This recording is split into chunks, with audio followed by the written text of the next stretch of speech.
This is the D6 generation with your hosts, Craig Gallant. You're wrong! If you're getting any compensation, it's not charity! Russ Wakelin. You put me on a boat with frickin' dragons attacking me and whatnot? Now we're talking. And Romeo Philip in the third chair. So it's Romeo here, also known as the Foamy Overlord, sitting in the hot seat. With contributions from Total Fangirl. Vampires do not sparkle. And our loyal listener. Crazy? That's like 400 hours of gamer nonsense. Welcome to another edition of Rapid Fire, the roundtable discussion of all things gaming, coming out at the speed of a juching arigato single batai, packing a fully loaded Spitfire. This edition is brought to you with a very Merry Christmas to the other Malifaux podcasts: Cheated Fates, Ethervox, Through the Breach, Bayou Broadcast, Lost Boys, Malifaux, and the Tartan Skirmish Radio. I'm Geeklin McNerdigan, your host today. As always, our panelists are Russ Daturazzi, Witch Soldier Wakelin, and co-host of the Irrepressible Infinity Podcast 012, Romeo Father Lucian's Forza Philip. Let's begin. Issue number 1. The human sphere of the Corvus Belli game Infinity is a rich universe of diametrically opposed factions constantly fighting low-intensity conflicts as they maneuver for position and power in a never-ending game of one-upsmanship and revenge. Question. Fighting within the human sphere are no less than 9 factions, from the haughty and powerful Pen-Oceana to the mysterious and sly alien newcomers, the Toha. According to the online Infinity community, however, what is the best and worst armies available? Bagmari Russ. I'm going to say Pano for best and Mercs for worst. Arigato Romeo. I would say Eugene for best, and same thing for worst, Mercs. Unfortunately, that makes you both wrong! Establishing the universality of some things within the gaming and the human condition, the best army is always the last one you won with, and the worst army is a tie between Space Marines and Cricks. Issue number 2. In 1983, author Werner Ving first coined the phrase singularity in relating to the development of an artificial intelligence that would, through its own rapid advancement, quickly outstrip human intelligence, thereby causing a point in time beyond which it would be impossible for us to guess what our world might be like. Question. As mankind struggles with the potential of creating super-intelligent machines, many science fiction writers have already discussed the situation in detail. The most famous, of course, is Isaac Asimov's Robot series. Name 2 of the 3 laws of robotics from that series. Mr. Roboto Russ. Do not harm, obey an order, and do not harm a human. Unless it's, something like that. I'll go those 2. Giscard Reventlov Romeo. Make sure your robot knows how to go online and buy Battlefoam. It's got to be in there somewhere. All right. Thank you for playing. Russ came the closest. We're actually going to give it to him because Romeo was just Romeo. The answer is do no harm and let no harm be done to humans. Always obey humans unless that breaks law number 1, and always protect and defend yourself unless that breaks laws number 1 or 2. So, very good, Wakelin. Issue number 3. Creating a world is always a wide array of challenges, balanced one upon the other, and the more complicated the world, the more the challenges pile up. It is always interesting, however, to discuss the development of such a creation, especially with the folks who are in at the beginning. Question. In a world of cowboys and robots, where pure evil provides the power for an entire generation of death-dealing machines, and even the best, most well-intentioned of men may fall victim to the infernal enemies of mankind, what would a thesaurus call such a world? Henry Wers Wakelin. Dystopian westernness. Dave Farragut Phillip. Wild West Exodus. Unfortunately, you are both wrong. It's harsh Occidental emigration, of course. It rolls right off the tongue. Issue number 4. A superpower is a state with a dominant position in the international system which has the ability to influence events in its own interests and project power on a worldwide scale to protect those interests. A superpower is traditionally considered to be a step higher than a great power. Professor of National Security Affairs at the Naval Postgraduate School, Alice Lyman Miller, defines a superpower as a country that has the capacity to project dominating power and influence anywhere in the world and sometimes in more than one region of the globe at a time, and so may plausibly attain the status of global hegemony. Question. The colorful and varied world of Infinity is built around an excellent timeline that flows from one intriguing entry to the next. One of the most important was the discovery of space object GA6037283. What was the superpower most prominent in taking advantage of this brilliant new discovery in the timeline? Tarek Mansouri Russ.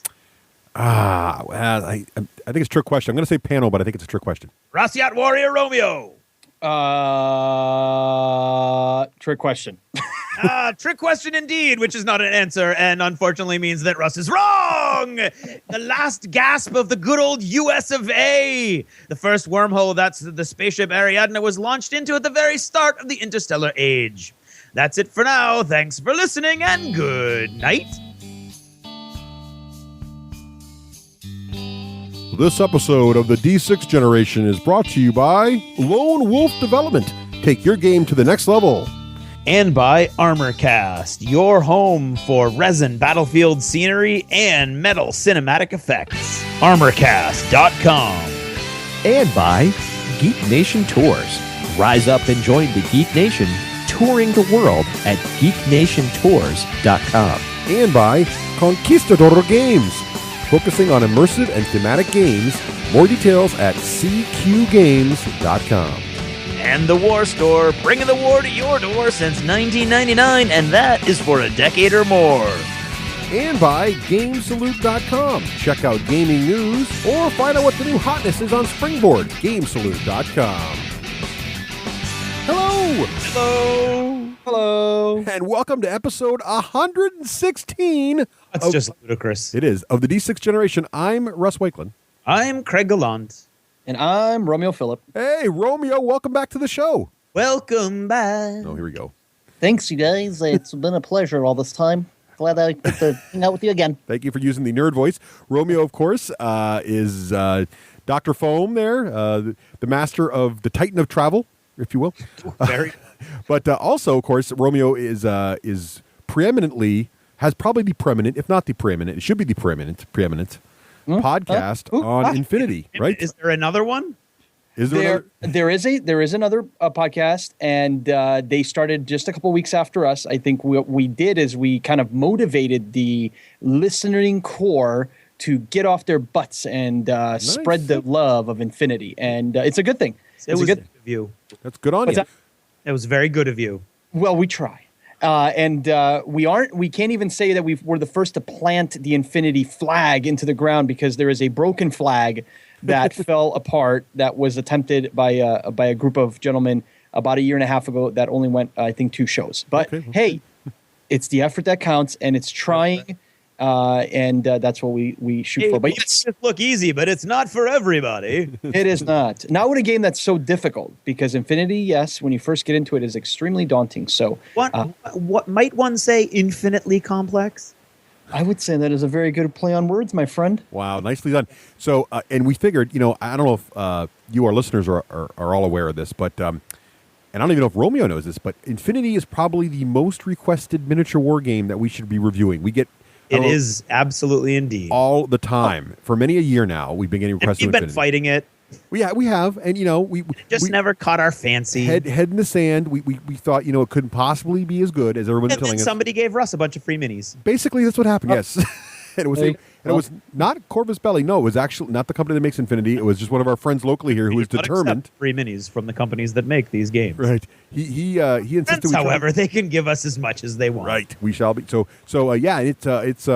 It's great. So we just figured, since we were going to talk about this, we get Romeo on here, Dr. Infinity himself, and we're going to do a full show here. We're going to talk about the background of Infinity. We're going to talk about how to play the game. Put the curtain aside just for a moment, and you do realize that his co-hosts are going to give him crap every time we cast him as the preeminent. Yes. Oh, yes.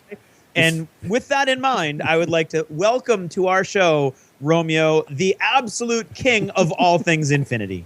Oh, come, jeez. The man whose knowledge begins and ends with Infinity. Right. Yeah. Okie dokie. Yeah. So, yes, that's not a title that you can definitely live down. That's for sure. No pressure. But Romeo, before we get to all that, and we do want to get to all that because it's going to be very exciting, I need you to, lean forward a little bit and take off that massive Infinity doctoral cap you have there. Just remove it from your head, and then reach over and place on your weird Miniatures fan hat, because right now we got to take a break from Infinity and go right to our friends at Weird Miniatures. Perfect. Because I know you have a great... I know them. They're great people. Nate and his lovely wife, Vicky, and Eric, and the guys. That is a crew of heartthrobs over there. Indeed they are, and they do a great job. Well, I don't know if you know this, Romeo, but they were kind enough to give us a massive box of the brandy new Enormous box. Malifaux plastics and the new Puppet Wars plastics. And we're giving them away. And we had a big contest. And we asked our listeners to send in radio spots for Malifaux or Weird Miniatures. And we've got them all in. Now, it was a very small sampling. Apparently, this was a very challenging contest. So we only actually had 4 entries, actually. So the good news is, if you enter the contest, you now have a 1 in 4 chance.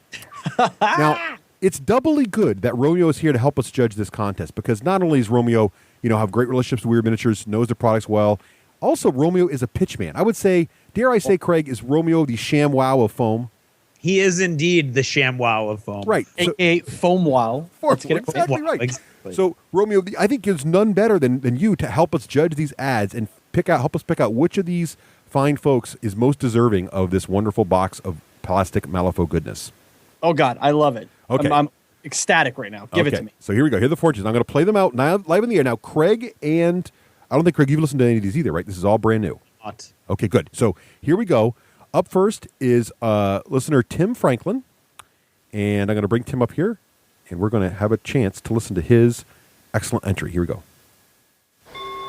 Ladies, gentlemen, and automata, welcome to the 5 minutes to midnight non-stop service to Malifaux. For your own safety and the sanity of those around you, as we pass through the portal, please keep arms, legs, and souls inside the train at all times. You are about to enter a world of lawless gunslingers, primordial spirits, and, my personal favorite, undead ladies of the night. In the likely event of an emergency, place your head between your knees to preserve your dental records. Malifaux, bad things happen. I don't know. That was. What do you guys think? Don't even play anymore. That's it. It was awesome. Don't play anymore. I love it. That was fantastic. So, Tim, well done, you, sir.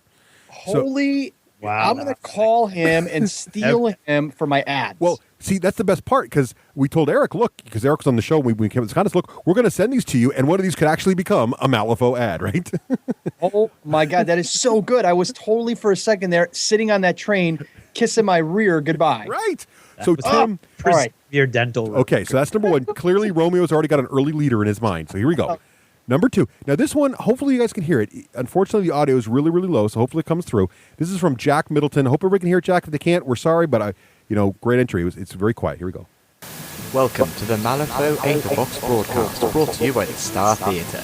The Star Theatre, where Madame Dubois' girls will show you the night of your lives. In the news today, the Death Marshals have arrested several suspected resurrectionists in the Old Quarter. Excuse me, ladies and gentlemen, we continue experiencing technical difficulties. In other Malifaux news, Bad things happen. that concludes today's broadcast. Thank you, and good night. Were you guys able to hear that at all? Yeah, that was good. It was light, very light, but I liked it a lot. Creepy.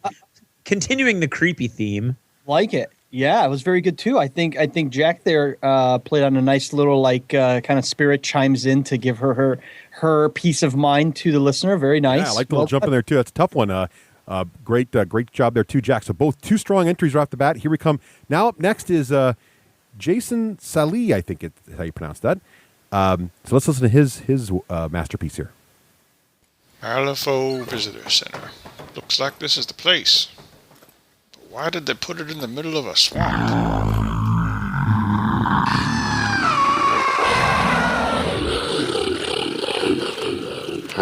Stupid humans.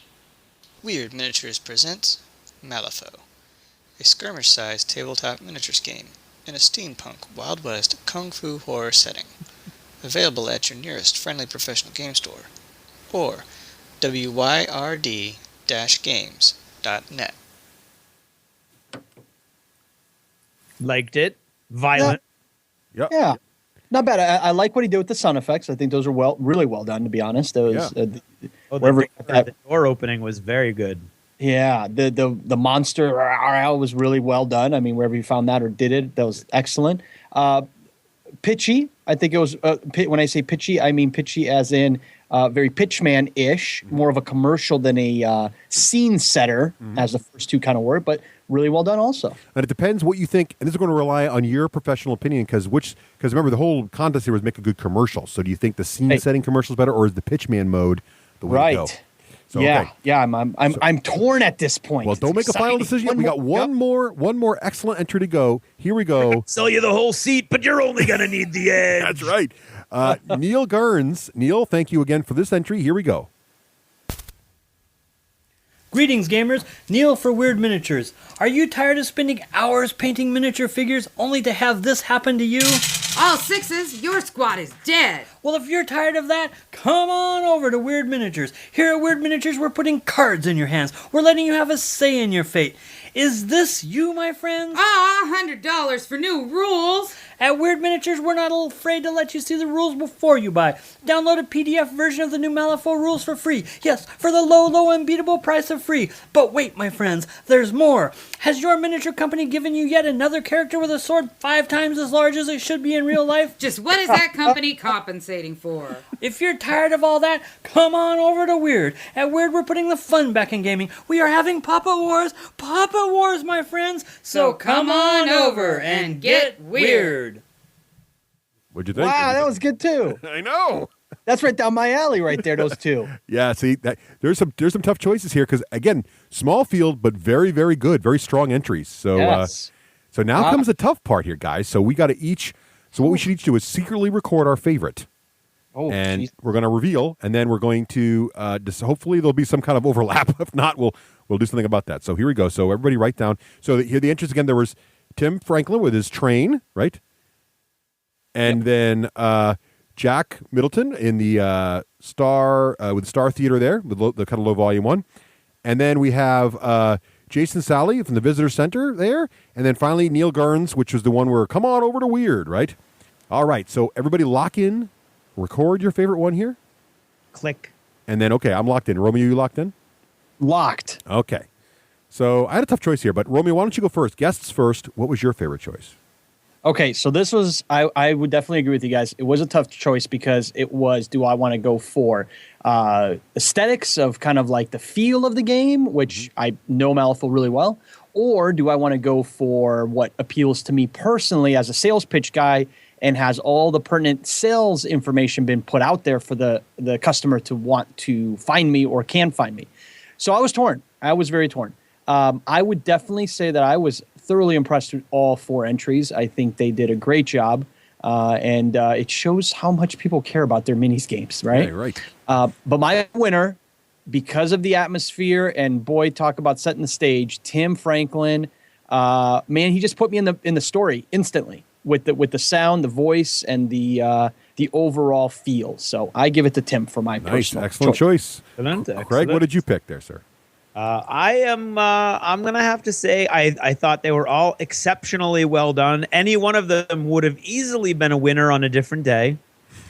But I am going to have to go with Tim as well. The train was just it struck too many chords, if you will, for me to go against it. I just thought they were all extremely well done, but Tim, my friend, excellent work. I thought it was amazing. Well, those are both great votes. Well, my choice was Neil Garns, the ShamWow style one, the very last commercial. I thought that was, I just liked the approach. I liked the whole, are you tired of dicing your games? Angle. It was really, really great. So that was my favorite, but I am clearly outvoted 2-1. So Tim, you are our big wiener. Yay, Tim. Awesome. So we're going to forward all these off to our friends at Weird Miniatures just so they can have some fun listening to them. And thank you for all of our 4 entries. They're great fun. And thank you for taking the time. These are not easy to put together. We realize that. Indeed. And Tim, so send an email now to info@the d6generation.com from the same address you sent us your entry. And we will get your address, and then we will mail out this giant box of awesome, weird awesomeness. And Tim, listen, you email me, Romeo, because I have a job for you. I'm dead serious. I have stuff you can do for me, like starting when you hear this kind of thing. See, it's like I'm going to give you my email. It's easy. It's Romeo@battlefoam.com. You email me there, my friend, and I will give you nothing but love. I promise. Romeo, and not kind of creepy stuff either. This is even better. Now our show has just become American Idol because not only is it a contest, but you can also get a life-changing career out of it. It was also American Idol. First of all, Romeo accused somebody of being too pitchy. And then Russ did the cheap. I'm gonna throw my unnecessary vote out to another fan. I don't think I don't see what's going on here, Mister. I'm friends with everybody. Randy, we're just gonna start calling you Randy from now on. Does that make Romeo Simon and me Paula Abdul? Randy. You're Randy. I'm Paula Abdul. All right. You can be Paula Abdul. All right. Since I lost the weight, I don't really have the backside for it. Oh, wow. There you go. All right. Okay. Well, any other things in this category before we can move on to our? We should talk about it. Oh, go ahead, Craig. Congratulations to all. Yes. To all a good contest. We should also mention our lost chapters. Romeo, do you remember what we discussed in our last lost chapters? You might. On our last lost chapters. Yeah, the one you just were on with us for. Oh, okay. Yes, of course. Why? Are you asking me to recite? Why? Did they just listen to it? No. I mean, no, it's lost. Do you remember? Right. Hello. Somebody fill me in what's going on. Where are we at? So on our last lost chapters, Romeo was kind enough to join us, and we discussed this new project that Romeo and Craig are embarking upon. Yes. The Wild West Exodus. New hotness. So if you want to learn more about that, first you want to go to wildwestexodus.com and see all the cool pictures there. But also download Book 45 of the Lost Chapters. It's only $2, or you get it for free if you're a subscriber. And you can subscribe easily from the G6generation.com. Click on the little stack of books on the right there, or check out our iOS or Android app. And you can listen to all about, and Romeo and Craig are kind enough to spend some time talking exactly about it. And you can listen to me learn about it for the first time in flummoxed awe. Yes. If you will. It was like prom night all over again for us. Completely lost, but excited as hell. Wow, that was pretty good. Okay. All right. So that's that. I think is it time? Craig, what's the time now for? I don't know. What is it time for? I don't think it's time for achievements in gaming. It's not? No, because you've got this thing here that let's do it. It's tradition. I don't know what that means. I don't know what that is either. I didn't do that. I didn't either. All right, moving on then. That's interesting. Well, anyway, so just like I said last time about Extra Life, if I may be so bold, I now have everything I need. And everybody was making fun of me because I had a box of over 400 little slips of paper. Well, I have it. And that's the sound over 400 little slips of paper make. Oh, wow. So, yes, I went all analog. Actually, I used 2 entire classes of students to help me with that. And so very quickly, remember, if you donated more than $10 to my Extra Life, I put in 1 slip of paper for every $10 that you donated so that your chances would be greater the more that you donated. Let's see. Yeah, I didn't generate as much money, but I generated more individual donors, which is interesting. It was awesome. Extra Life really kicked butt this year as far as fundraising was concerned. They made way more money than last year and way more. I think they might have doubled their participants. So it was extremely successful. So now, with no further ado, so that we don't continue to bulk out this particular episode, I'm going to reach in and I'm going to... now, Angelo has like a ridiculous number of little slips in here. Okay, I got a question for the stupid people in the room. Okay. It's Extra Life. Oh. Extra Life is a fundraising event that is started by Sarcastic Gamer, was it, Russ? Yes. So, yep, it's an annual event. Happens every October, and we play games for 24 hours. It's a marathon, and you get people to pledge to donate a certain amount of dollars for every hour you play. And the money goes to children's hospitals around the world. And you basically, each person who participates chooses the children's hospital that they would like their donations to go to. Exactly. Wow.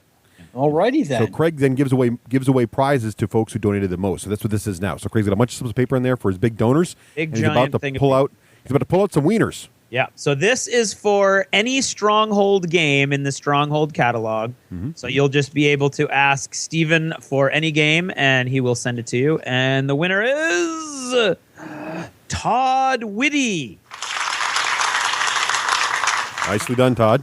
Todd Whitty, excellent. Todd, I will email you tomorrow if you don't hear me, or or should I wait until so they can hear this and it's all exciting? I think you wait till let them email you. Yeah, there you go. Yeah, well, they're not all listeners, Okay, so well, we'll right. see. Never mind. You can say I'll email you tomorrow. He won't know then. Email to everybody who donated to thank them all and There say you that go. I did the drawing. And if you're not a listener to the G6 generation, let me know. All right. Something like that. I don't know. I'm giving myself so much more work. Okay. So in the next prize, and this prize is, of course, any game in the Smirk and Dagger catalog. Nice. I would personally say Hex. Yeah. XL Or is a Cutthroat great choice. Caverns. Cutthroat And so Caverns. is Cutthroat Caverns. Mm-hmm. And the winner here is, there's a big giant thing of paper. It is Adon Tejeda. Adon, nice. Good job, Adon. I hope retirement is going well for you. And here's a game. I think you got a new job already. Oh, very good. Okay. And finally, this is for the short story featuring you nice. In a universe of your choosing and a portrait of you in character in that short story, all from Spartan Games. Ooh, neat. Ooh. Okay, so the person who wins this is, in my opinion, the big winner. Big wiener. Okay, the big wiener. And here we go. Dig all the way to the bottom. Dig into the bottom of the big giant box. So where am I going to throw this stuff away? This is so much. Okay. And the winner is Peter West. Nice. Well done, Peter. Peter West. Good job, Peter. Thank you for your donations, everybody. So Peter, Adon, and Todd, you guys are the big winners. And if I haven't contacted you, you contact me. There you go. We'll start getting all these balls rolling. Nice. All right, good. Now, Russ. Now what's time for? It's now time for achievements in gaming. Oh, goody. Well, Achievements in Gaming is brought to you by Gamers Lounge, who says, bring out those Ortegas, Russ. We want to hear more Malifaux. Check out Gamers Lounge for great Malifaux coverage. We're the sexy microphone. Awesome. And I am working on my Perdita avatar, so, it's going along. All right, so let's guess first. Romeo, what have you been playing lately? What have you playing lately? Oh, well, don't want to toot Craig's horn, but we've been test playing the game, the new game. So that's exciting. The new, and by the new game, you mean WWE? WWX. Oh. Come on. Come on, man. It starts, wait, who's the gotta English learn teacher? the lingo, dude. Well, who's the English teacher here? Really, seriously. This has nothing to do with the English. What letter does it start with? Cool. You're not cool. All right. You're clearly not cool enough for school. Isn't WWE a wrestling? Yeah, wrestling, and that would be a lawsuit. That would be a lawsuit. This is a non-IP infringing. Right. So yeah, WWX. Anyway, All right, cool.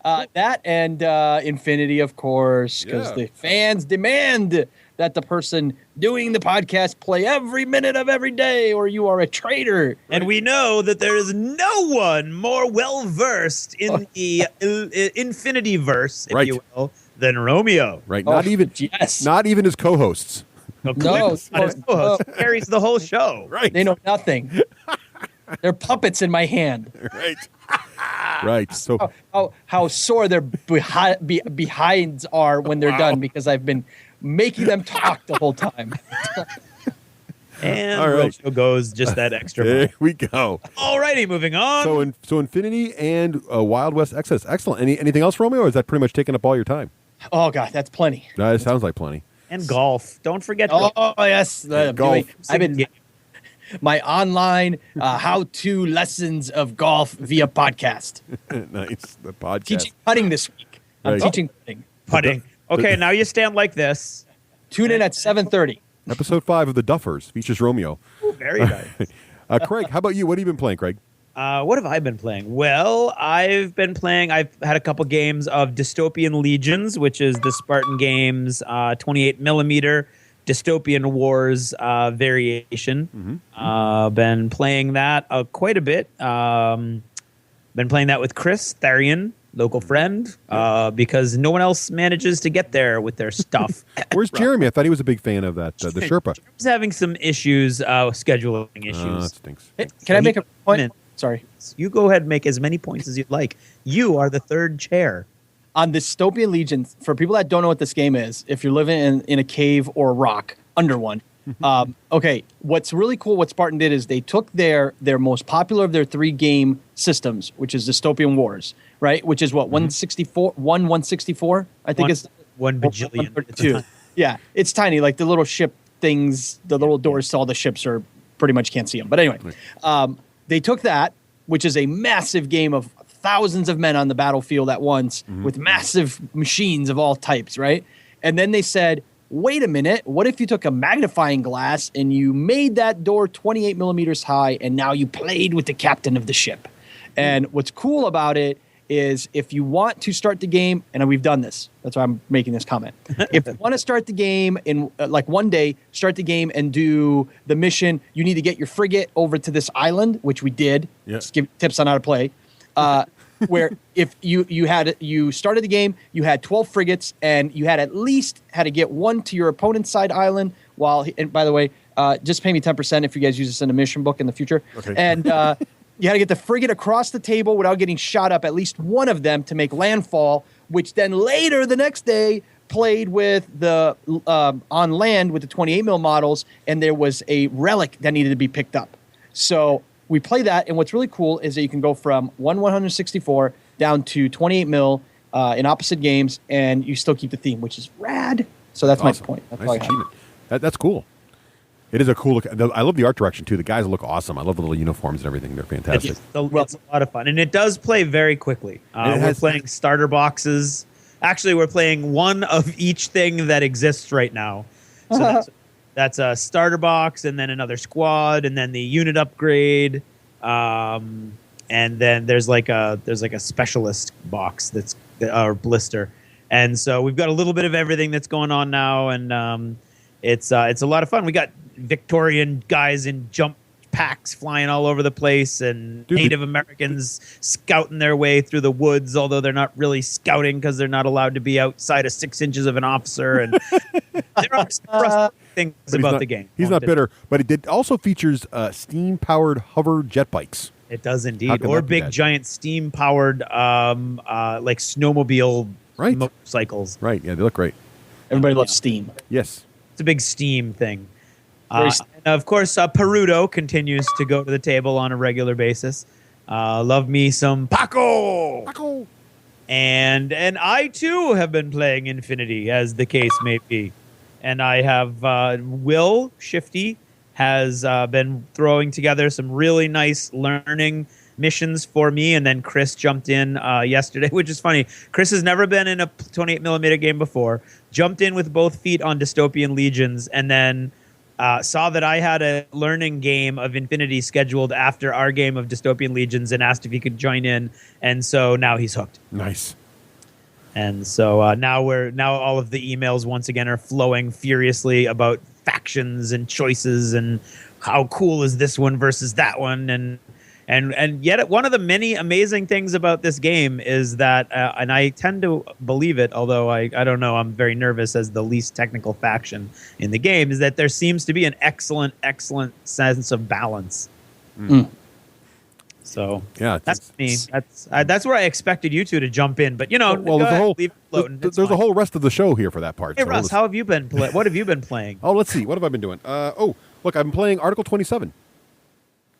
Yes, that looked a lot of fun. I walked in like halfway through the game, so I couldn't get a game. Yeah, it's great fun. Again, this is the one where you are a member of the UN Security Council, and it's a lot of fun. So far, everyone's loved it. That's played it. More fun than it sounds like it should be. It is. It is a lot more fun. It's great times. Also, so Dave of the Nerd Herders podcast, he taught me Netrunner, and you mentioned that. Yeah, it was okay. It was fun. I like the theme. I mean, you're basically a hacker trying to hack into so the 2 players. It's a deck building game. Not really a deck building game like Dominion, but it's a card game where you build a deck then you play. So it's not like a deck building game like Dominion where you build a deck as you play, right? Pretty cool. The mechanics are neat. It's a little bit complexity in the game because the hacker side has completely different rules or very different rules from the corporation side. So there's really 2 sets of rules you're trying to follow at once. But it was neat. But I'm not a big deck building pre-game kind of guy. So, but I could see the appeal, and the artwork's fantastic, and I like the theme. So that was fun. Cool. I broke out Space Cadets. Have you played Space Cadets, Romeo? I have no idea what it even is. Okay, so this is a game where it's a board game, and each person takes on the role of a crew station on a starship, like a Star Trek, a non-IP infringing star vessel, right? So someone's in engineering, someone's the captain, someone's the weapons officer, someone is damage control. But what's interesting about it is it's a co-op game, and everything happens at the same time. So basically, first of all, engineering allocates power. And after that, depending on how much power you get, dictates what you can do. And then everything you do is sort of a mini game. Like the shield guy is trying to match poker hand pairs out of a thing. And the better he does, the better chance to get shields on every side of the ship. Meanwhile, the weapons officer guy actually flicks wooden discs on a little target sheet, trying to get better hits on the enemy vessels that are nearby. The scanners guy reaches into a bag and blindly tries to get matching shapes to cards to get better readings on his scanners. And all this happens at the same time. And then sort of you take a break and look after the timer runs and see who did what very well. And that sort of dictates what happens to your ship. It's really wacky. It's sort of like a very light party game, but with a really cool sci-fi theme. It was really a lot of fun. That's Space Cadets by our friend Jeff Finkelstein. Let's see. Also, I played lots of Infinity. More about that later. But we're playing the Paradiso campaign, and we are just at the end of the first chapter. I think, Romeo, where there's everybody fights, and then based on how well you do, there's like a little separate mission for the top 2 players. And I missed being one of the top players by like just a little bit. So I know. So now you're with the losers. I am. Yes, I'm the first loser. Oh, I forgot this next bullet point. I should have put that on mine. Yes. So then, so I'm working towards running an Iron Kingdoms. I got my Romeo. I don't know if you know this. I got my fancy pants Iron Kingdoms Battlefoam transport shoulder bag there. It is awesome. It is awesome. So, and what was great about it was this is my mission. I'm trying to get the characters made up, and so I had a Sunday off where my wife and kids went to see the Nutcracker. It was ladies' night out, so I didn't go. So it's Sunday. I'm sitting around doing nothing. I'm like, I know. I'll run around all my friends' houses who have decided they want to play in this campaign with me, and I'll make their characters with them, and then I'll be all ready to go for when we get a chance to play. So I got my little Battlefoam messenger bag, my official Iron Kingdom, put all my stuff in it, and ran around all my friends' houses. And so Craig's character's all done, and my friend Joe's character's all done, my brother's character's all done, and we're getting a good time. What did you think of the character creation process, Craig? It was neat. I like how it's basically it's a lot less random. In fact, there's nothing really random about it. Mm-hmm. And it basically works by you choose 2 careers. Each career package comes with a bunch of preset stuff or some choices for you, and they come together to make your character. So you're not agonizing over giant lists of abilities and stuff. You're kind of like looking for archetypes that you want to mesh together to make one character, which I thought was a really cool thematic way to do it. And that it really stopped the brain burn, because although you can do that and you can agonize over it, and I think I spent a good half hour just going like, oh, spellcaster, oh, the big soul, oh, I want to be a fencer, oh, this, that, and the other thing. But for the most part, it's approached in a very thematic way, and I think if you stick with that in your head, then you're going to be fine.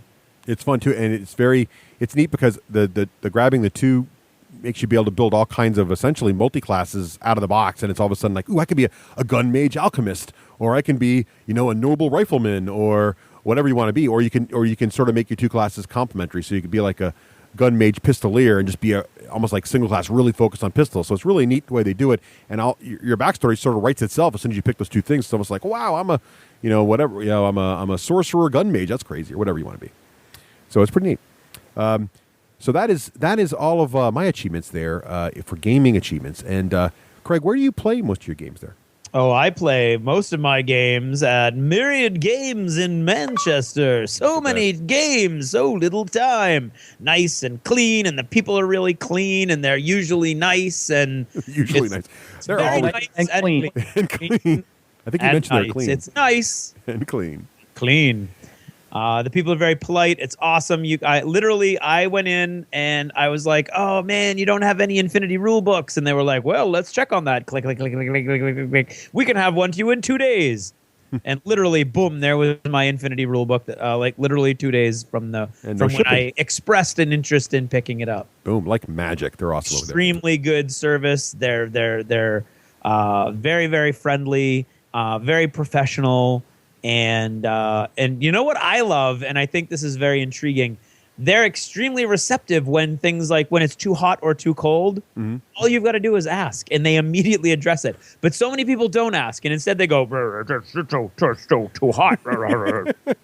Hey, watch this. Hey guys, could you turn on the AC? Oh yeah, no problem. Ding, ding, ding, ding. Okay, there you go. There you go. There you go. We're talking about myriad games and giving you a life lesson at the same time. If you don't ask, it'll never happen. Exactly. So, what about modeling, Romeo? Have you been doing any modeling lately? I have, as always. I'm always up to no good when it comes to modeling stuff. My biggest kick, for a little while now has been terrain building. Just getting, because Infinity just requires so much terrain. It does. We've been a lot of the stuff we've been doing has been the micro art stuff. So we've been literally building all their junk, painting it all up, and getting it ready so that you can actually have a cool table. But a little tip for everybody that's collecting or playing Infinity right now is grab up, seriously, go on eBay right now, and if there's anything AT-43 still available, You're right. buy it right now, because we did something really cool is when you buy one of their old crappy mechs, you get like the little cargo container, right? Which the best cargo containers in the game. They did one thing right. Yep. So we use those to stack them up and like create cargo yards. I mean, I think I have 40 some of these things. So we've made a beautiful like cargo yard. Yeah, that'd but be awesome. What's also neat is the actual models themselves are perfect size for like if there were bots that were, just helper bots, or in the community of Infinity, they would like run around and move things or do drilling or construction work. So what we've done is we've de-weaponized all of them, painted them, and made them look like stuff that you'd find on the street doing work in the world of Infinity. Yeah. So we've made them very useful in an environment of urban settings. And that's where we've been really kind of been a focus in the last couple weeks for me. Yeah, those containers from AT-42, that's a great tip. Those are awesome containers. Yeah. They're really nice. Craig, what about you? Well, I haven't had a lot of time. I've been doing a lot of writing. However, I was able to squeeze just a couple hours in over the last 2 days, and I've been painting a Caledonian Highlanders starter box for Infinity, which is 6 models, and it's an awesome guy, a bunch of guys in kilts or big giant sashes if they're wearing full armor. And I'm loving the detail in the models. It's really crazy, and at the same time, they're not so spindly that they're bending.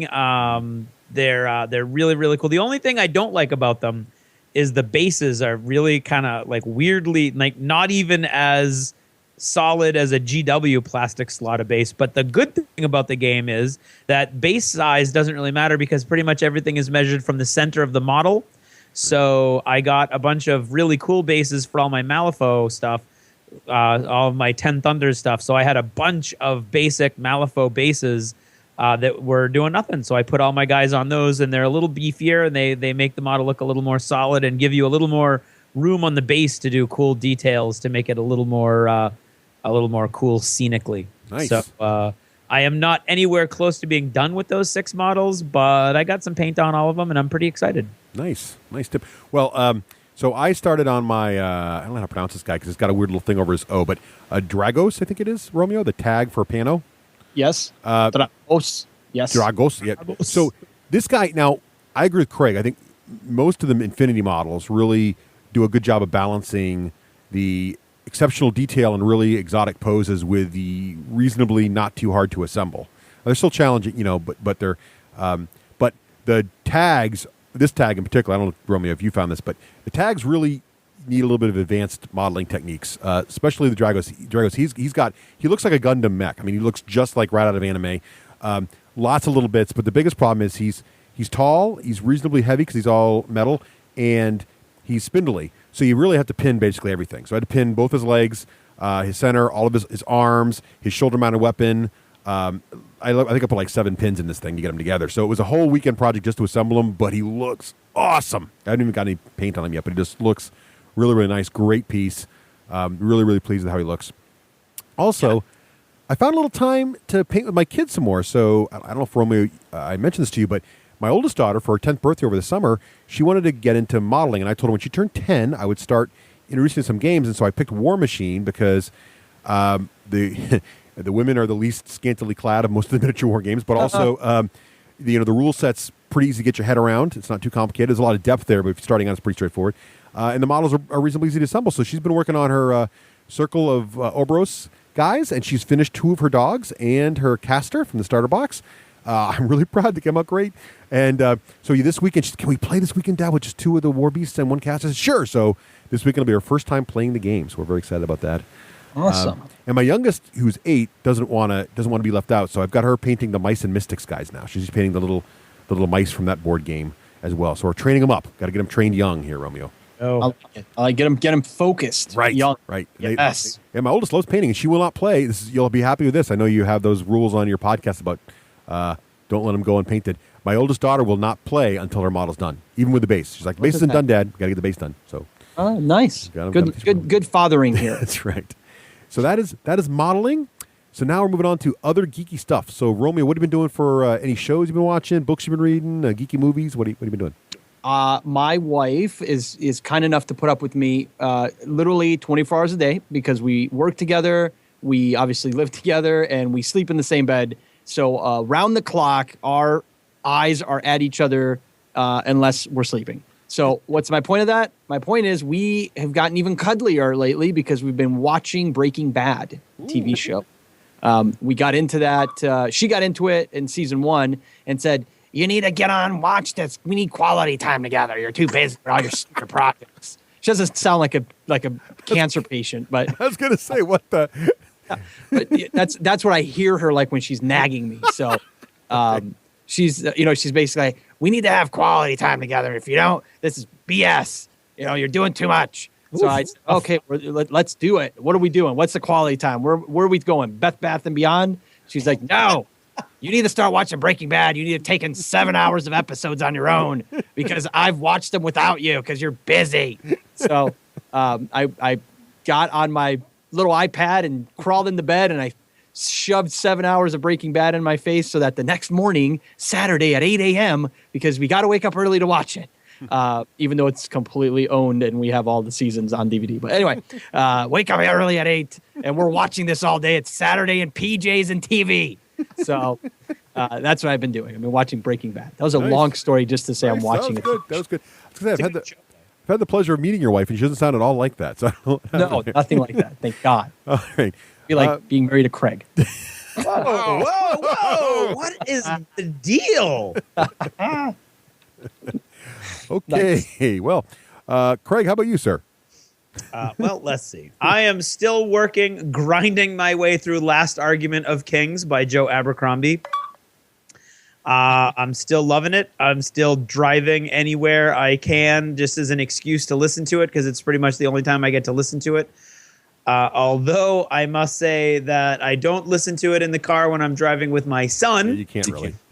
What's that? You can't really listen to it with kids. No, there's a language issue. Yes. Well, there's also a focus issue because he likes to talk to me the entire time. Very in-depth conversations. Dada lights. Dada. Hold on, I have a parenting question. I'm being serious. Okay.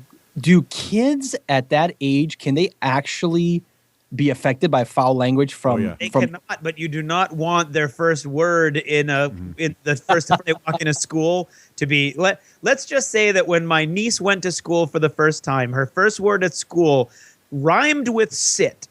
Oh, nice. And my sister had to scramble and come up with this bullshit story about how they're constantly telling their dog to sit, and that's why. She said that because she's got a lisp. I was like, she doesn't have a lisp. Okay. So I don't remember anything before 10 years.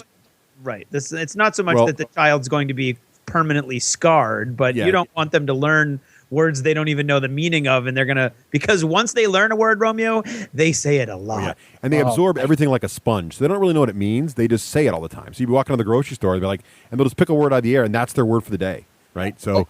Yeah, I have another cool thing to tell you about, Craig. This is parental advice from somebody without any kids. Okay. Oh, good. Well, achievement for that. I was watching this thing on the Health Channel. Oh God, I don't know how long ago it was. It was 6-7 months ago, and they had a show about brainwashing your kids. Right.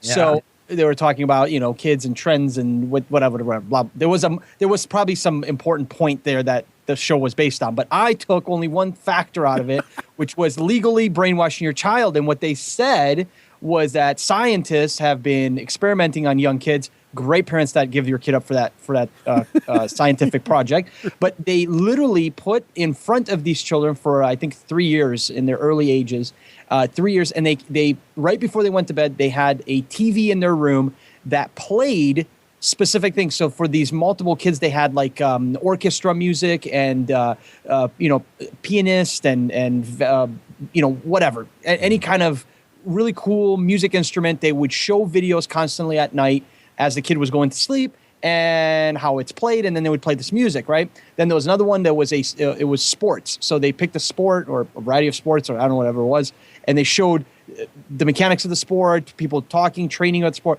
Moral of the story is this: after this period of time, all these kids, when given these items afterwards that they've never been exposed to, this was kind of like the experiment, they picked it up instantly. So in other words, like one of the kids was given a violin, and he was like 6 years old, 5 years old, whatever he was. And he didn't know how to play it, obviously didn't know how to read music, but he knew how to hold it and he knew how to make noise with it. Whereas the same violin given to this other kid, he was closing, he was banging into the ground like it was, like a bat. And same thing for the guy, one of the guys, it was soccer. So they gave the ball to the kid and put a little tiny soccer net on the end. And the kid instantly ran to the ball and kicked it into the net, like without even hesitating. Whereas the other kid literally sat down and looked at it, like, what is this round sphere? So it was really cool. And I was thinking, how sweet. You can brainwash your kid to be anything you want him to be if you just get it early enough. So I'm going to show my taxes so he can help me cheat on them. That's brilliant. That's the moral here. Okay, good. Okay. Every one of Romeo's stories tonight has a moral. We have a lot of morals tonight. That's good. That's good stuff. Always. Good. So anyway, where did I get this awesome listening experience? That would be Audible. Nice. Right. And if you want to get your own Audible book, you want to head over to audibletrial.com/D6G, or just go to our website and click on the little Audible logo, right? And you get a free 30-day trial and, more importantly, a free audio credit for any book you want. So let's say you do want to brainwash your child to listen to nothing but, the life story of Beethoven or something. You can grab that book, put it on your thing for free. Right. Listen to the whole thing. So, check that out for sure. And I would agree with Craig that you can't do any better, really, than the First Law series, because that is just such a great book, series of books. I did goof, though. I think last episode I mentioned that I was reading The Right Country, thinking it was the next book after the First Law trilogy. I was incorrect. One of my listeners said, "Oh, no, stop what you're doing," because even though there's actually 3 books that have been written since the First Law trilogy, and they are not they're self-contained stories, each of them. However, sadly for me, I told you this. Well, Hokey Stone told me that I was in the wrong order, though. Not saying that somebody else. No, I think I told you that you were listening in the wrong order. So the problem is now. So I started listening. Now they're not. The stories aren't connected like they are in a trilogy, but you see some of the characters continue on. So I have stopped. Had to wait for my next credit to come through, and now I am in the right order. So make sure you read them in the order they're published. What's the next one? Honor Among Heroes, the one with heroes in the title. I forget the name of it. I think that's just Heroes. That's the one then. Yeah. All right. So it goes the First Law series and then Heroes. I believe so. Yes. Just looking at the order, they have dates in them in Audible. Just pick them in the order of the dates. You'll be fine. Gotcha. Alrighty. Let's see. Right now they're doing an awesome. Everything on the Audible website is 25% off for members. Right. So they're constantly doing these cool sales and deals, and it's awesome. So I've also been writing, and man, am I addicted to Angry Birds Star Wars.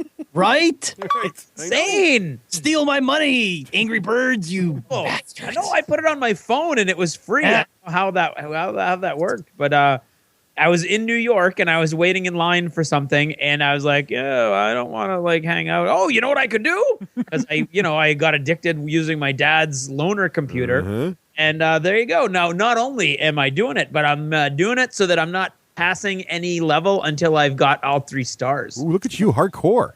Hardcore, except for one, and I just couldn't do it, and I eventually just got sick of it. Called in the Millennium Falcon and moved on. Yes, sometimes you have to. Which I didn't have the option on my dad's version on his laptop. There was no Millennium Falcon kill button. That's because in the free version, what they do is they give you a couple free Millennium Falcons, but if you run out and want more, you got to pay for them. Of course you do. That's how they roll. Right now on my phone. What's that? I have 15 on my phone. Oh, well, then you're doing very well. Just not using them, man. I'm going for those 3 stars. Oh, nice. And I thought you got 3 stars for using the Millennium Falcon. No, you don't. You don't. The Falcon's kind of like cheating. It's like getting bad to level. Totally like a cheat. Yeah. But anyway, so man, there is some sort of diabolical force behind Angry Birds Star Wars. Oh, force! I see what you did there. I see. Right. I could summon a dun dun dun dun dun dun dun chirp chirp chirp dun dun dun dun dun dun. That's all I got. Right. All right. Well, we're running along. I'm just going to sum up my last little things here real quick.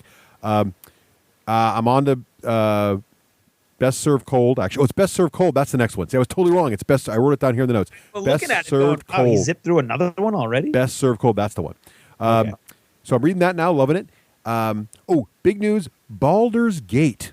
The old RPG is now out on. There's a redone version for the PC, but more importantly, it's on the iPad. Now it's kind of funny because same great game. They've tweaked the graphics a little bit, full voice acting, added a couple little things here and there. It's basically the same game.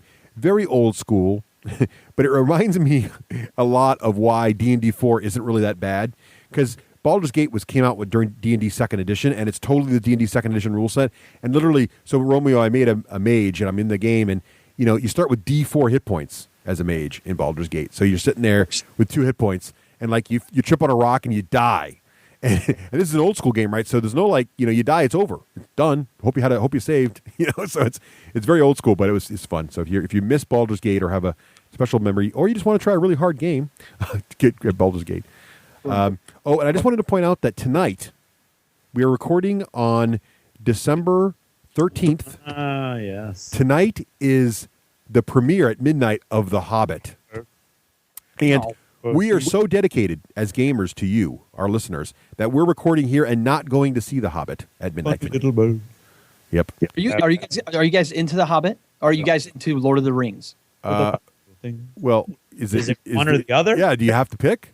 No, I mean, I guess it's the same thing, right? Yeah, isn't it? I mean, if you like The Lord of the Rings, you're going to love The Hobbit. It's Peter Jackson doing more of the same, right? Isn't that good? Yeah, but do you guys like it? Are you guys fans? Oh, yeah, of the books, sure. Yeah. I mean, I'm not as much of a fan of The Hobbit as I am of Lord of the Rings. It's a more simplistic story, but I like it. Okay. Are you not a Hobbit fan? No comment. I don't want anybody to hate me. No. Look, Romeo, this is a forum for you to be honest. It is. And it's safe. It's a safe forum for you. Yeah, right. All of the people listening right now are adults. They're not judging you based on your domination of the world foam market. No. Is love or lack thereof of a particular game system. Look, if GW were to wake up tomorrow and give you the license for the Hobbit foam bag, no one would call you a hypocrite if you said you didn't like the Hobbit. It wouldn't be a problem. Oh, right. I would love the Hobbit tomorrow if that was the case. That phone call might not come, but I'm saying. What did I just say about only adults listening? That's right. Well, no, the Schreier, as it's called, or whatever it's called, I'm not a fan of. Mainly, and I think people that listen to 40K Radio are other podcasts because I don't have anything going on all day, so I just do podcasts. But the 40K Radio fans know that I am not a fan of feet.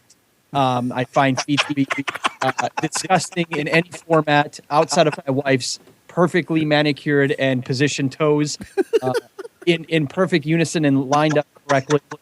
That's why we're married, and I've dumped many of women because their feet were atrocious. But anyway, on tangent there. My point is, I am not a fan of feet. They are gross. I don't even like my own. I think man was cheated by God and baby Jesus when he gave us appendages down there that have no use other than breaking and smelling. We should have had flippers, then we could all swim easier. Hello. But moral of the story is this, as all my stories have. You give me a movie about feet for 3 hours, you have tuned me out at Schreier or Shire. The grass or whatever they call their little one guy without shoes on in this one. You realize that? What? They have shoes? A guy who doesn't wear shoes on. Yeah, there's shoes. There's 100% less hobbits in the Hobbit. Ironically, this movie's called The Hobbit, but there are less hobbits in it than the movie called Lord of the Rings. Far less. Yes. Now, hold on. Then what are the little guys? They're not hobbits? They're dwarves. Yeah. Oh. Yeah. So wait a minute. The only hobbit in this is the main character. Yes.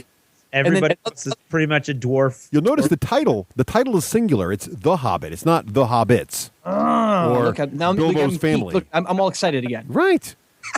But you still got a guy that's the main character. There will be a guy walking around with no shoes on. There's one barefoot hobbit. Yeah. Yes, there is. See, you lost me again. Just one. But the rest of it's dwarves and armor, and still counts as one, the whole thing. Yeah, it's good. I look at it this way. Of course, like an idiot, I'm going to go and pay $15 and see it in 3D because, of course, you want it in 3D. Well, they got right? the new high def version too, like 3D, 80 gajillion resolution. Yeah, so good it makes you sick.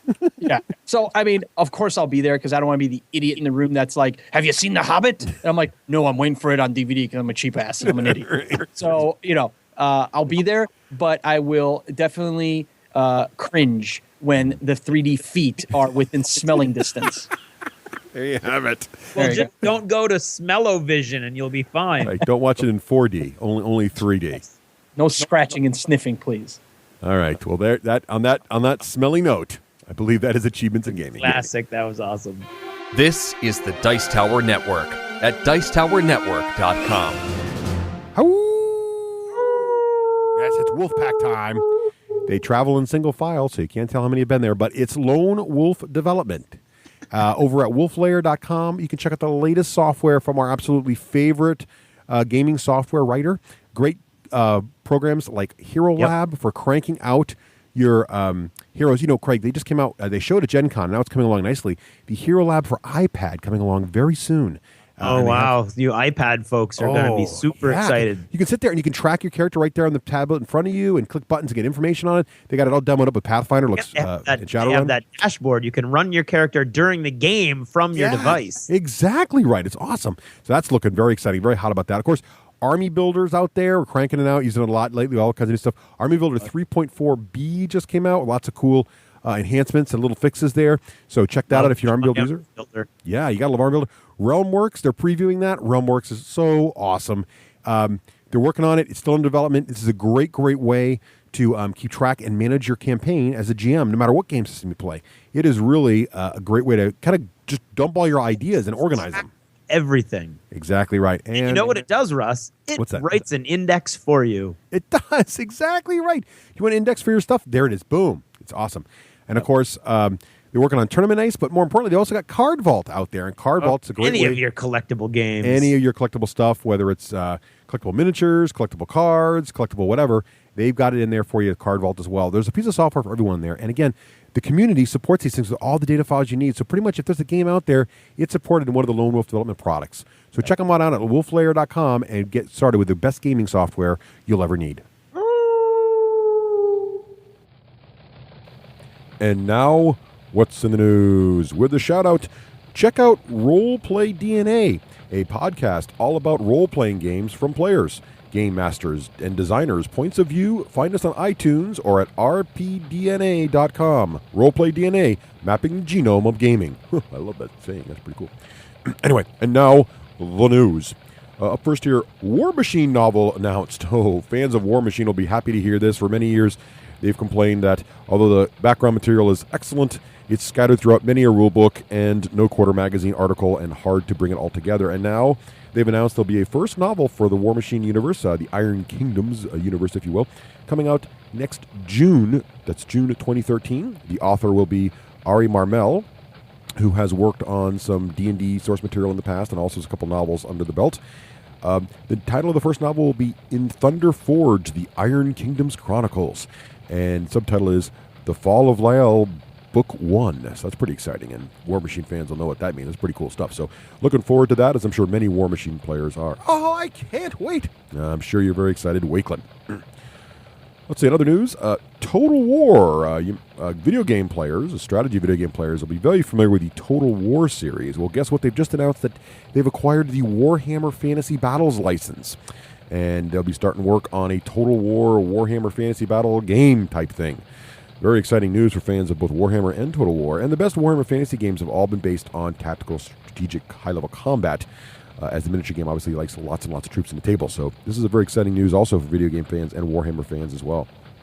Speaking of video games based on the GW license, looks like, since the fall of THQ, which is the holder of most of the GW licenses now, looks like the GW licenses are sort of spreading out. Total War's got one.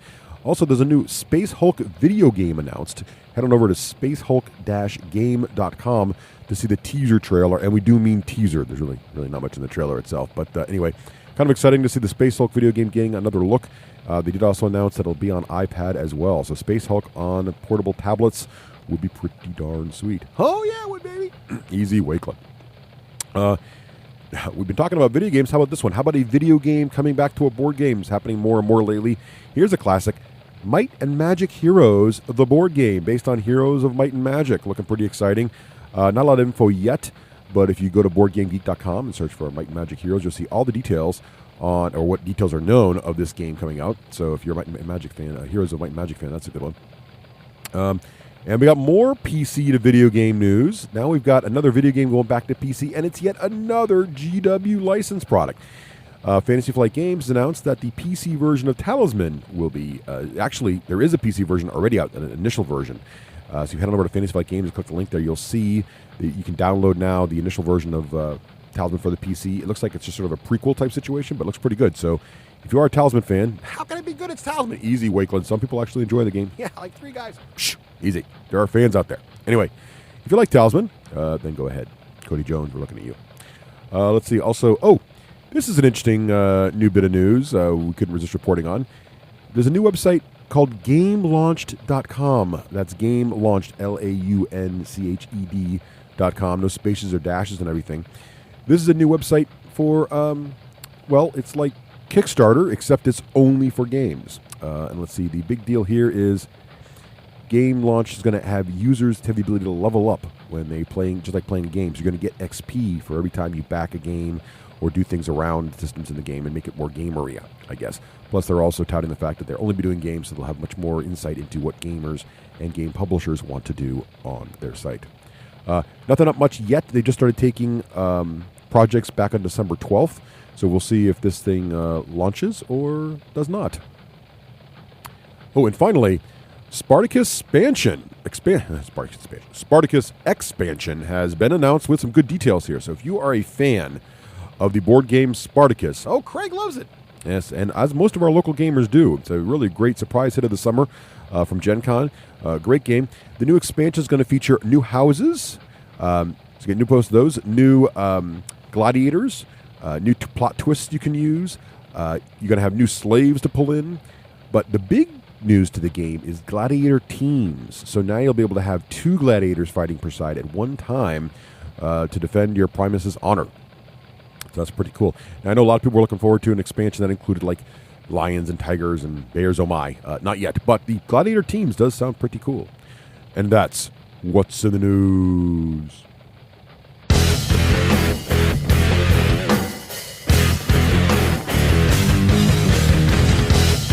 After our game reviews, you'll feel like you played the game 100 times. After our interviews, you'll feel like you've known some of the biggest names in the gaming industry for years. After a single episode, you'll feel like the time just flew by. And once the headache clears, you'll know you'll never need another gaming podcast again. The D6 generation, born to game. Now, let's say you want to add some cool bling to your model. You know, you want your barrel flash to be especially working on those brand new Infinity models. They're all like super cool poses, double wielding guns, flipping over things, shooting their weapons. And you're like, I would just love to see a missile shooting out of that thing with a smoke shooting out the back. No problem. Rifle ammo. Yeah, like clips flying out, all that bling, all that plussing on your model. Not a problem. Head over to ArmorCast because they have some fantastic what they call cinematic effects. And these cinematic effects, you can put them on the front of your gun. They got muzzle flash. They've got exhaust coming out of rocket launchers. They even got like silly stuff like a hamster flying out of a rocket. I love it. If you can think of it, they've got it over there at ArmorCast. It is fantastic stuff. They also have a fantastic selection of terrain, right, Craig? Oh, absolutely. They have some of the best terrain. And currently right now, first of all, they've got all that awesome ruined brick corners and terrain that's awesome for dust.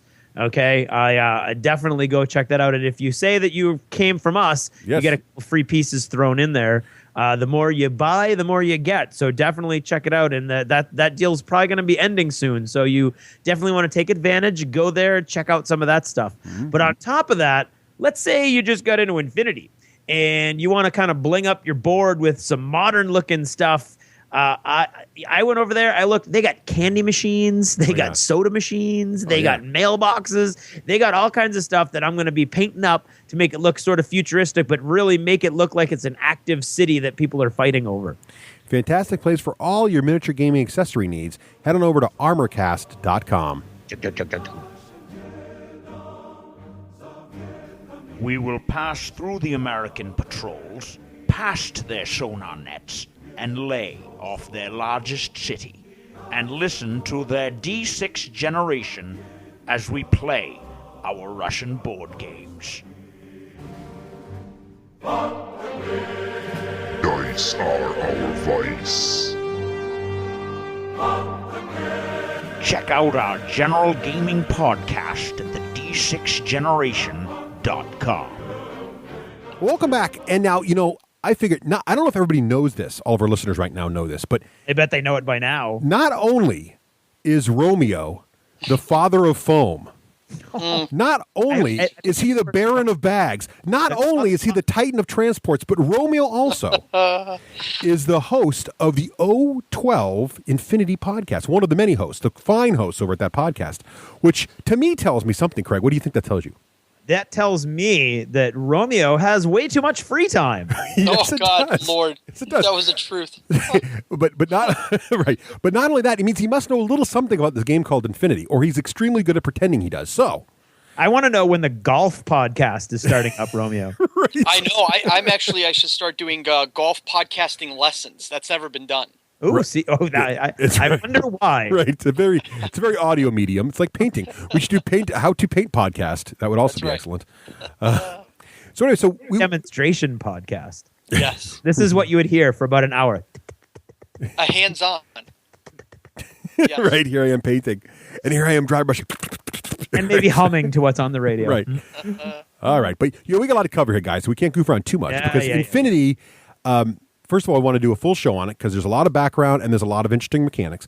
This part we're going to talk about just the background, though, just what the universe itself. And as Craig pointed out to me off the air, the book is fully half background material. At least half background material and like the background of the units. And I mean, it's really kind of crazy. It is. So let's start off. I think the best way, we do a lot of our games reviews. We like to read sort of like the little blurb from the company itself. So, Craig, why don't you read in your best theatrical voice the little blurb here, the part in italics here that I put in there. Yes, I see the italics. Way to give them a little peek behind the curtain. No problem. I wanted everybody to think I had this memorized. You do? Oh, no, sorry. I'm going to turn the document off. Now, Craig is now reciting from memory. Here we go, Right. Craig. Here we go. 100 years and 175 years into the future. Boop. Okay. Humanity has managed to survive despite itself. But for how much longer? The human race has reached the stars, traveling through wormholes, enormous commercial ships run by the international community, known as circulars, jump from one star system to another. Circulars are controlled by O12, an international organism that is the second generation United Nations, but with much greater capacity for decision-making and for taking action. A single massively powerful artificial intelligence that is present in the entire human sphere and indispensable for the great powers assists the O12 in maintaining a fragile balance between them. The old nations have grouped themselves into great international federations and have allotted between themselves the star systems that have been shown to be adequate for human life. In these new powers, much more powerful than the old ones, these new powers, much more powerful than the old ones, there's a lot here, continue to be moved by the age-old driving forces of human history, the quest for living space, resources, and power. They all want the same, and that makes peaceful coexistence difficult. Confrontation and conflict are the constant norm, whether they be opened or concealed, of high or low intensity, of long or short duration. The profession of soldier in this epoch is far from dull. Excellent. Okay, Romeo, would you read the next page, please? No, just kidding. I was like, wait. No, we're not doing that. We're not doing that. Cool echo sound. That'll get dull quick. We want to go in here and start giving some analysis. So basically, so that's the setting, right? And I do just want to point out that although that was really not my best work, you will, I would say maybe 1 out of every 10 people are going to notice that this might not have been written by someone who speaks English as a native English speaker. So because let me Go ahead. Sorry. I was going to comment on something which you guys will find very interesting. There's a couple, if this was a foreign exchange student writing a paper for me as a teacher, I would give it an A+. And if it was an American student, I would bring them in to talk to them about the dangers of a thesaurus and the nuances of the English language. But there are some things that are jarring, and you're like, that's not exactly the word they mean, or that's not exactly the grammatical structure that would actually go there. But the meaning and the thought and the background and the fabric of the story they're telling is really cool. Right. What was your insight there, Romeo? One thing that I want to point out is one of the lucky things that we were able to do with Infinity, and then not really as O12, more as with Battlefoam prior to O12 existing as the podcast. We got a chance to go to Spain and meet with the team at Infinity and tour their facility and actually see how Infinity runs and operates. Mm-hmm. And it's rare when you're able to meet a successful miniatures company where the owner and creator of the company drives an hour out of his way to pick you up at the airport at midnight because your flight came in late. Okay, so Fernando, one of the founders of the company, one of the main guys that runs the business, drove, like I said, over an hour actually, all the way to the airport that, if I remember right, Vigo is the airport that we flew into, to pick us up, to bring me and Jema back to their place, put us up in a hotel, keep us there for the weekend.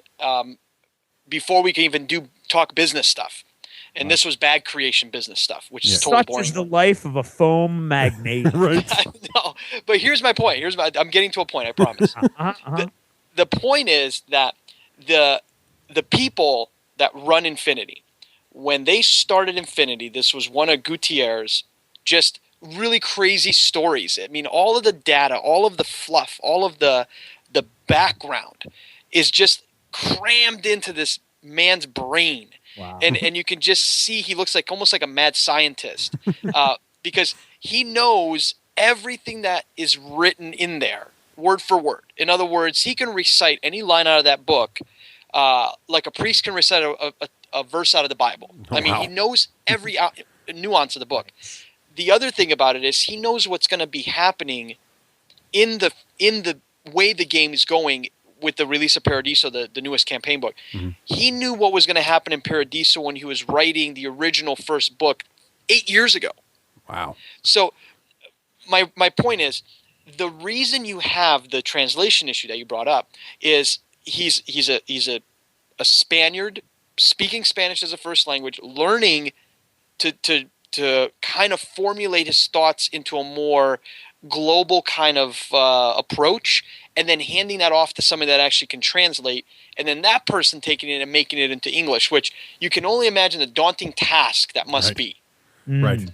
So just a little inside scoop of how the company runs. So really, really intricate stuff, and just a very, I'll be honest with you, a very young genius is how I would categorize Gutierrez. And that's not even kissing his butt because he has nothing to do with my bags. But anyway. Well, it is, Romeo, that's great to hear. And it is real interesting because, as Craig said, you can tell, obviously it's not written by someone whose English is their first language. It's been translated. At the same time, the attention to detail and the interest of the universe drags you in almost in spite of that. You're like, and you can still mine out exactly where it is and where it's been and where it's going, which is really interesting.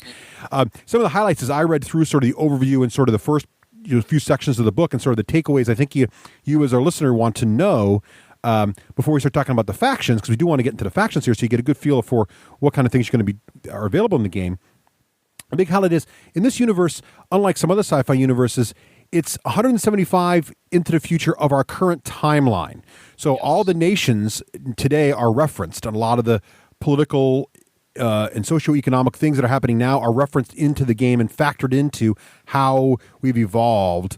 And it's sort of like one other possible future from today, sort of like, Star Trek is one possible future and Babylon 5 is another possible future, as opposed to something like Star Wars or something where it's just totally out there in a whole different place.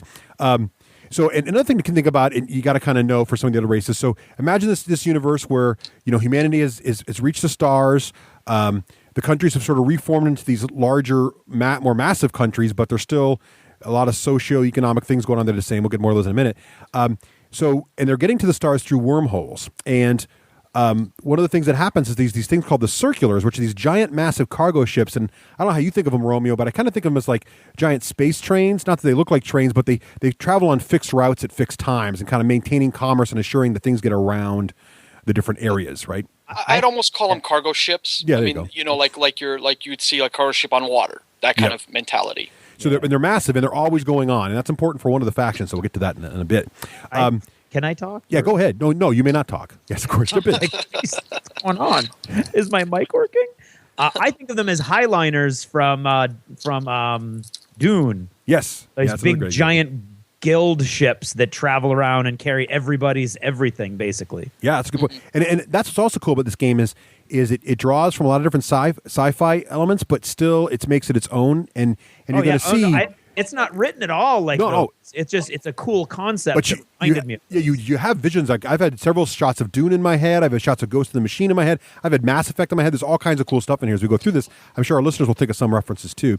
Another thing that's going on, which is really important to the central arc of pretty much every faction, is there's this interstellar sort of internet/virtual space thing, and it's called Maya.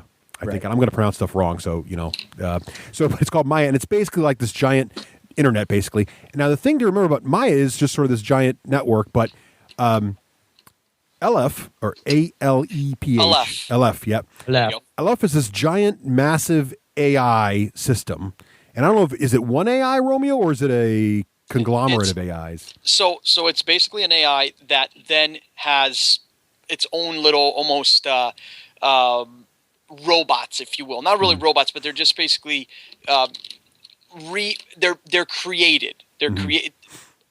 They can actually create life and bring it back. Yeah. So they can take basically DNA from fallen soldiers, fallen warriors, fallen whatever, and infuse them back and create new life and create almost like their own soldiers, their own army, their own watchers. Right. And Alepht's basically job is, it was created by humanity, and its job is to monitor all humans, kind of keep them together, and do what is theoretically, quote unquote, for the best for humanity. And so one of the underlying sort of subtext of the universe is Aleph always doing what's best for everyone? Does it or she or whatever you want to call it have its own agenda? Is it working for in one faction's pocket? What's going on with it, right? It's kind of like, who really knows what's going on there? So some humans love it because it gives you all this great access and support. Other humans think it's sort of like a total invasion of privacy, and they're always in your grill, and we want to not have any access to Aleph, and there's sort of this thing going on with different factions, right? Now, Romeo just hinted at the fact that Aleph and technology in general has got to the point now where they can create a couple interesting things. First of all, there's this concept of cubes, which are these cool little data objects that can sort of attach to you. It's like biological microprocessors and wetware you can actually attach to your brain, which can actually record your personalities and your memories. So it can actually make a digital or bioelectrical copy of you, right? Right. And that can then, Aleph can create these what they call L hosts, which are basically biosynthetic bodies, and they could put that into another body. So essentially, they can make you immortal, right? But not everybody's. But there's some governing bodies about who and what can be immortal and who's allowed to have that happen to them and that kind of thing, right? Right. And let me know if you want to jump in. The other thing that go ahead. You're on a roll, man. I'm just gonna just slow me down. And the other thing that goes on here is there's this drug, very expensive drug that's controlled by one of the factions. More about that in a bit. Called Silk, and this reminded me of Dune, Craig, a little bit. So Silk is this drug they're using to make the cubes be able to implant into L hosts and also to implant into humans. So without being able to be resurrected, you'd have to have that ability, right? Right. So go ahead, Romeo. Silk's controlled by Hakislam, which is one of the factions, and they are the biggest producers of it. They're the ones that that is what their trading commodity is, to stay up to par with Panoceania and Yujing and the other larger factions that are out there. Yes, that's awesome. So then the next thing that happens is, so you get this idea that they can make these artificial bodies. Aleph can put, electronic controls in them and basically make it, or whatever you want to call it, its minions to do things. So basically like little machine workers. They also can put a dead human back in there, or I guess even a live human in there, which is sort of weird because they clone you being alive. The other thing they can do is Aleph has gone back in history, analyzed activities, and has made living recreations of historical figures. and then Elif hires them out to people, right? So she could actually, think of it this way, Elif could create a perfect copy of Michelangelo by analyzing all of his works, create a Michelangelo, and then you could call up Elif and say, hey, I got a ceiling I need painted. Can you send over Michelangelo for me, right? So they can do that kind of thing, but then also they bring back military leaders as well and other people. So you'll actually see in the game there's playable characters like Joan of Arc and Sun Tzu and William Wallace, and those aren't some dude calling himself William Wallace. It's actually theoretically the perfectly synthesized version of William Wallace out there in battle. If you kill him, no worries, they can just make another one. Right? That's pretty much how that works. So that's just to give you guys an idea of the level of technology and sort of where the universe is overall. You guys want to jump in on any of the sort of the big picture stuff before we get into some of the factions? Well, I mean, one of the other things to keep in mind is when Gutierrez wrote this years ago, when he started writing the universe, a lot of the things that you see happening today in real life didn't happen then. Right. So some of the things where he talks about the collapse of the U.S. economy, the formation of the Asian countries getting together under one umbrella instead of being Japan and China and Korea and so on and so forth, and forming this united Asian almost conglomerate, Eugene in this case. A lot of these things, crazy enough, are like coming true, which is really Nostradamus and creepy like. But it's one of the things to keep in mind is that when you read into the fluff and you realize how some of these changes are happening, is more or less, in a nutshell, technology is speeding through, right? And mankind decides that technology is moving so quickly, and there's so much going on, and they're finding these wormholes and able to use them, and they have these, they finally reach the stars, that they empower a computer, obviously Aleph in this case, to help run the world and help mankind, not hurt itself, because there's so much stuff happening and there's so much that needs to be taken care of. In return, Aleph secretly, again, it's hinted throughout the book and the fluff, Aleph is realizing how dangerous humans are to themselves, and is almost preparing itself to eliminate humans. Right. They don't say that per se, and that's not actually written anywhere, but I mean, you see Aleph is obviously a faction, so you can fight Aleph against the regular guys, so obviously there's something going on there. The other thing that's kind of important is that, and before we jump into the individual factions, is that the Earth becomes kind of one of the hubs where there's pockets of the different factions, but we really kind of stopped liking to hang out with our own kind. So everybody kind of split up with their genre and then started populating stars, and they're very, very protective of their planets. So if Pan-Oceania is considered the biggest faction in the game, the most technologically advanced, the most powerful, most money, the richest overall kind of conglomerate, those guys, they've populated the most worlds, and they're proud of it, kind of thing. So one thing to really kind of keep in mind in this game is that there is a lot of this who's the king of the hill kind of mentality in the game.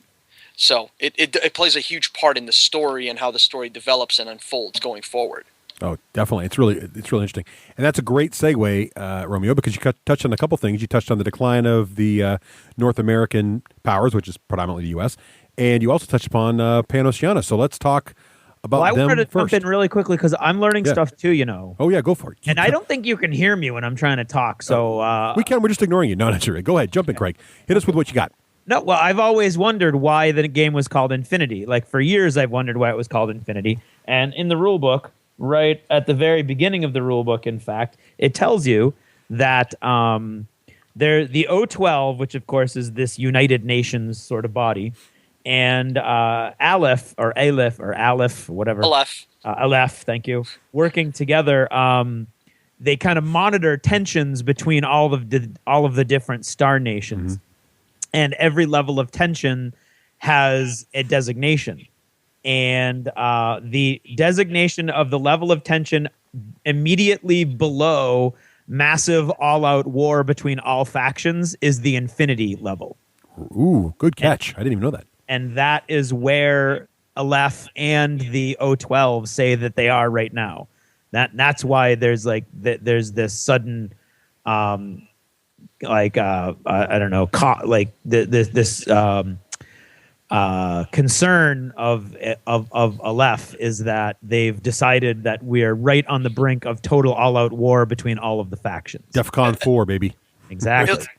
From how I perceive the fluff, is Aleph is at this almost like a breaking point. Like, they were built by mankind to help mankind and protect mankind, but they're at the point where they realize mankind is kind of doomed or is dooming itself, and there's torn.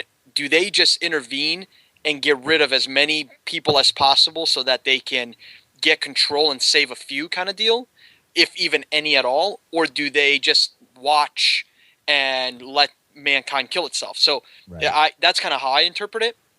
Read into the fluff of Aleph and how they kind of they're very much stuck right now making these big decisions, but they can't show their cards and let humans on to the full fact that they are concerned and they may freak out and wipe them out. Right. Yeah, it's pretty slick. So Aleph a big question mark. Is what are they up to, and that whole constant fight for saving humanity versus saving it from itself kind of thing is really cool. So great. So let's talk about Pan-Oceania now. So basically, as Romeo mentioned, the North America economies have collapsed. The U.S. tried to overextend itself, trying to become sort of the one last great power, sort of overextended itself, trying to help everyone and helping itself, and basically started to go into decline. Meanwhile, the EU got very tangled up in trying to solve all of its problems with absorbing the eastern states. And while all this is happening, of course, China is growing and is becoming a powerhouse, a dominant nation. And as it becomes more larger, it starts absorbing some of the nearby nations. And basically, Australia and New Zealand looked around and said, "Oh crap! China's basically absorbing everyone, and they're going to absorb us too." There to stop them, right? So what are we going to do? So they joined up, and they hooked up with Indonesia and Malaysia and a bunch of other nations in those areas to try to slow down China. And eventually, even India and the Philippines joined in, and they sort of became the nucleus of this new emerging world power that called itself Pan-Oceania, that eventually picked up even Brazil and Chile, and as they grew even more, eventually even some of the EU blocks, some of the southern parts of the EU also joined in, right? So they became quickly a very dominant power, or not quickly, but over time they became a dominant power and sort of replaced the U.S. as sort of the ecosystem and the center of the Western world. Right. Yeah. Is that fair to say, Romeo? Yeah, I mean, I would say, though, the one thing I was corrected on early on with the game by the guys that made it is Pan-Oceania. Oceania. That's what I was going to say, but I didn't want to, Yeah, Oceania. no, that's the way. Yeah, I was told the same. I used to say Pan-Oceania. Or and they're like, no, that's not correct. And they get really hot and bothered. So if anybody would know, it would be them. We need a pronunciation guide here. Okay, so Pan-Oceania. There you go. Now, what's interesting is it is so right now they are the most powerful superpower. Yeah, they're the superpower. They are, and they're a hybrid culture. They've brought everybody in, and they're sort of like what you would think, what most people characterize the U.S. as today. That is, they're extremely tech advanced. They're a nation of technophiles. They have, they're also very materialistic. They sort of sell themselves. They pride themselves on the fact that their middle class is extremely well off, and that's just their big thing. They also were not afraid of space exploration. They were the first guys to really reach the stars. They found the wormhole. They've created Aleph. That was sort of their big thing that sort of evolved into Aleph, which became cross cultures, across nations, right? But that was they pushed that forward. They became the big colonizing folks. And because of their strong technology base, they really started having really early on some of the really highly advanced military stuff. And Roman, I'm pretty sure this is right. They're the guys that sort of invented the tactical armored gears, or the TAG concept, right? Which is these mecha that are sort of a signature. In War Machine and Hordes, their signature is the Jack, the War Jack. In this game, I would say the TAG is one of the signature items. You look at that and you're like, wow, what is that model? What game is that from? It's these big mecha that for the Pan-Oceania, they look a lot like Gundams from the Gundam series, which is one of the reasons I love them. But is that right, Roma? Are they kind of the guys that sort of started that whole thing? More or less. I mean, Yujing also had a huge part in that, and it's just a matter of, it was kind of like an arms race. Yeah. For who can have the most dominant version and so on and so forth. And you'll find that in the models also, that the they were the biggest arms dealers making these things, and really some of the platforms that were considered rejects that Pan-Oceania made early on ended up going to the Nomads as scraps that were then militarized and then turned into actual weapons for the Nomads. But they were considered the retreads and the crap that they didn't need. So Pan-Oceania and Yujing are so advanced in the way they create tags that other people are literally begging just to buy their junk. Right. So Nice. they are like the leaders of that, yes. Yeah. The other interesting thing, too, and in Infinity, it's important to know that there actually are quite a bit of both background material and playability in essentially sub-factions, right? So there's like lists within lists in this, not unlike there are sort of theme lists in War Machine or sub-codexes in 40K, right? You can play little verticals within each of these factions. And one of the things that's really interesting, and of course you can also mix and match within the faction. One of the things I think is really interesting about Pan-Oceania is you think of them, you look at them, first you look at them like, oh, they're really high tech. They're the spacefaring guys. They got all the cool gear. But then also you look in there's all this religious symbolism all throughout their stuff. On this one? Yeah, jump in. Because I think one of the many very interesting things about Infinity that I've been picking up is that they don't shy away from stuff that some other game companies might be like, let's not touch that because it might be controversial. Right. Good and point. you see throughout their game that they're like, no, we're going to look into the future. We're going to create a plausible future that we think is interesting, but that you can see kind of evolving. And one of the cool things in Pan-Oceania is that, I mean, a lot of those countries are very, very Catholic. Mm-hmm. And so what happened when what happened when Pan-Oceania was founded and Aleph basically had this new ability to resurrect people, is how it was sold to Pan-Oceania, and especially the religious people, was they decided that each nation state had to have one group that was going to be in charge of distributing this panacea, this ability to resurrect people.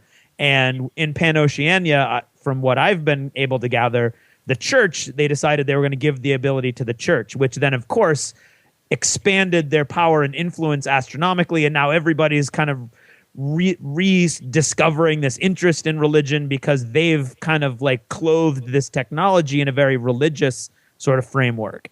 And so you have these burgeoning Christian influence. They don't go and say Catholic, but you can see it's in there with the symbols and the names of different things. But it's just sort of an amalgamated Christian religion, basically. But it's very much on the rise because of this connection with resurrection that Aleph has allowed them to do. Oh yeah, and it's really obvious in their units too, because they actually have Knights Templar essential units, really really cool looking high tech power armor dudes with giant glowing Templar crosses on their shoulder pads or on their chest or even on their visors in some cases, right?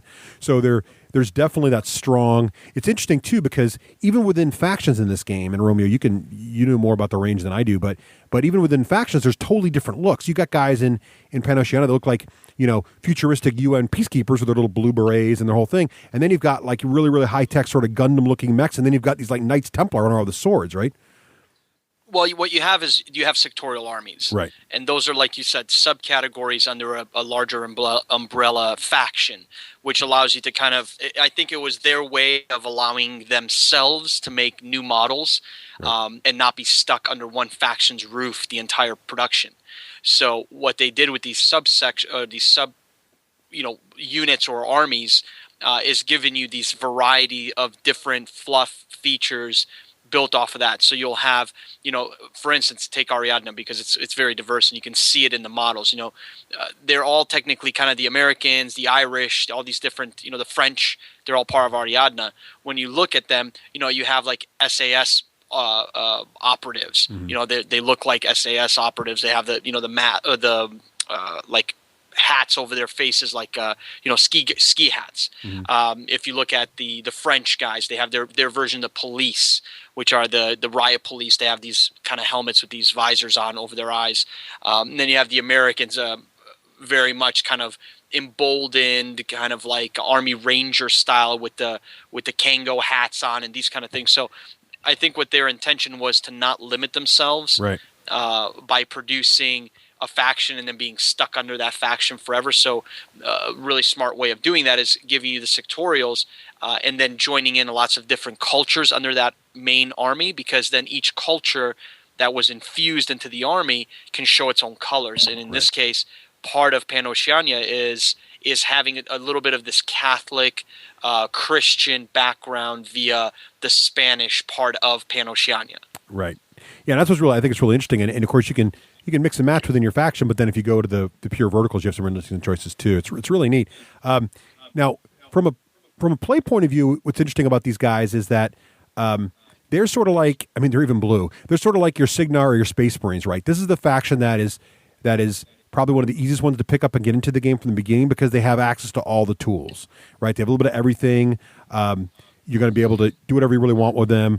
They're just a really great looking faction, but also they're really flexible, right? So these are the guys that have all the toys, all the models you need, and they have access to anything you see someone else be able to do. There's some kind of tool they have that's similar to it, right? Is that fair, Romeo, about how the Pan-Oceania works? Yeah, absolutely. I mean, Pan-Oceania is definitely the most diverse. I mean, Juching is real close too. Mm-hmm. They're right there next to each other with as far as model count and what's available right now.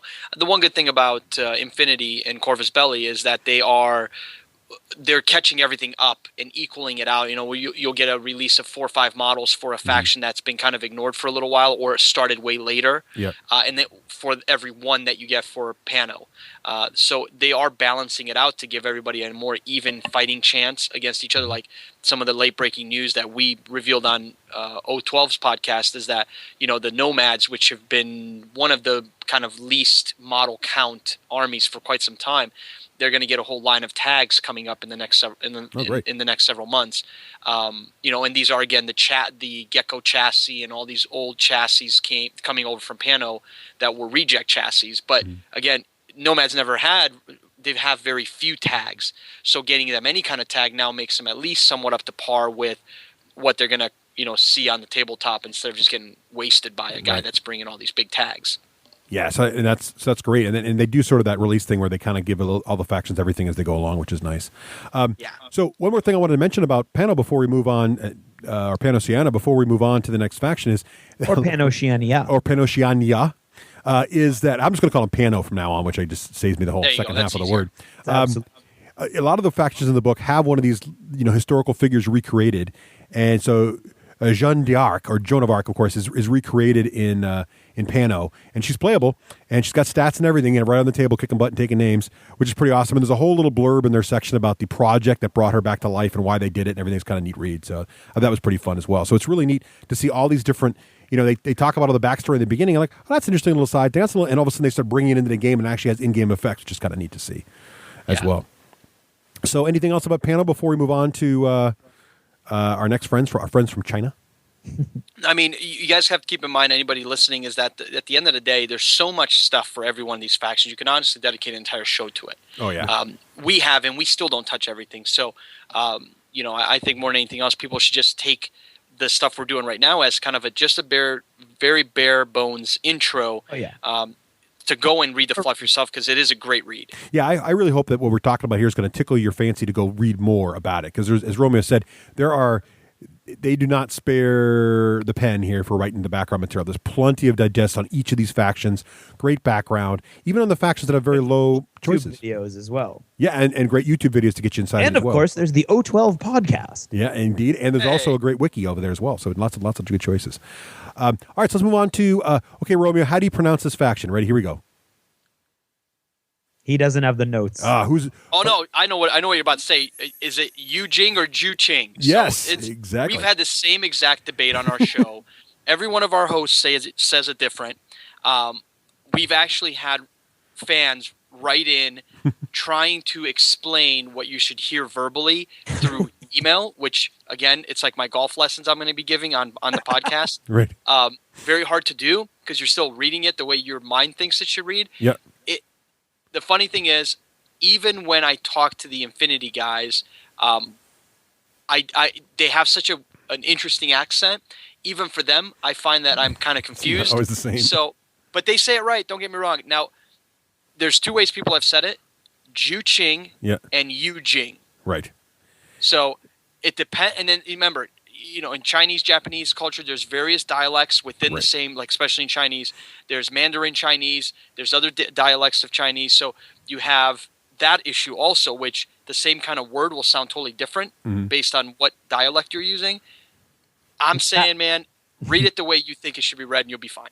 Yeah. That being said, though, there is a phonetic spelling of it in the rule book. Right. It does say how to pronounce it in the book, but again, the thing that's tricky about that is, and I agree with you. I think it's supposed to be Ju Ching. It's supposed to be Ju Ching. Yeah, but according to the book. According to the book, I think it's like a Cador thing in War Machine. Privateer tells you it's Cador, but everybody's like, it's Cador. I don't like saying Cador. So I think that's Cador. But here's the thing. Ju Ching or whatever, they actually say it's literally means jade capital. So if you are actually speak some form of Chinese and you know how to say jade capital, then you know how to correctly pronounce this faction. So there you have it. So let's get into how they came to be. Does anybody really say tomato? Honestly? I don't know. And the other thing about this faction is, what's cool is all the unit names are all named as they would be named in Chinese. So I can't pronounce any of them. It's basically how that works. So I don't even know. So I think we all have slangs for them, right? Like those are the ninja dudes, whatever. So as we said earlier with the Pano origins here, China grew and grew and grew, became a powerhouse. What's interesting about the China story, Craig? Have you read any of this? Do you want to have? So you want to cover a little bit how they brought back the dynasties and stuff? I thought that was pretty interesting. I thought it was very interesting. So China grows into a powerhouse and kind of does what Japan wanted to do in World War II. And slowly absorbs the other Asian cultures around the northern Pacific, shall we say? So they bring in North Korea and then Mongolia and Burma and Thailand and Cambodia and Laos, Vietnam, and eventually Japan goes into the mix. And so what you end up getting is this massive amalgamation of Asian cultures that kind of is under the overall rulership of and South Korea, and Japan's economy collapses because of the U.S. So they were weakened, and that's thanks U.S. Yeah, great. and so that's how they were weakened, and then eventually brought under the umbrella.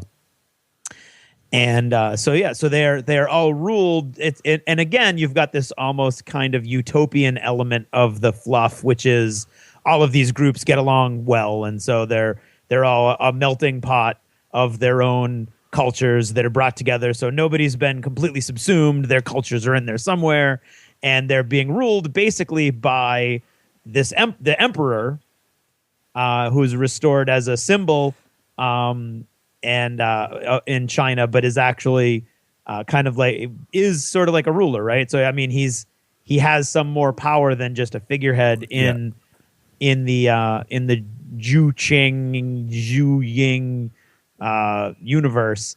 But then you also have this party, right? The political party.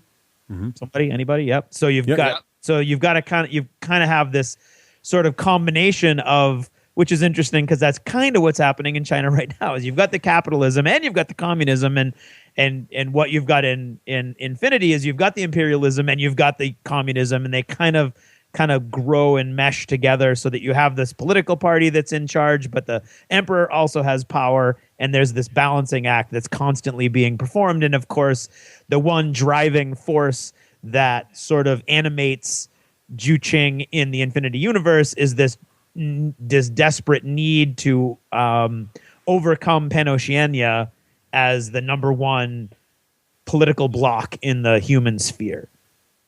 Right. And a couple of things that I thought were interesting about their evolution was, one of them was they actually went back. The government started getting concerned that their citizens were getting too Western and they weren't following Buddhism and Hinduism, or not Hinduism, Buddhism and all these other things. So they went back and found ancestors from the Ming and Qing dynasties, and then went back and said, okay, you're the emperor now. Look, he's got his ancestral history. And they started making laws to force you to follow all these rules. Right, Romeo, is that pretty much what happened? Yes. And then also I think it's mostly happiness over there, but that's sort of the party line. There's actually some issues within China, specifically around Japan, because there's some groups in Japan that are fighting back against China, and they are so China. I think they've sort of outlawed a lot of the Japanese culture, right? Pretty much flat out outlawed it. There's just internal struggles because you're having you're basically trying to constantly overcome. And the reason early on you had mentioned how China kind of took over everybody. The one way they did that was by financially kind of almost buying people out, buying countries out I don't like that were in kind of nowhere land after the collapse of the U.S. So Japan's kind of always been angry at the fact that they've had to go with, China and become Eugene. And it's one of those situations where they're always kind of pushing back. Right. They know they can't live without China and the other states that have combined into one, but at the same time, they're not taking it sitting down really. So there is this kind of underlining turmoil within their own faction. Right. So that's basically them. Now they're also very, very high tech, and they're really just the smallest hair below Pano, right? They're Kador to the Signar, right? These are the two really powerhouse factions. Both almost equal in terms of technology, almost equal in terms of flexibility.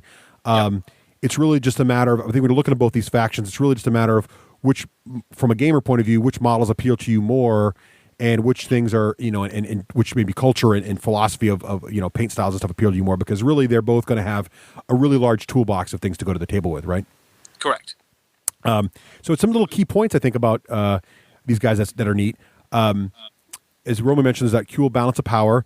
The Emperor is sort of the guy who manages resurrection, except for himself, right? So the political party gets to go in and say, hey, now it's time for the other dynasty to have an emperor for a while, or whatever, when the last emperor dies. As we mentioned, they're second largest, but they have a hugely strong economy. What's interesting, little side note, too, is they totally blew off space exploration. They were like, whatever, Pano, you're wasting all your money. And then later they realized, oh crap, Pano found some really cool planets, so they had to jump out and kind of got late to the game, but they actually found a couple really good planets, and they have got a pretty good colonization going on also. And Sun Tzu's alive, right? Yes. Which is great. They resurrected. So I figure, shouldn't his rules just be you hand a card to your opponent and says, dear sir or madam, you are now playing against the guy who literally wrote the Book of War, you lose? Right. It should be more like that, but I've had Eugene, and my guys dies a lot, which sucks. Darn game balance. Yes, shit. I thought that was pretty cool. So Romeo, any quick thoughts on like, is there a subtle play style? I mean, well, first of all, we should mention you get to play ninjas, and there are actually Shaolin units. So how cool is that? I mean, that's just awesome. But is there one or two areas you can put into play style differences between Eugene and Plano in terms of anything that makes obviously probably Eugene's got a little more stealth units in it, right? Well, the one thing that that I liked about Eugene when I started playing him is ninjas being one of them. I mean, there's a lot of different models that are cool for them, but the one thing is there's something, without getting too technical in how the game plays, but you have martial arts levels, various levels of martial arts skills, and for people that are just getting into the game, that'll make sense once you've played a few, but the martial arts level, the higher it is, the more capable you are to go first and hit easier and so on and so forth. And the ninjas have, a high martial arts value, which allows them to usually, more than likely, depending on the opponent, of course, but more than likely strike first. And their weapons are usually armor-piercing type weapons, and they're extremely deadly. So what you a lot of times end up happening is you'll have a ninja kind of do what ninjas do, which sneak around, not get seen because they are under camo markers, or they run stealth where they're not actually on the tabletop as a model, and they will just hack guys up and just chop them down. So it's very cinematic in that way that they've created these cool ninja type models. But again, Eugene's not one dimensional like that. It's not just about close combat. Yes, they have great close combat units, but then they also throughout the game, every army has the same choice of powerful weapons. The Spitfire being one, the HMG machine gun being another. What's a Spitfire? What's the fluff behind it? Is it a motorcycle? Spitfire is just a name they gave for a rifle that shoots 4 rounds. They're very powerful rounds, and it's kind of considered like this really badass future rifle. And they're more expensive. Characters that have them cost more in the army. They're usually more characterized models or character-styled models, and you're limited on how many of those you can have in any one given list because of how powerful the weapon is. But again, the Spitfire is just a high-caliber, a lot of damage-causing, cool weapon that if you run correctly, you can do a lot of damage with. Nice. Yep. Very cool. Yeah. Wow. They've got some awesome models, including a samurai tag that's got 2 little crazy little robots that run around with him called Crazy Koalas. Yes. So this is 100% anime right there. And one thing we should say, hopefully you're listening to the show and you're getting interested in Infinity.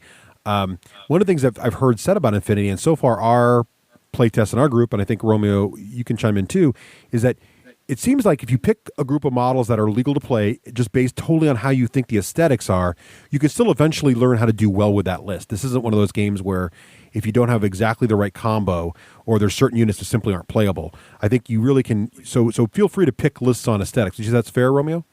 Yeah, the one thing that people have to understand about this game that's really unique, and one of the mechanics we didn't really touch on, is something called the ARO. Don't go there yet. We don't. Data mechanics. Well, not mechanic, but just quick. I just want to kind of I'm not even explain what the acronym is, but the arrow, as you know in jargon term, the arrow.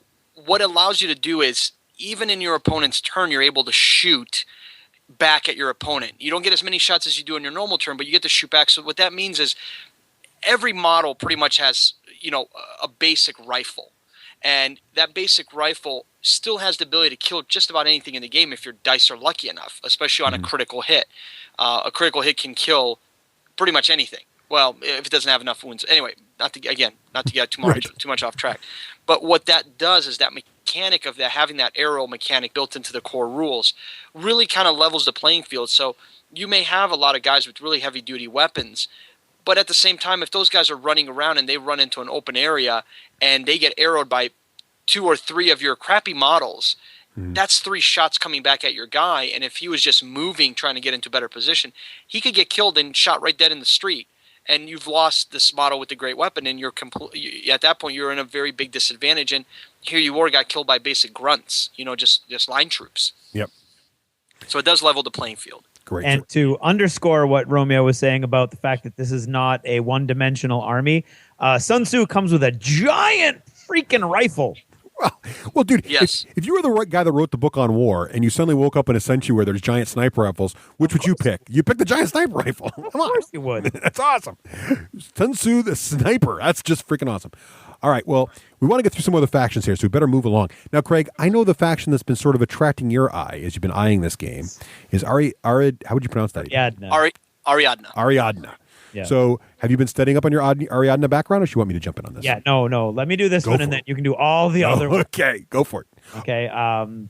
Russ got me into this game about 3 days ago by sending me a picture of a werewolf with 2 shotguns and a kilt. Right. Oh, and I went, oh, damn it. And I believe the subject was a werewolf wearing kilt with a laser or with a shotgun, whatever it was. And I believe it said laser. And I was like, you've got to be kidding me.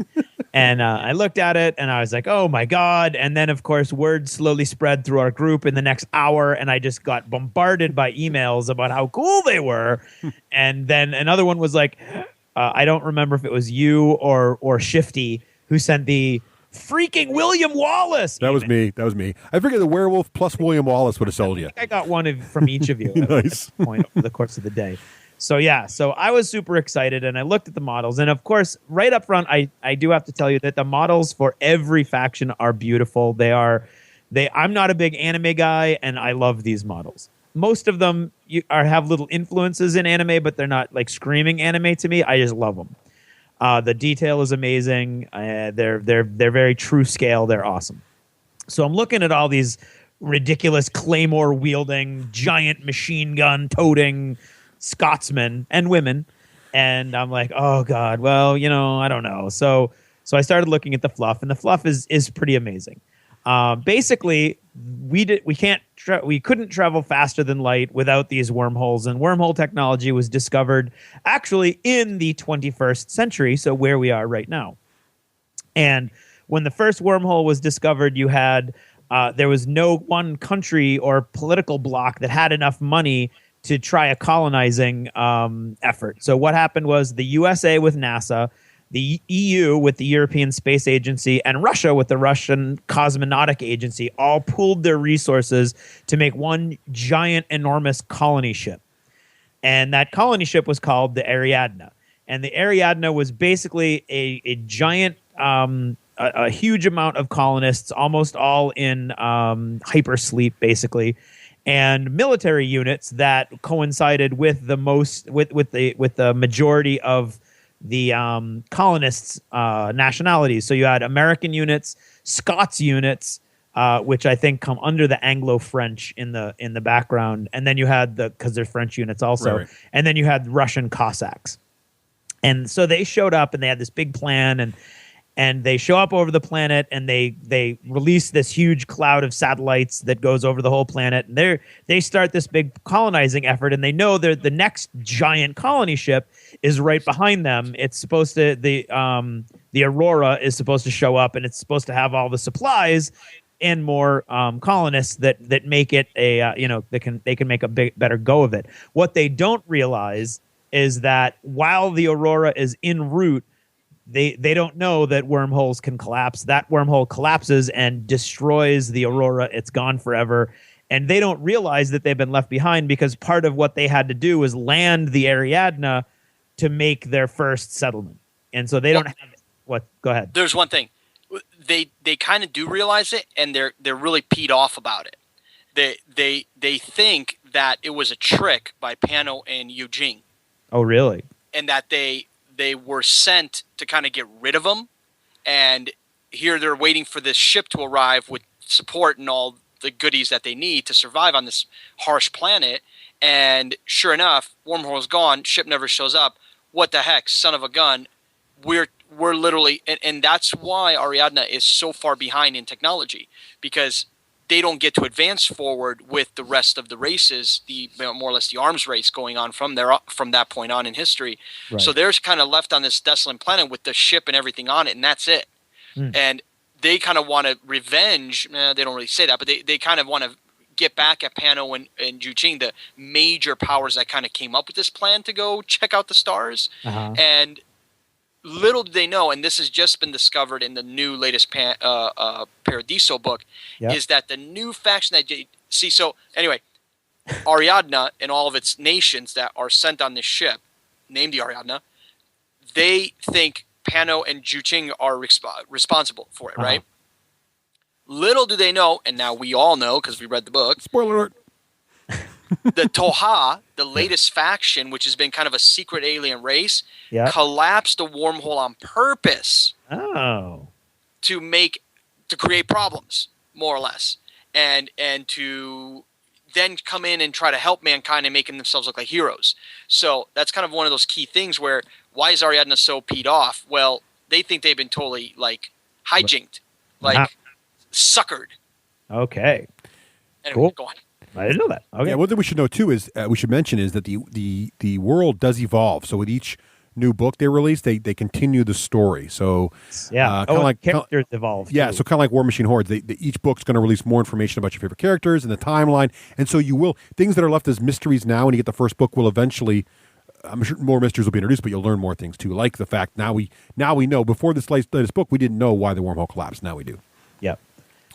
So while they were expanding on, that's why they're, like Romeo just said, that's why they're basically backward technologically, because while the rest of humanity was expanding into the stars and accelerating forward with their technology in this big arms race for 175 years, they were struggling on this backwater planet all by themselves and fighting this bloodthirsty battle with the first. I believe they were the first alien race that mankind encountered, which were these primitive but intelligent wolf-like creatures called the. It would be pronounced if it was a real word, antipodes, but I don't know. Right. We also have that problem. I call them antipods, but Kip calls them antipodes. So whatever. Antipodes. So whatever. Dog people. Yeah, so they're dog people. They're these feral dog, animal, wolf-like things, but they're intelligent and they lived in villages. And so basically the humans started to push them out and slaughtered a bunch of them right off the bat, which of course then they were like, well, hey, if you're going to slaughter us, we're going to fight you right back. So there's big, huge war with the antipodes or the antipods or whatever. And during this war, a very unfortunate genetic anomaly occurred, where when a pregnant woman is bitten by an antipode during a battle, she gives birth to what's called a dog face because somehow the DNA from the bite, from the saliva, gets into her DNA and mutates the child so that when it's born, it looks kind of like a dog face. Right. Unfortunately, or fortunately, depending on what point of view, and for me, who's playing this faction, it's wicked fortunate because it's awesome. They actually are basically werewolves. I was going to say, well, they grow up to look just like Wolverine, which is freaking awesome. Yes, they look like Wolverine normally, and then when they get angry, basically they Hulk out and turn into a big giant wolf man. I know, they're awesome. And so, and they're called dog faces. And interestingly enough, a dog face can breed with a normal human, and then you get a hybrid, which doesn't change, but is also very feral and angry looking. Wolverine. Like Wolverine. Very Wolverine. Right. Okay, and then eventually they do come back in contact with the human sphere as they develop. The Cossacks have become the dominant culture because they were better organized than the other three. And so everybody's kind of still fighting amongst themselves, and there's factions fighting within factions. But for the most part, the Cossacks are kind of like in charge overall as far as the driving force behind the Ariadne faction. Key points, as Russ has indicated, they're increasingly frustrated and annoyed with all of the other Earth factions, and they feel like they've been abandoned. They're very low tech because they've been cut off. So you've got guys that have hackers, and you've got all these super spy sci-fi guys, and the Ariadne faction really has none of that. Right. They have models that can function the same way, because another thing that I love, I won't say love because I've only played a couple games, but that I think is really awesome about this game is that these missions are not, here's the mission, and oh, by the way, if you kill the main guy, it's over anyway. Or here the mission is get those squads in that guy, or have the missions are actually things like you need to go to these different terminals. They're very sort of role-playing game, almost reminds me of Inquisitor way back in the day, things like that, where you're trying to get to these different data consoles and hack into the data console and get the information and all kinds of really cool stuff like that. So the Ariadnans have combat engineers who can do that. They just don't have the access to the ability to remotely access things and tap into Maya to do things like, hack into people's missiles as their guiding missiles go all over the place and things like that. So they do have less of a more of a low tech feel. But the offshoot of that is that they don't have things that other people can hack. So if you've got a tag on the board, apparently somebody can come in and hack the tag and either take it over or turn it off. And the Ariadnans don't have that. Don't have the tag. They don't have tags, so they don't have that vulnerability. They do have the dog warriors, the big giant guys who start out as humans and turn into these big giant werewolves. And in the fluff, and it kind of like offsets their technological disadvantage a little bit. Tessium is this metal that everybody wants. It's in very limited supplies and almost everywhere in the universe, but of course it's all over the place on Dawn, the island, the world of that the Ariadne landed on. And so at first all of the conglomerates showed up and they just started stealing it all. And eventually the O12 came in and helped come up with a plan where the Ariadnans, for the most part, still have control of the Tessium, which gives them some economic advantage and allows for them to have better armor and better superconductor technology and things like that. Basically, you're looking at kilts, wolves, and Cossack-style fuzzy hats. That's all good. Yes. Yeah. And William Wallace is alive and well, kicking butt and taking names. Now, since we've been going along with the historical people all along in these factions, the William Wallace story I will tell very briefly because I think it's awesome. Aleph decided that the Ariadnians Ariadnians, because it is IANS, were going to be a problem. They were going to cause even more problems amongst the humans that it was supposed to be shepherding. So to cause all kinds of problems for the Ariadnians and make sure that they were no problem to anybody else, they cloned William Wallace. They created him, and then they put in his brain one of these cubes, and it was all this like double agent issue programming that he was going to go down and he was going to raise the Scotsmen against all the other factions so that there was this huge internecine warfare and giant civil war so the Ariadnians weren't going to have a problem. Unfortunately, the little drop pod that William Wallace arrived in was knocked off course somehow, crashed into Antipodes territory, and in the crash, his he suffered some minor brain damage, which included short-circuiting the little cube thing in his head that made it so that he was a double agent. So he had no idea who he was or how he got there. But because he's William Wallace, he fought his way through werewolf territory back to the Scottish people and was like, I don't know who I am. And they were like, holy crap, it's William Wallace. And so they eventually learned what the background was, and they're like, well, we don't know what you want to do, man. This is like, what are you doing? And he's like, I hate them for creating me to destroy my people. I will lead my people to victory. And so now you've got this really angry William Wallace that you can Nothing better than an angry William Wallace to make a faction. William Wallace. How great is the background of this game? Come on, that's awesome. It's pretty. It is a very, very cool way that they've tied in these awesome historical characters into the overall structure. Yeah, very cool. Yeah. So, Romeo, any quick notes on playstyle for these guys? You know, what I like about them is it's just aesthetically appealing. So they're going to be the one funny thing is, you know, this is a game created by a company from Spain. So, you know, their loyalties are going to kind of be a European loyalty in general. So you're going to see a lot of the countries that succeed in the world of Infinity are not of the U.S. nature. So this is the closest thing us as Americans get to kind of wrap our brains around and really dig our claws into, as in, all right, we're fighting with the home team. But the disadvantage is we don't have the cool tags, we don't have all the cool knickknacks and doohickeys. What we do get is we get cheap line troops, which means you can have more of them. You get weapon costs that are a little cheaper because they're not as, not technologically as advanced, but they can still do a lot of damage. They're just a little cheaper.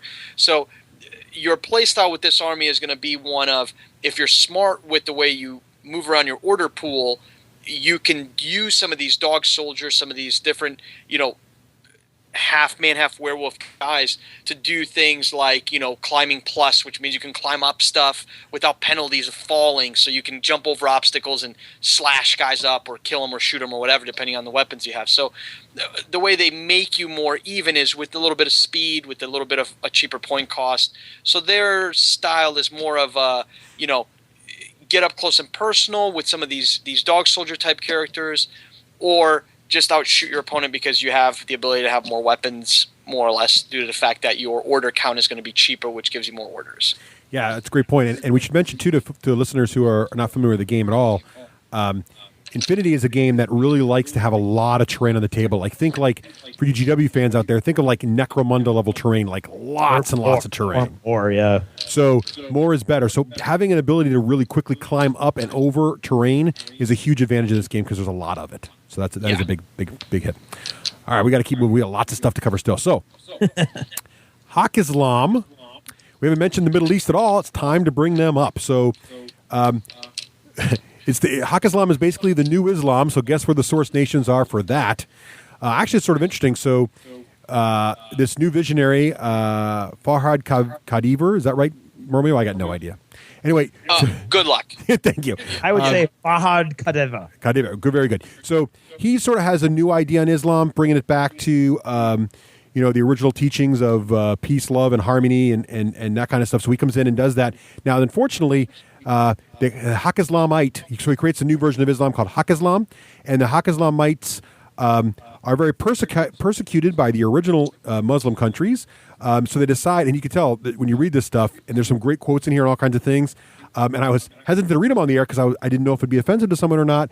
But back to Craig's point, these guys are not afraid to go in there and say, this is what we think is going to happen, or might happen, or could happen. We think it's going to happen. Yeah, it's a plausible future. It's a plausible future. It's really interesting. So it's really fascinating. And if you're into politics, it's sort of weird because it's sort of like a historic war game that's in the future. It's kind of weird. Yeah.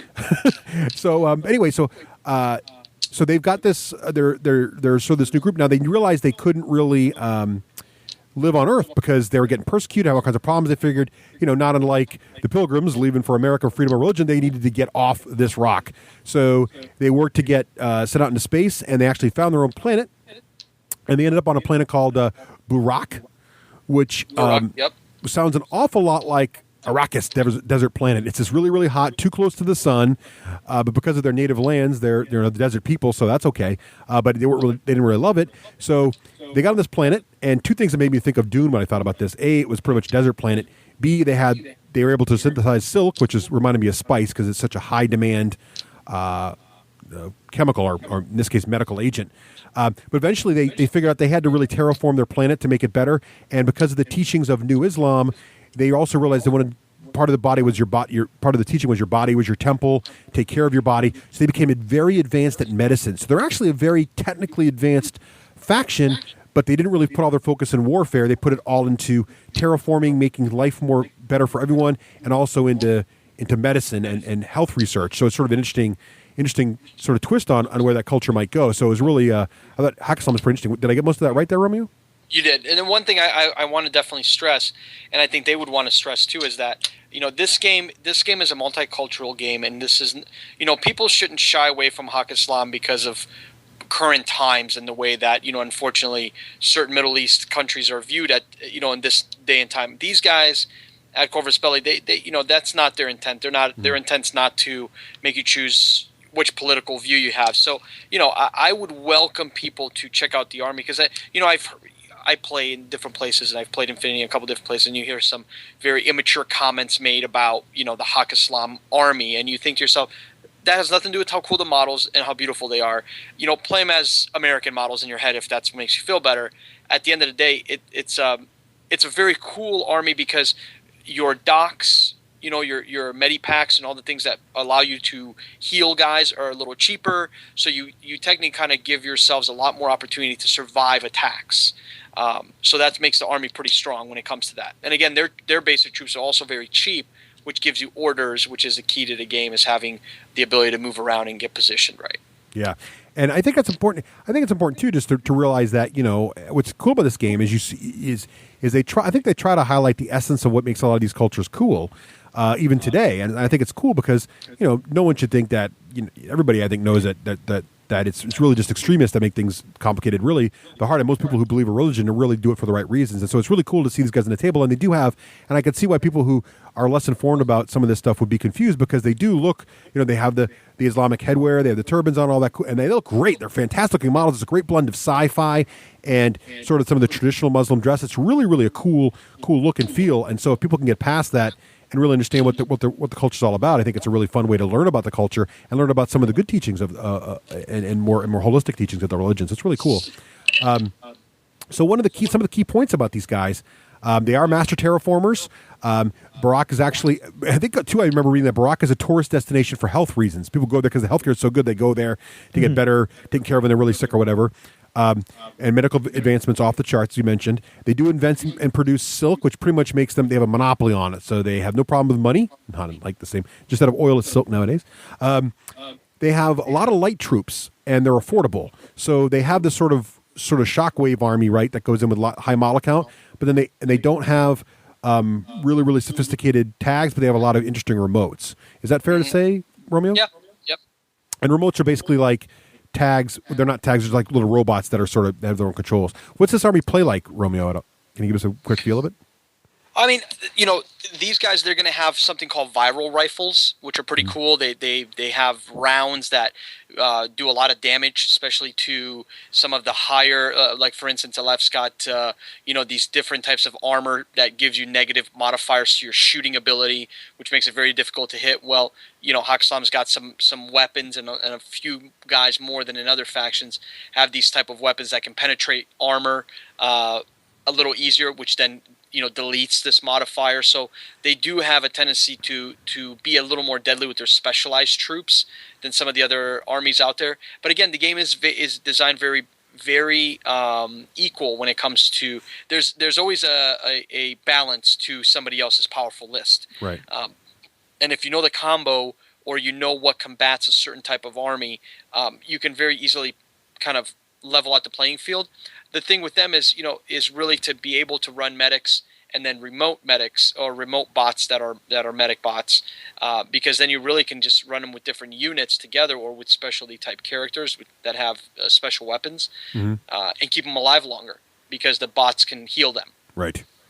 Yeah, I think it's really cool, and I think they're a really cool looking faction too. You got to check out the models and really get appreciation for the sculpts. I think they look great. They do look awesome, and they have a lot of hackers Yep. And just from a model point of view, the hackers are awesome because in this universe, when you can access Maya remotely, and when that happens, it's a hologram of basically a computer screen that pops up in front of you, and like I don't know if it's projected from something on your hand or something. They have wrist comm links, yeah. Yeah. Yep. And so the models that actually can do that come with little plastic it's awesome. Discs. Yeah.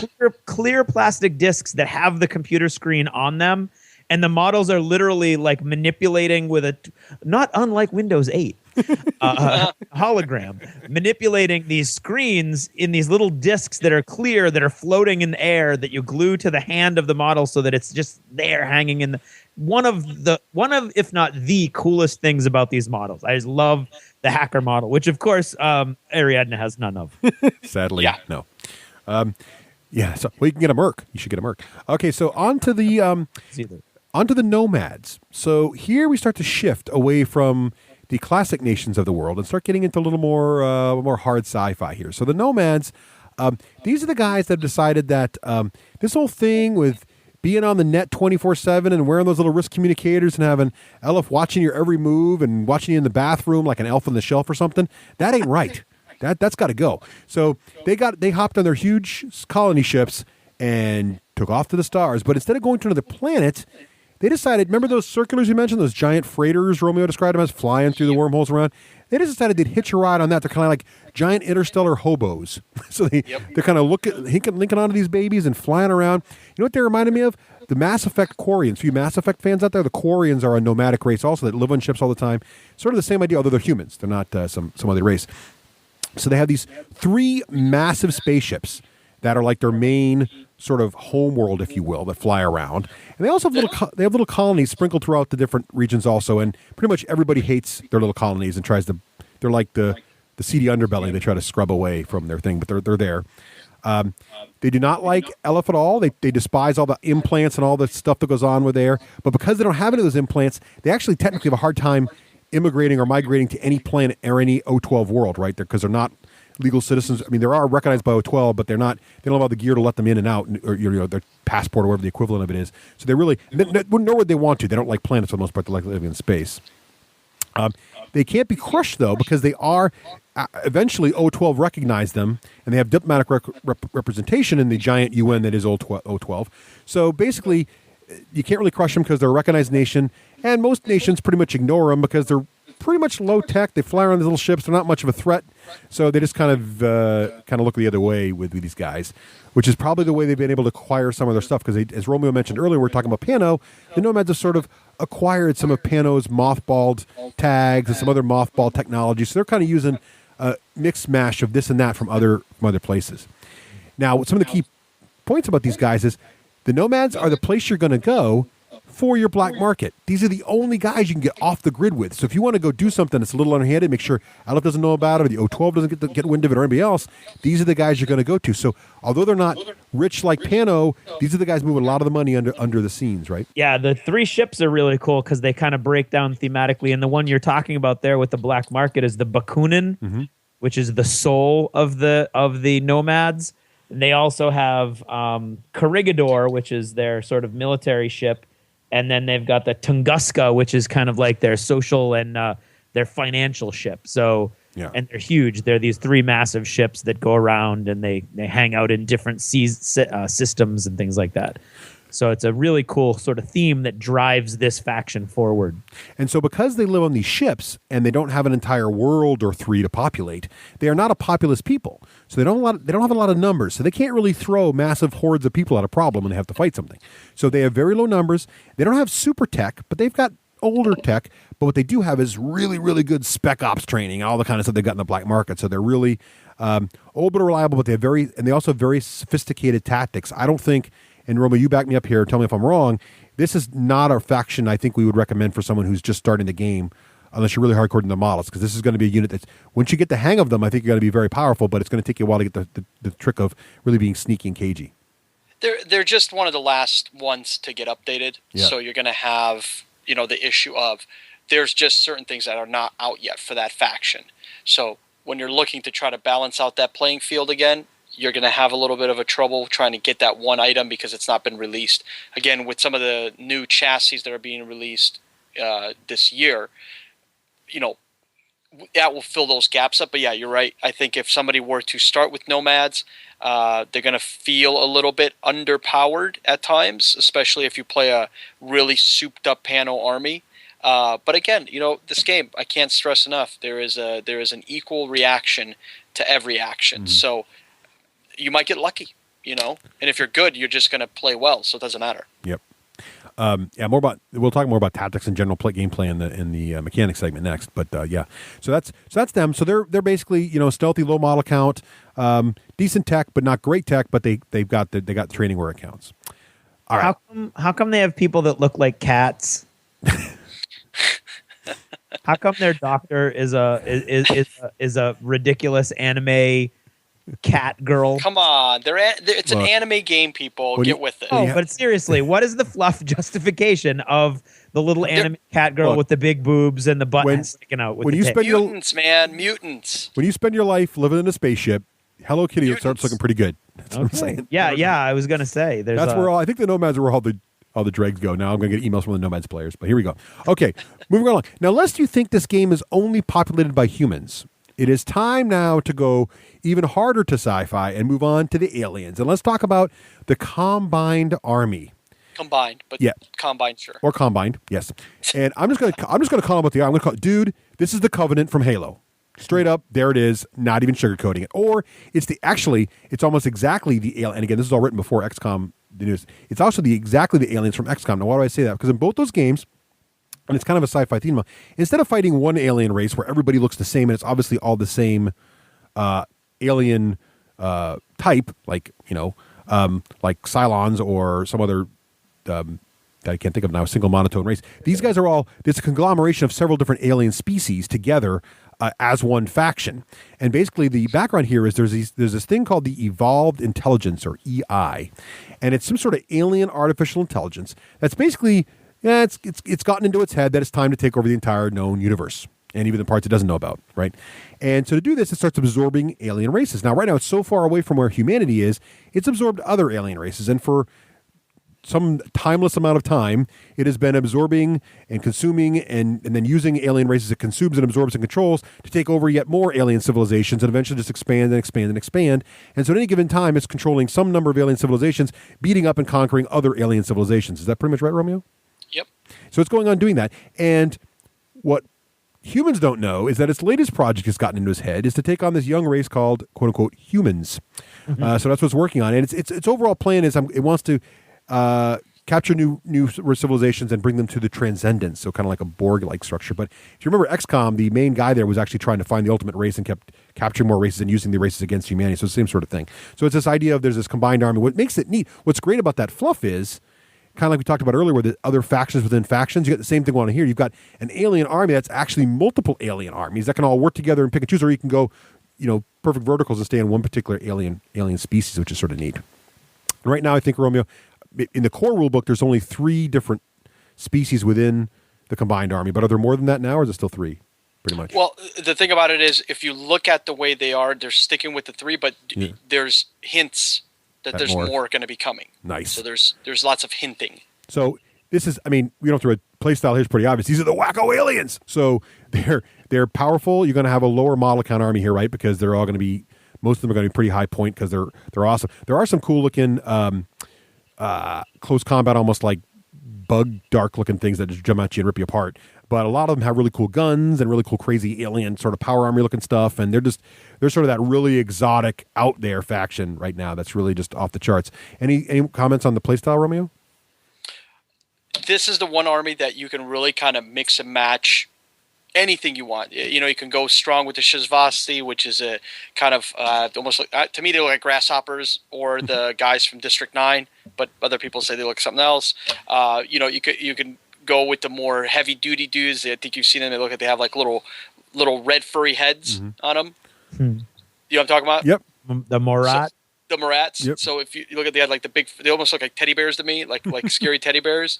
Or you can go with some of the other randomized kind of factions that just, or models that are kind of just like a hodgepodge of different things that they've almost assimilated in.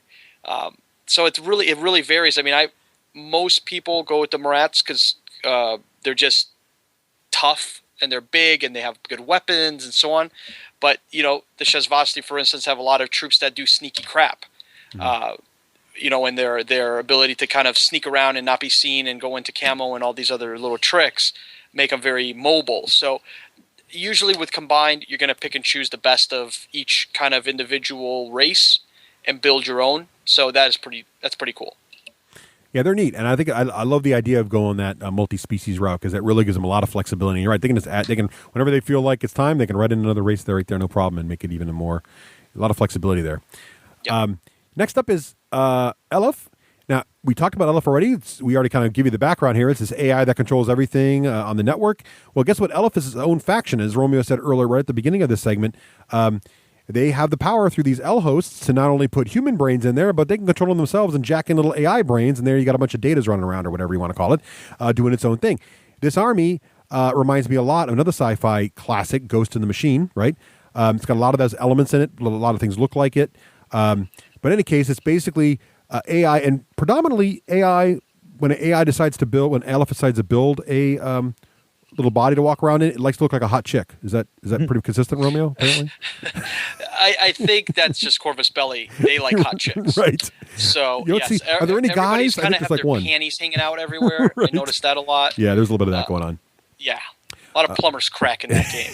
Right. A lot of this is not that game. When we get people who are saying like, hey, I'm getting my daughter into miniatures games. No. Which one is good? This is probably not that one. Yeah, this isn't Relic Knights, but it's darn close. Okay, so I don't even think it's close. No, but it's not the close. Same neighborhood. But it's in the ballpark.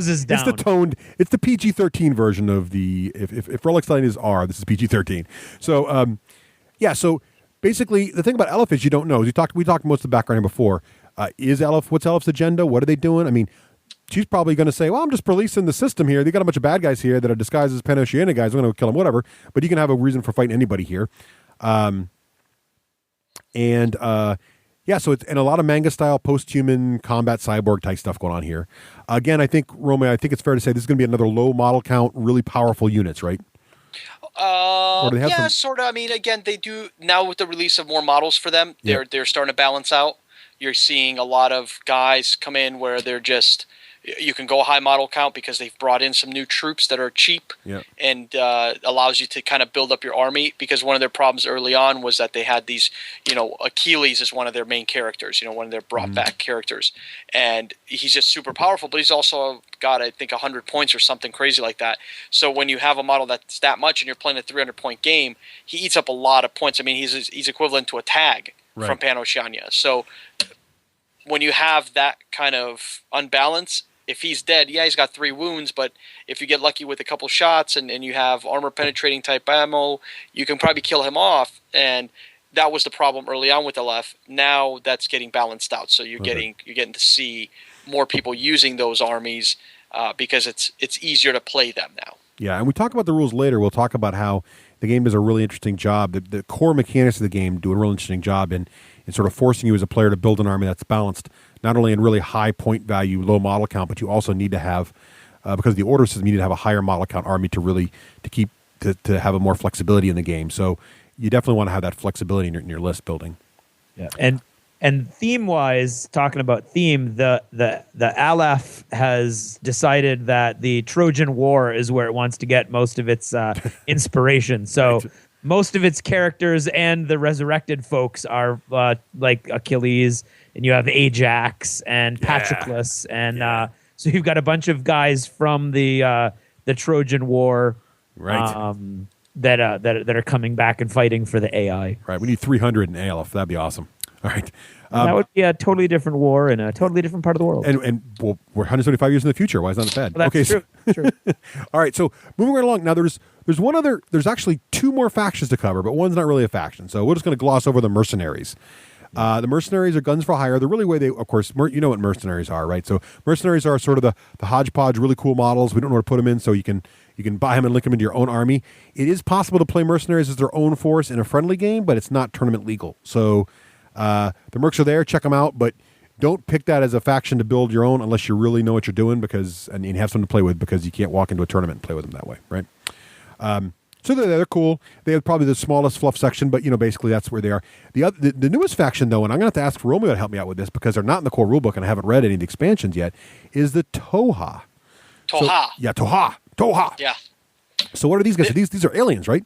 Well, these guys are an ancient alien race that has been kind of watching humans do their thing and has been more or less manipulating a few events to try to get the humans to turn on each other, which is kind of something similar to something else that we'll talk about a later date. But anyway, it's interesting that the Toha created that wormhole issue and then try to sneak in and say, no, we're the good guys. We want to help humans. Right. We're the best. We want to help you fight the combined army, which is destined to kill everybody. And so the humans say, oh, of course, Toha, we love you guys. Yeah, come on in. Thank you. We hate the combined army. And that's very childish explanation, but more or less that's what they're saying. So what ends up happening is the humans really trust these guys. Little do they know that the Toha have a completely different agenda, and that's to really kill all humans anyway. So they are like this secretive kind of new band of guys. And one thing that's interesting about Toha is their whole culture is built around the number 3. So everything they do is built around the number 3. So check this out, which is kind of interesting. If a woman and a man in the Toha culture have a child, okay, they're happy because they have 3. Well, if the woman gets pregnant again and they have another child, one of the family members has to leave. So and sometimes it's decided that it's the father, and he goes and he bands up with another 2, and then they can have a 3, and then now the former family is 2 children and the mom, or some version of that, but they can never be out of that combination of 3. That's how they fight. That's how they plan their strategies in combat. That's how they live their lives. So it's a very interesting kind of take on kind of like some fluff. It's really cool, and they also translate that fluff right to the game mechanics in the battlefield, because the Toha introduced this new concept. I was watching some of the videos about it of 3-person fire teams, right? So they work together in 3s, and in the core game rules prior to the Toha's release, you worked in fire teams of 2-man teams, right? So they could be higher. Yeah, but Toha works in these groups of 3, and they have advantages when they do it, and they have some special rules. It's really neat how that all works. It's really interesting. The thing about them that's just interesting is in their culture or their faction background, they are very susceptible to fire, right? Right. And in the game mechanics as well, if they get hit by something that does fire damage, they basically, if they fail their armor save, they just immediately die. Right. And they go to dead state. Yeah. Right. Normally in Infinity, you kind of go down wounded, and you have a chance for your medic to heal you and all that kind of stuff. But these guys just drop dead. Right. So really, flamers are your friends against Toha. Basically, their armor is genetic. So it's basically part of their skin, if you will. So it heals itself, and it's part of their bodies. So they don't put on armor suits per se. They actually kind of grow it out of their skin, if you will. So when they get burned, that's like bad news, because you're burned in your skin. Can't heal your armor back up. Does it penetrate their armor too? They don't even get an armor save against flamethrowers. Is that right?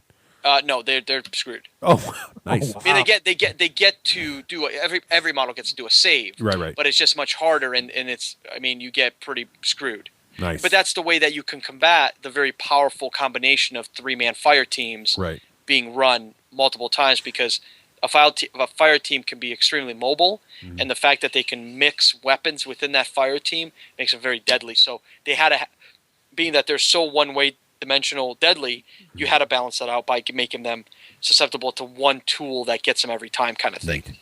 Neat. Now, would you say this faction forces a certain play style, or they have they still have the flexibility of some of the other factions, or are they a little more limited in their choices? I mean, obviously, they're new, so it's going to hurt them too. But in terms of model, selection. But do you feel like they're sort of a certain play style for them, or they're pretty flexible? Fast. I would say that this army is going to always excel if you can get them up the battlefield in up close and personal. They're just so far with the models that are out there tooled up to really rip people's heads off up close.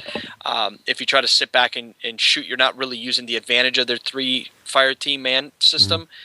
So it's mobility is the key for this army. So get ready to really be on your horse when you're starting a game. Don't sit back and try to shoot pot shots. That's more of a thing you do with an Ariadna or a highly sophisticated Panoshanyo that has lots of shooting ability and high ballistic skill models. Yeah.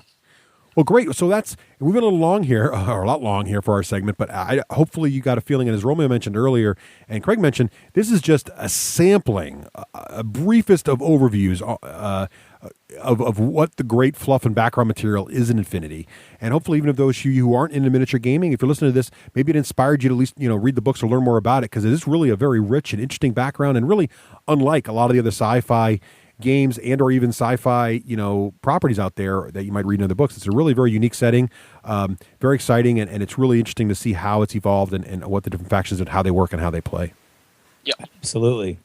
And we have, lastly, just a quick thing to point out is, this show is you guys are gonna do a lot of stuff. You're gonna cover a lot of things. But if after you've listened to all of the D6 generation stuff, if you're looking for more in-depth stuff, some battle reports, model reviews, up-to-date news, and all that, head over to infinityo-12.com, and you'll be able to check out the podcast that we have on a every 2-week basis. And our guys, they breathe and eat this stuff, and it's crazy. They know way more than me. So I'm going to say it right now that, Kip is the genius on our team that knows every freaking word in the book.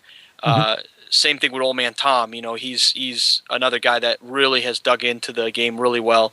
So our podcasts, tend to be pretty in-depth. So if you're looking for more questions to be answered, I encourage you guys to check it out, see if it's something that might help you get this game kind of under your belt.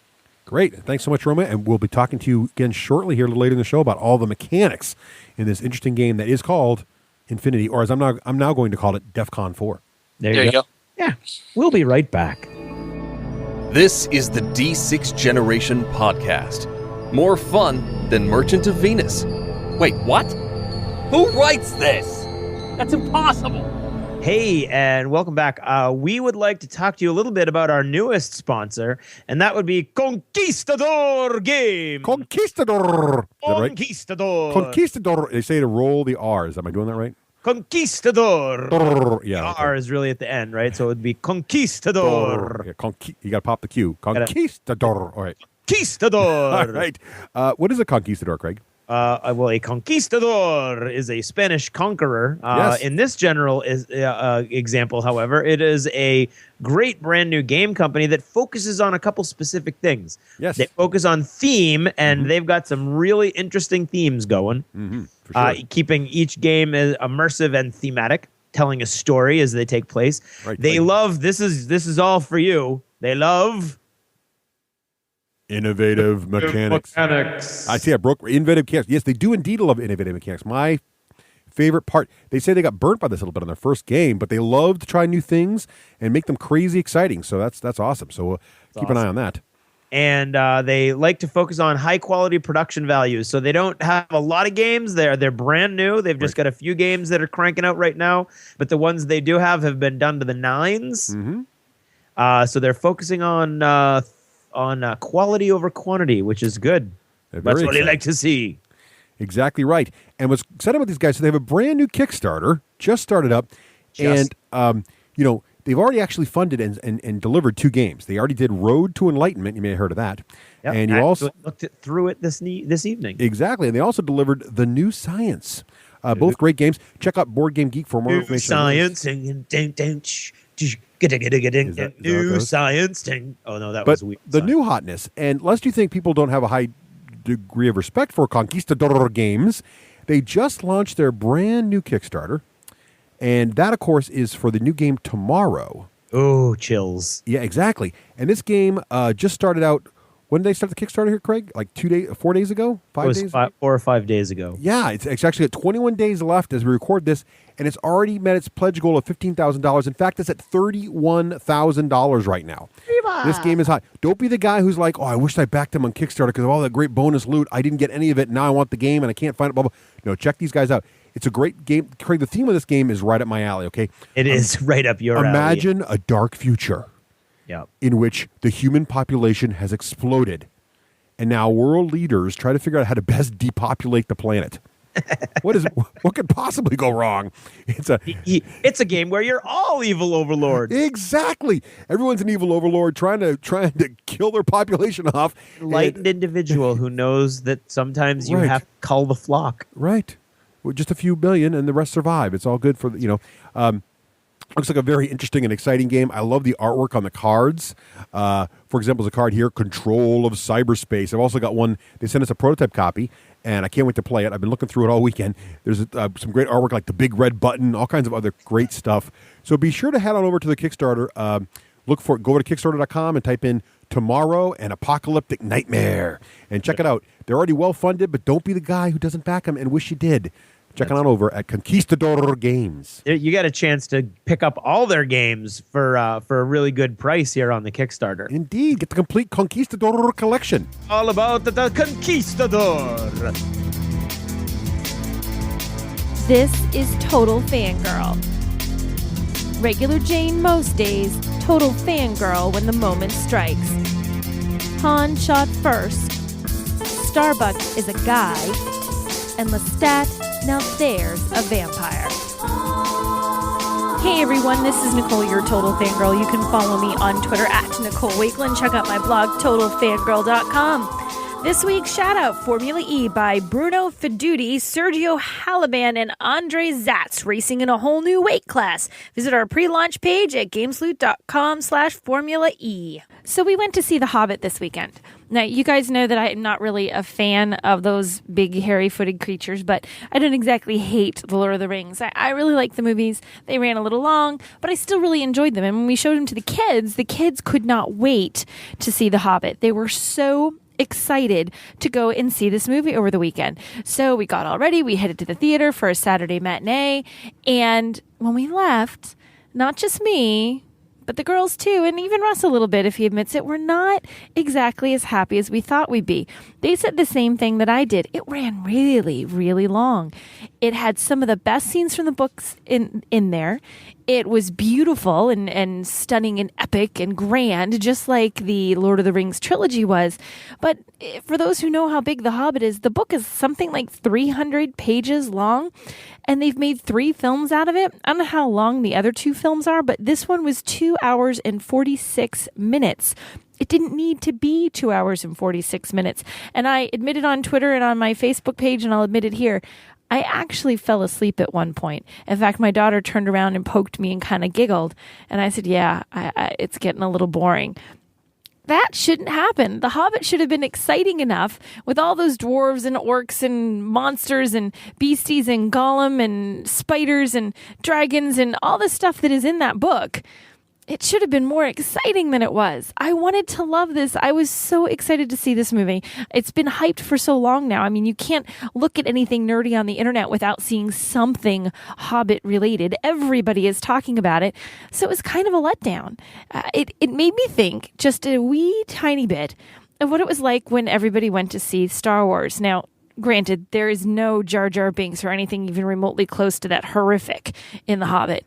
But it was a little bit like that, where the first trilogy was just so well done and so good and beautiful and captured what so many people had been imagining in their heads for years. To finally see it come alive on the screen was just an amazing thing to see. And we were also... It was so breathtaking, and we were also overwhelmed by it. So when you hear that The Hobbit's coming out, you're kind of hoping for that same experience, that same breathtaking, oh my gosh, this is the book I read and they made it come to life. Well, you know, Bilbo comes to life. He's still Bilbo, and we've seen the Hobbits, and we know what they're going to look like, and he's still wonderful. And the dwarves are hilarious. And the beginning of it really was really engaging and fun and kind of exactly what I would thought it would be. But after that first half hour, it was sort of a snooze fest. And how a movie that has orcs and goblins and spiders and dragons can be a snooze fest, I'm really at a loss to explain, except that it was paced so slowly that you wanted them to do something. I got it. They're on a quest. They're going through pretty mountains. It's dangerous. It's cold. Things are after them. Make something actually happen in the story. I was really looking for a little more than just, oh my gosh, we're in peril, beat 'em up, take a break. Oh my gosh, we're in peril, beat 'em up, take a break. And that's all it was, over and over again. Nothing really happened with the story, and there were whole scenes that I'm not going to get into because I know it's still early. It's just came out over the weekend and people haven't seen it. There were whole scenes that they happened, and then I talked to Russ afterwards and talked to the kids, and we all did the same. Why did that happen? Why was that in there? I guess if you were really looking for a lot of just background fluff, I think the guys would say, it definitely had that. It had that in spades.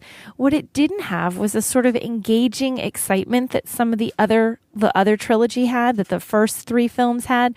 So as 2 more films are coming out for The Hobbit, I gotta say, I'm really not that thrilled with them. And I don't even think that I'll be able to convince my kids, even bribe them with cupcakes and chocolate to come with Russ and I to see the next 2. And to be perfectly honest, I don't know that Russ can bribe me with cupcakes and chocolate to see the next 2 movies.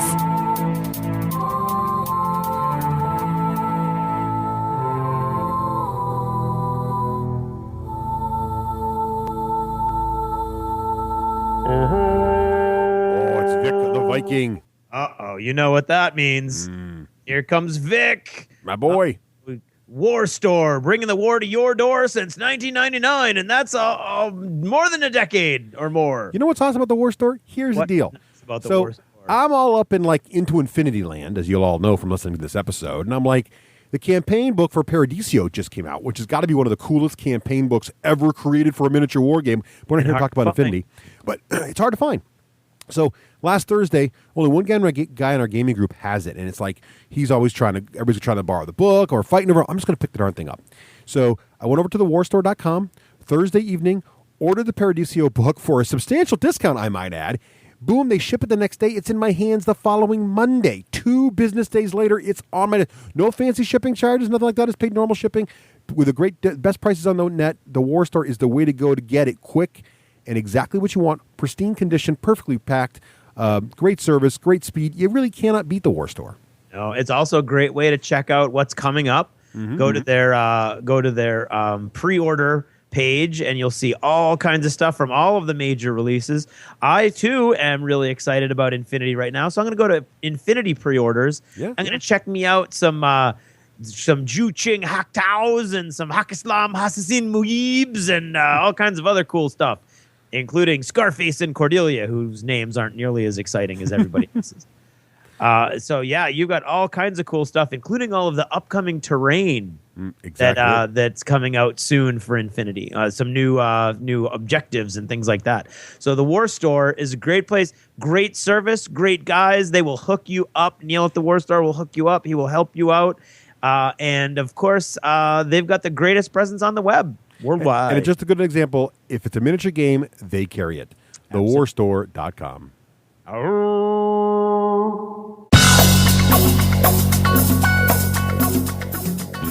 You looking for news, reviews, and interviews?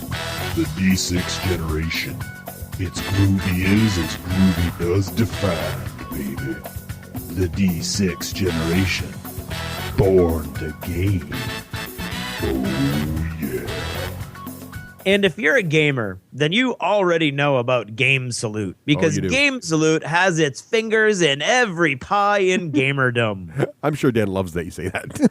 I'm telling you, man, that guy is involved with everything. He's helping people out. He's providing support.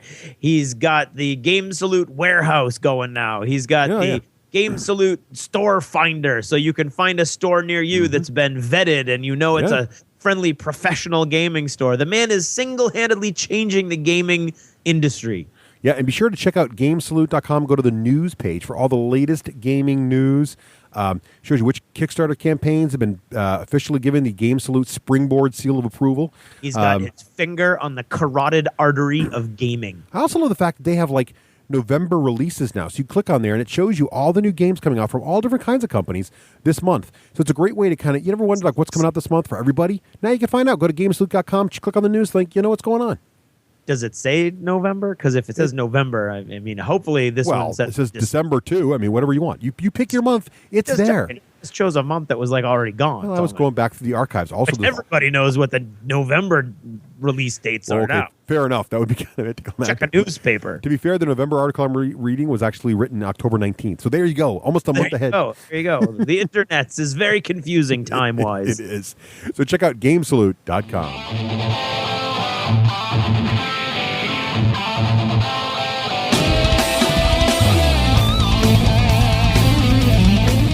You're listening to the D6 generation.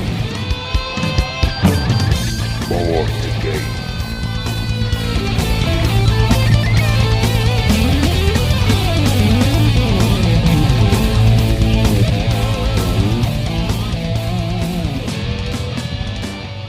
welcome back. Now, as you already heard earlier this episode, we've described to you the rich and flavorful background of Infinity, and hopefully your taste buds have been tantalized, right? And if not, hopefully you're at least happy with our dulcet tones. Or something, right? Something. All right, so joke, but it's forever lost to time. All right, so we're excited to have Romeo here with his expertise on the mechanics, right, Romeo? You are a mechanical genius when it comes to Infinity, Like right? the mastermind is what I heard. I heard there's just that you are the go-to guy whenever Infinity comes up. Oh, yes, of course. Indeed, I am. I am what some would call the master creator of the rules. I pretty much helped them write the book. No, I have no clue. I'm still learning the game. I am probably as dumb as many of you just starting out. So don't let the podcast fool you, folks. I will get 90% of everything wrong. All right, well, we'll do our best. Hopefully you'll get a good feel for how the game plays, and you can make the decision if it's worth, because that's one of the most challenging things about miniature war games is that it is such a large investment, even for a veteran war gamer. And we know that, one of the big things that gets you excited about a miniature war game is how does it look, how is the background, and what makes the mechanics interesting. So hopefully the first half of the podcast has helped you get the background. Let's see if we can get into the mechanics. So first, a bit of groundskeeping here, the overview, if you will, of the game. It is created and published by Corvus Belli. Is I saying that right, Romeo? Yes, Corvus Belli. Corvus Belli, a Spanish company. So all the rules, as Craig's mentioned, yes, all the rules that Craig's mentioned are translated, but that doesn't hurt the game too much. But that just FYI, it was first published in 2005, so not really a new game. Been around. Longer than I thought it had. Yeah. It's already in the second edition, actually. The revised second edition rulebook is what you'll see now. So if you do see a rulebook and you're thinking of picking up, make sure it's got the revised second edition logo in the lower left-hand corner. If you don't see that, you're getting the old version, and you might want to look for the more updated version. Absolutely. It is, of course, a skirmish miniature sci-fi game, which means all that comes with it. You're going to have models you're going to assemble and paint. You're going to have some really different factions to track. Army building, all that stuff that every miniature war game has. This has got it too in spades, but it is skirmish. And much like Malifaux and some of the other skirmish, heavy skirmish games, there is so much options per miniature in this game that it really is intended for very low model count. Like 10, maybe 15 would be a lot. Is that fair, Romeo? Yeah, I mean, well, what happens is after you get over 10, you're going to have to split up your force into another pool of orders. So if you're doing that, that kind of changes the mechanics a little bit of the game.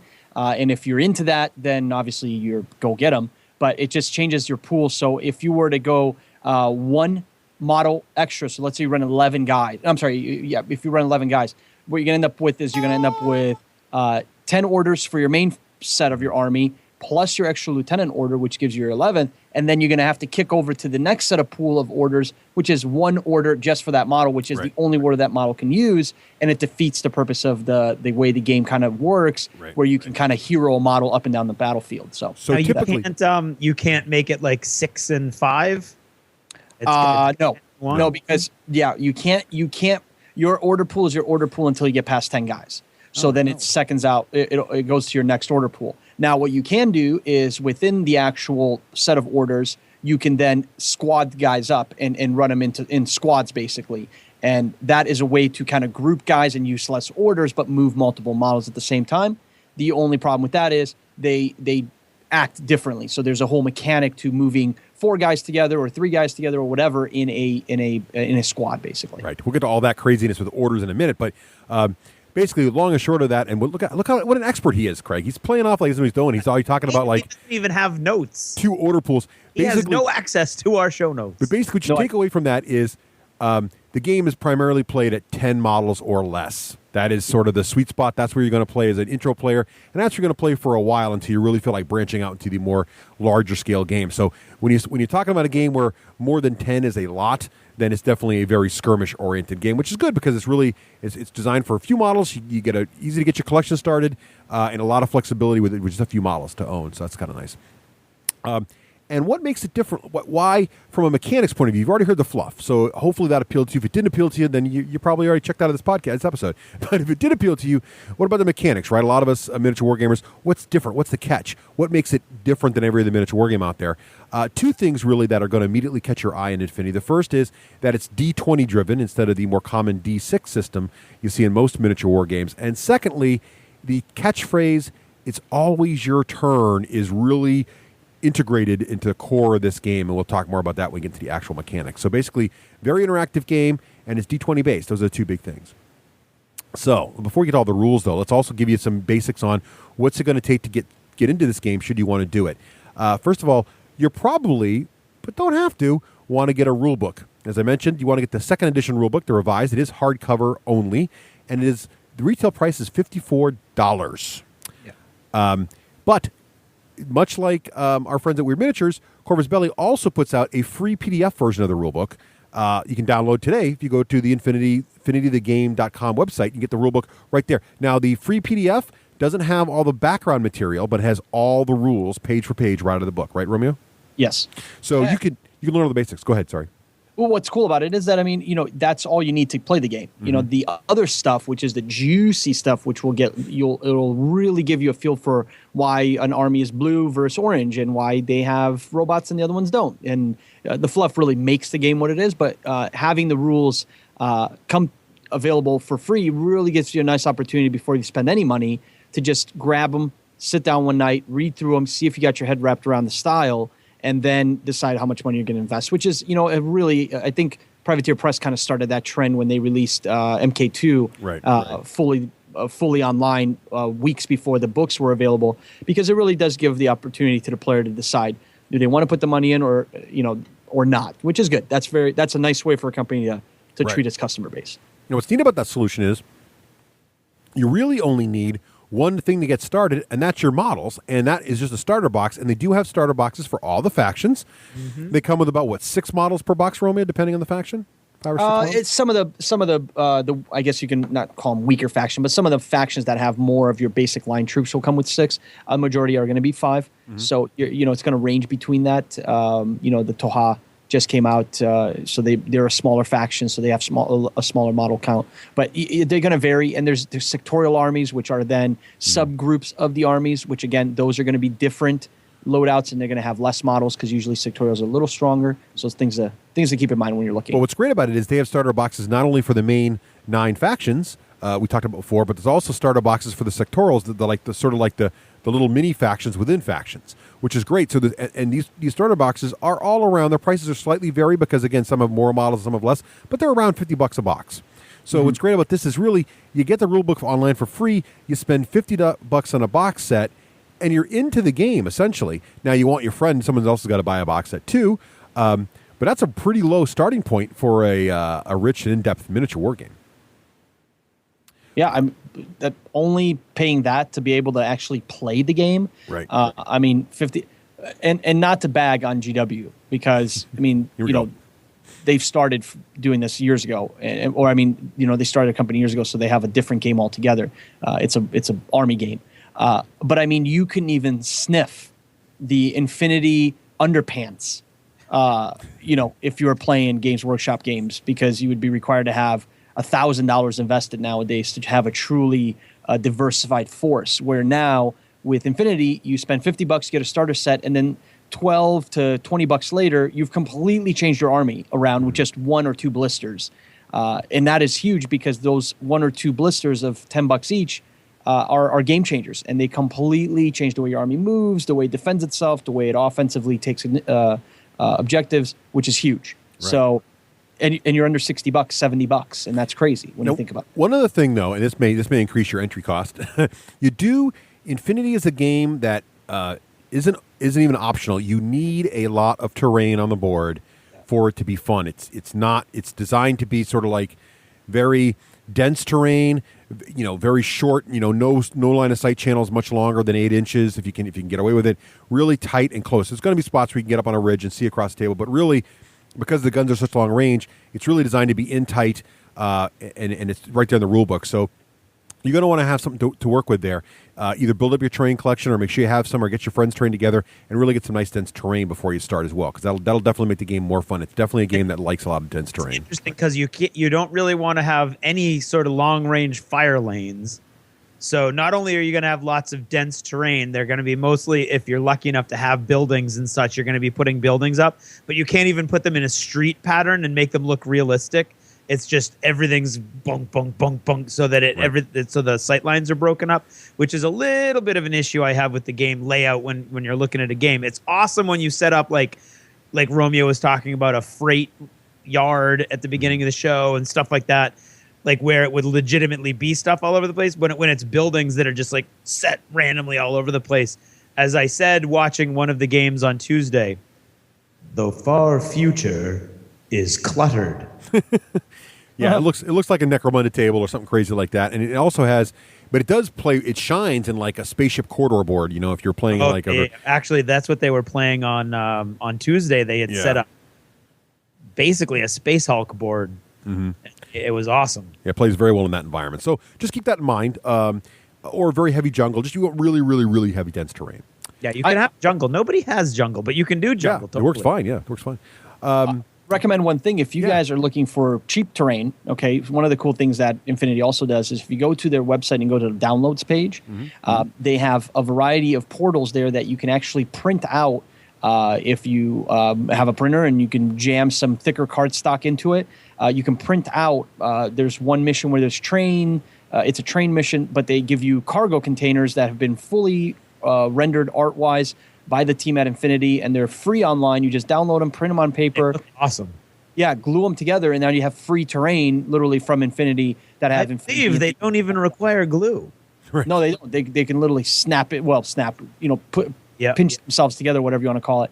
But also, if you do just a search for cardboard terrain on Google, you will find numerous websites and fan websites. And I encourage people to go to the Infinity Forum, because you can go into the terrain and the painting area and just ask anybody there in a general post, hey, where can I get some cheap cardboard terrain? And they will give you 55 links. I mean, I've printed out so many cargo containers. My printer hates me. So it's one way to get around the obstacle of the terrain problem, which does occur with Infinity, being that it is so shooty friendly. Right. So yeah, definitely. But it's worth it. It's worth getting that together. So you've got your starter box. Your friend's got his starter box. You've got some terrain together. You're ready to learn how to play. So the place to go to learn how to play the game is your rulebook. Now, let's just talk about the rulebook for a bit so folks get a feeling for how easy it is to digest this thing. It is full color. I love that part. It's hardcover. It's beautiful, actually, book. Great pictures. Fantastic anime-style artwork throughout the book. I love it. I'm a big anime fan, so I love seeing all that together. Great background. All that stuff we talked about for an hour earlier in the show. That all came from the rulebook, core rulebook, and it was great. Even though it's translated, be aware it's translated. So if you're a native English speaker, it's there's going to be parts you can this is translated, but it's still such a compelling story. I don't think that matters too much. Greg, what did you think about absorbing the information in the rulebook? This is the very first time I've ever found myself in this position. I was really glad there was a rules wiki online. I like the book. It's laid out in a way that once you kind of wrap your head around it, makes sense. Its lack of an index makes its use as an in-game resource very limited. However, the table of contents is extremely elaborate. So you will find what you need once you pour through. I mean, you can't do it alphabetically or anything like that. That makes it quick. But the table of contents will most likely point you in the right direction. You just have to. I just have to jump in here. I know you guys are working on a new game and everything. We talked about in the last Lost Chapters. Plug. But will there be an index? Dear game manufacturers, a good table of contents, while welcome and very important, is not a substitute for an index. It is not. Because if I can't find stuff alphabetically, it makes your rule book no longer a reference book, and your rule book must also be a reference book, or it is dead to me. Yes. I love this book. It's great to read, but it is non-functional during the game, and the only thing that makes Infinity a joy to play, even with this huge hole, in my opinion, in it, is that the online wiki is fantastic. Yeah. So they have an online wiki, and it is maintained by the guys who make the game. It is official. It is tournament legal, and it has all the keywords easy to sort. So and it works. They've written it in an HTML format that works fine on your phone or your tablet or your click PC. Through whatever. Everything's a link. So none of us, I don't know about your group, Romeo, but none of us use the rulebook to reference the game when we play it. We all go to our phones and grab the wiki that way. Absolutely. I mean, I think it's one of those things where they realized right when the kind of wave that Geek Nation Tours. What am I talking about? Free plug. A great company. Of Beasts of War. Sponsors constantly flow through my brain. This is how much I love these sponsors of ours. Anyway, and Terrace will love that. He'll be like, oh, wow, that's cute. But no, Beasts of War. When he would have without that last little comment. Yeah, well, Beasts of War unleashed the wave on the public when they kind of started talking about it and having reviews and bringing them on as a sponsor and all that. And as soon as that wave kind of started flowing, America was like, whoa, Infinity, this is cool. These models have been good. We've seen them before, but we didn't have a clue what was going on because the rulebook was idiotic. And, it got explained. They did amazing videos, which Carlos personally, one of the guys that works at Infinity, is responsible for. And when he did the videos explaining, you move a model like this and it does this, and then there were like these cool after effects where there was like gunshots and all this stuff. People really caught on, and they were like, "Forget the rule book. I'm watching videos on YouTube. It's way easier." Yeah. And that makes a huge difference. Made a huge difference for a game. So, when I visited with Fernando, Carlos, and Gutierrez in Spain a year and a half ago, one of the main things they said is, yes, the rule book, we know it's a little difficult. But when we wrote it thinking everybody understood what we were saying, and it was a little bit out of whack. But, they're proud of the fluff in it, and now they've gone to this correcting of rules. And I have something which was given out at Gen Con last year, which is a mini pamphlet. It's basically the rule set in what you'd almost call like the way GW does the little mini rule book. And it just goes over the basic mechanics. I think, really, if the cost of printing it wasn't expensive because it's fully colored, it's really well done. If it wasn't so nice, they could probably include it in every starter box, kind of like Spartan does with theirs, and get even more players to kind of understand and wrap their heads around and love up on it. But I'm sure to come. So I don't know where I'm going with this, but the point is the rule book, yes, it is daunting. So if you're getting into the game, please don't let the rulebook ruin it for you. Just get it for the fluff, read the fluff because it's enjoyable reading, and then go on Wiki and go on YouTube and watch their videos because they will quickly get you further than the rulebook. Yeah. In fact, I was going to say the exact same thing, Romeo. That is that I bought the rulebook. I own the rulebook. I haven't learned a single rule from the rulebook, but I'm glad I bought it because I love the fluff and the imagery. Yeah. Yes. And now I used everything from online. So their videos are great. So they've really done a good job correcting the issue. The videos are fantastic. Great way to get a gut feeling for how the game works. And then the wiki is a great way to kind of flesh out all the special rules. And then the book's fine, but it's really not. Unfortunately, it's just going there. From the voices that do the narration, I'm going to assume that the Beasts of War had something to do with the videos as well, or at least the latter videos. I think the narrator's similar, the same guy. Yeah, I don't know. All right, so. And one other thing about the book, though, I think where it falls down for me anyway, is the art is beautiful. The painted models are awesome. There's no kind of gallery, though. Yes, I told them that too. Damn it, you're so right. And I'm like constantly flipping through it. Like, right, if I'm not online, once again, either on their website or like on the War Store or somewhere where I can flip through and look at all the models, I don't know what the models are that I'm looking at. And although it has a cool sort of reference book kind of element, to like encyclopedia section for each army, and some of those have really cool anime drawn pictures that go with them, you really don't know what models are what guy, to the point where I'm like, some of our local guys are using models that have nothing to do with the faction or the model or even the weaponry that they're fielding, which I guess is part of the game, which we'll talk about, I'm sure. But so I'm like watching a game going, oh, is that special character? Well, he is in my army. I'm like, oh. Well, that's called substitution. They're just flipping things out. No, I know that, but I'm saying you can totally do that in a game where there really isn't an official, this is that guy that you can easily sink your teeth into. I think psychologically it's easier to go, oh, I'm going to use this for that guy instead because it looks cool. Well, I think some of that, though, is our play group, to be honest with you, because the blisters do say exactly what the guy is and what he's on. I know the blisters do and the boxes do, and online, like I said, the War Store does and the Infinity Store does. I'm just saying that in the book, I would love, well, as I'm flipping through the book. Yeah, it doesn't sync it up. Yeah. Once you've read the fluff, the book is pretty much done for you. Yeah. I mean, unless you're going to flip through it for like color, like, for inspiration, it doesn't really serve a purpose at that point. In the back of the book, to be fair to them, in the back of the book, they do list all the troops in a statistical kind of way where it tells you what the line troop is, what its abilities are, and then the 10 other versions of that line troop or special character, whatever. So It's you got do all the that. tools you need to play the game, but it doesn't ever have and this is the model that is that guy. Kind of Which again, I think to their credit, they didn't realize how many models they would be making when they made the book.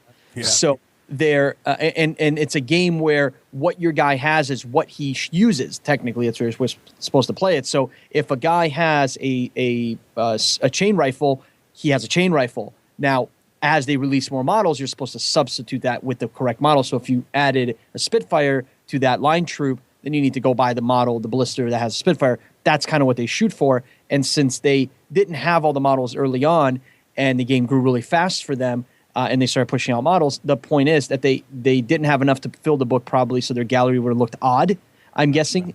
Because at one point I remember getting into the game and seeing Nomads, I think, had like maybe 12 models, and Pano had like 40. And I thought, well, that's not even a faction. And people are like, no, it's a faction. Read the book. It's freaking huge. They're like the crazy people, the rebels. And I'm like, they have 12 models. What's rebellious about that? Like, they're going to be dead rebels. That's all they're going to be. But so anyway, to their credit, I think they now are catching up to that. And if you look, Paradiso didn't fix that problem.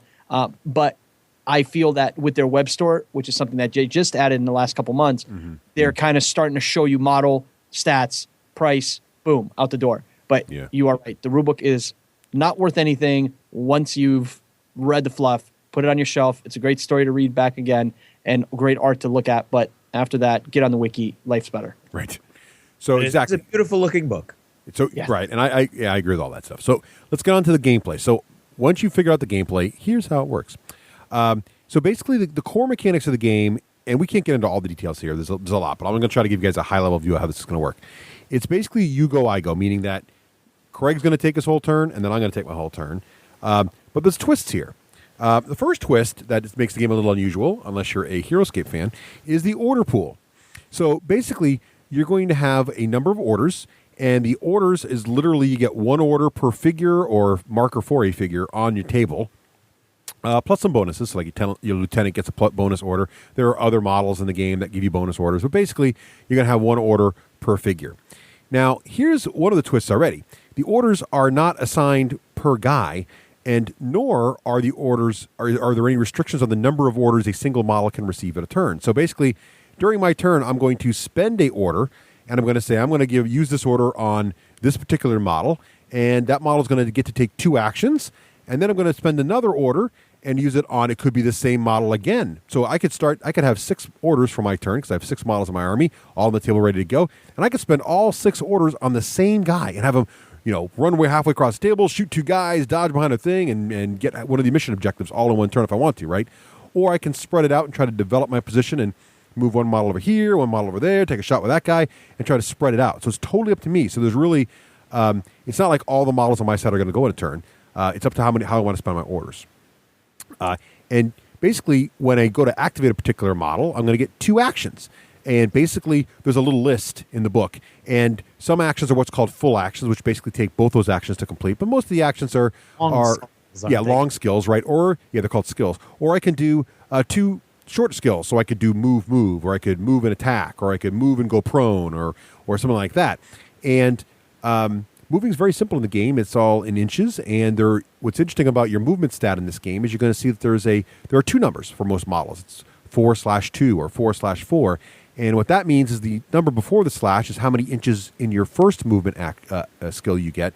And if you do a second movement skill, it's the second number. So if you do double move, it's not actually double your distance. You're going to move a little less with your second move in most cases. In most cases. Some models are 4/4 or 6/4 or whatever. Well, my guys are 4/4. Right.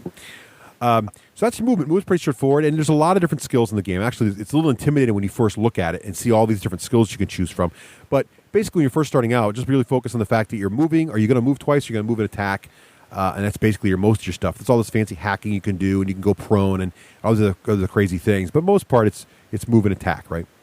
Right. So just a couple quick tiny little things to give you guys an idea as far as, because the movement thing, sometimes for new players, they get a little confused because they're used to like the turn-based, 40K where you all run, then you all shoot, then you all whatever, right? So what Russ was talking about, short skills and long skills. So some quick examples. So a short movement skill is move or discover, which is trying to find another person's model that's in camo. Those are movement skills. Short skills are something like shooting, close combat attack, dodge, or like doctor, which is revive your guy.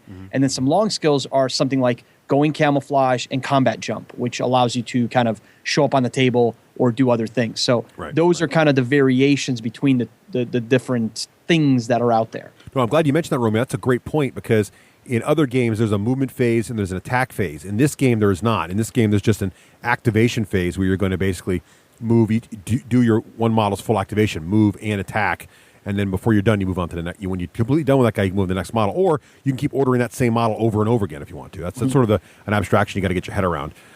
There are some other games like HeroScape things that do that too, but they're much less common in miniature gaming. Another thing about the basic core parts of the game is it is your line of sight, or as they call it in Infinity, your line of fire. It is true line of sight in this game, so you're going to get down there and get a model's eye view and try to spot guys. And also, you got to watch your facing. So it's 180 degrees to the front, like War Machine and Hordes, not like some of the other games where it's 360. So you want to keep an eye on that. And that's very, very important, actually, because the other part of this game that makes it unusual, besides the fact that there's orders and that one model can go crazy for a turn, everyone else can just stand still, is the idea of the automatic reaction order, or the ARO. So when you hear Infinity guys talk, they're going to start throwing out lots of acronyms. All these veteran players, blah, blah, blah. And the acronym you hear all the time is ARO. Oh, the ARO would be, I got to avoid the ARO. All that means is automatic reaction order. And basically, it's a free order that your opponent is going to get anytime they have an opportunity to react to you. This is the part of the game where the quote, "it's always your turn" comes from, right? So if Romeo's moving his guy along, I've got to be watching the table, because if Romeo moves in such a way that one of my models has line of fire to him, that means I can see him either because he's walking in front of me or he finally comes out from behind cover or whatever he does, I'm going to be able to react to what he's doing and declare an action of some kind. And a lot of the actions you can do in your own turn when it's your turn, I can also do when I react. If I can see the guy, if he's in my line of fire, I can react in a large variety of ways. But also I can, but if I can't see him, if he's coming in behind me, and that's where the facing matters, I can't react unless he's within, 8 inches, Romeo? Yes. And I mean, some of the things, just real quick so people know, the type of automatic reaction orders, there's a few, right, so that are important. You can change your facing. Mm-hmm. You can discover a hidden model, okay? You can dodge, which is basically get the hell out of the way if somebody's about to shoot you and you want to get out of the way.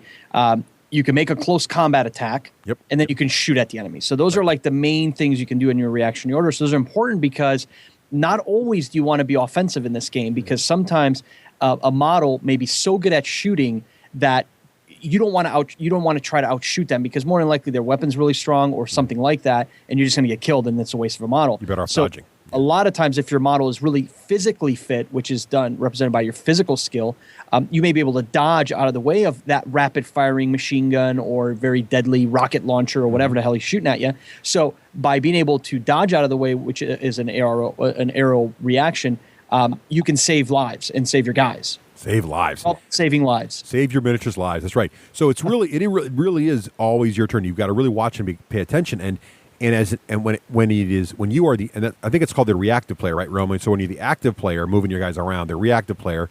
So it's Romeo's turn. He's moving his guys around. I'm watching to see where I can react. But Romeo is also watching where I'm going to react, because he's got to be aware of if he chooses the wrong place. Basically, for old school GW players, my whole army's on Overwatch all the time, essentially. That's what's happening, really. Yep. So if you walk out in front of me, I'm going to shoot you. And as long as I got range to you, I can fire at you. Now, there's some disadvantages here. We're going to get into combat in just a second. So that's really the basics of the game. I'm going to give orders. I'm going to choose. So really, there's a lot of complexity in this game, but the core mechanics, it's a pretty simple game, really, at its core. And so once you kind of learn that, then everything else just adds layers to it in terms of special rules and all this fancy stuff. But really, that's the core of the game until we get to the mechanics of shooting. We're going to do that right now. So it makes sense so far? Am I covering it pretty straightforwardly? Absolutely. And invest in a laser pointer. I cannot tell you how many arguments are quenched if you invest in a laser pointer. It sounds stupid, and you think, why would I have a laser pointer to play this game? You don't need it, but if you want to argue, then don't get one. If you want to have a friendly night out and still respect your friends after, get the laser pointer, because the light don't lie, the way we like to say the light don't. And that's a really good point, because in this game it's particularly challenging because of all the vertical situations. So a lot of times you'll have guys because again, if you're an old school GW fan, you remember Necromunda with the really tall buildings. That kind of terrain is great for this. But you're shooting really long ranges and up and down and across little things, then the lasers really help you out there. So it's a very good tip. One other really important point for people that are starting to play the game: understand that the arrow works at any time during your opponent's movement phase. So what that means is if you're going to shoot your opponent and he's crossing a street from one building to the next, and you get to see him only at the very end, right before he's about to go behind the building, you can call the arrow at any time, and it is effective in that movement, not just when the first guy comes out or when he stops moving, because some people make the mistake of saying, no, there's no arrow because I'm behind cover. Right. No, the arrow happens any time in that movement phase when you have line of sight. And again, light don't lie. If you got him at any point throughout that movement, he's donezo's. So keep that in mind. Just to clear that up, because it actually is pretty clear in the rules, and this is my understanding how it works. So when it's the active player's turn, he says, okay, I'm going to activate this model, and he declares the first of his 2 actions, right, his 2 short skills. So he says, I'm going to move from here to here before he moves the model.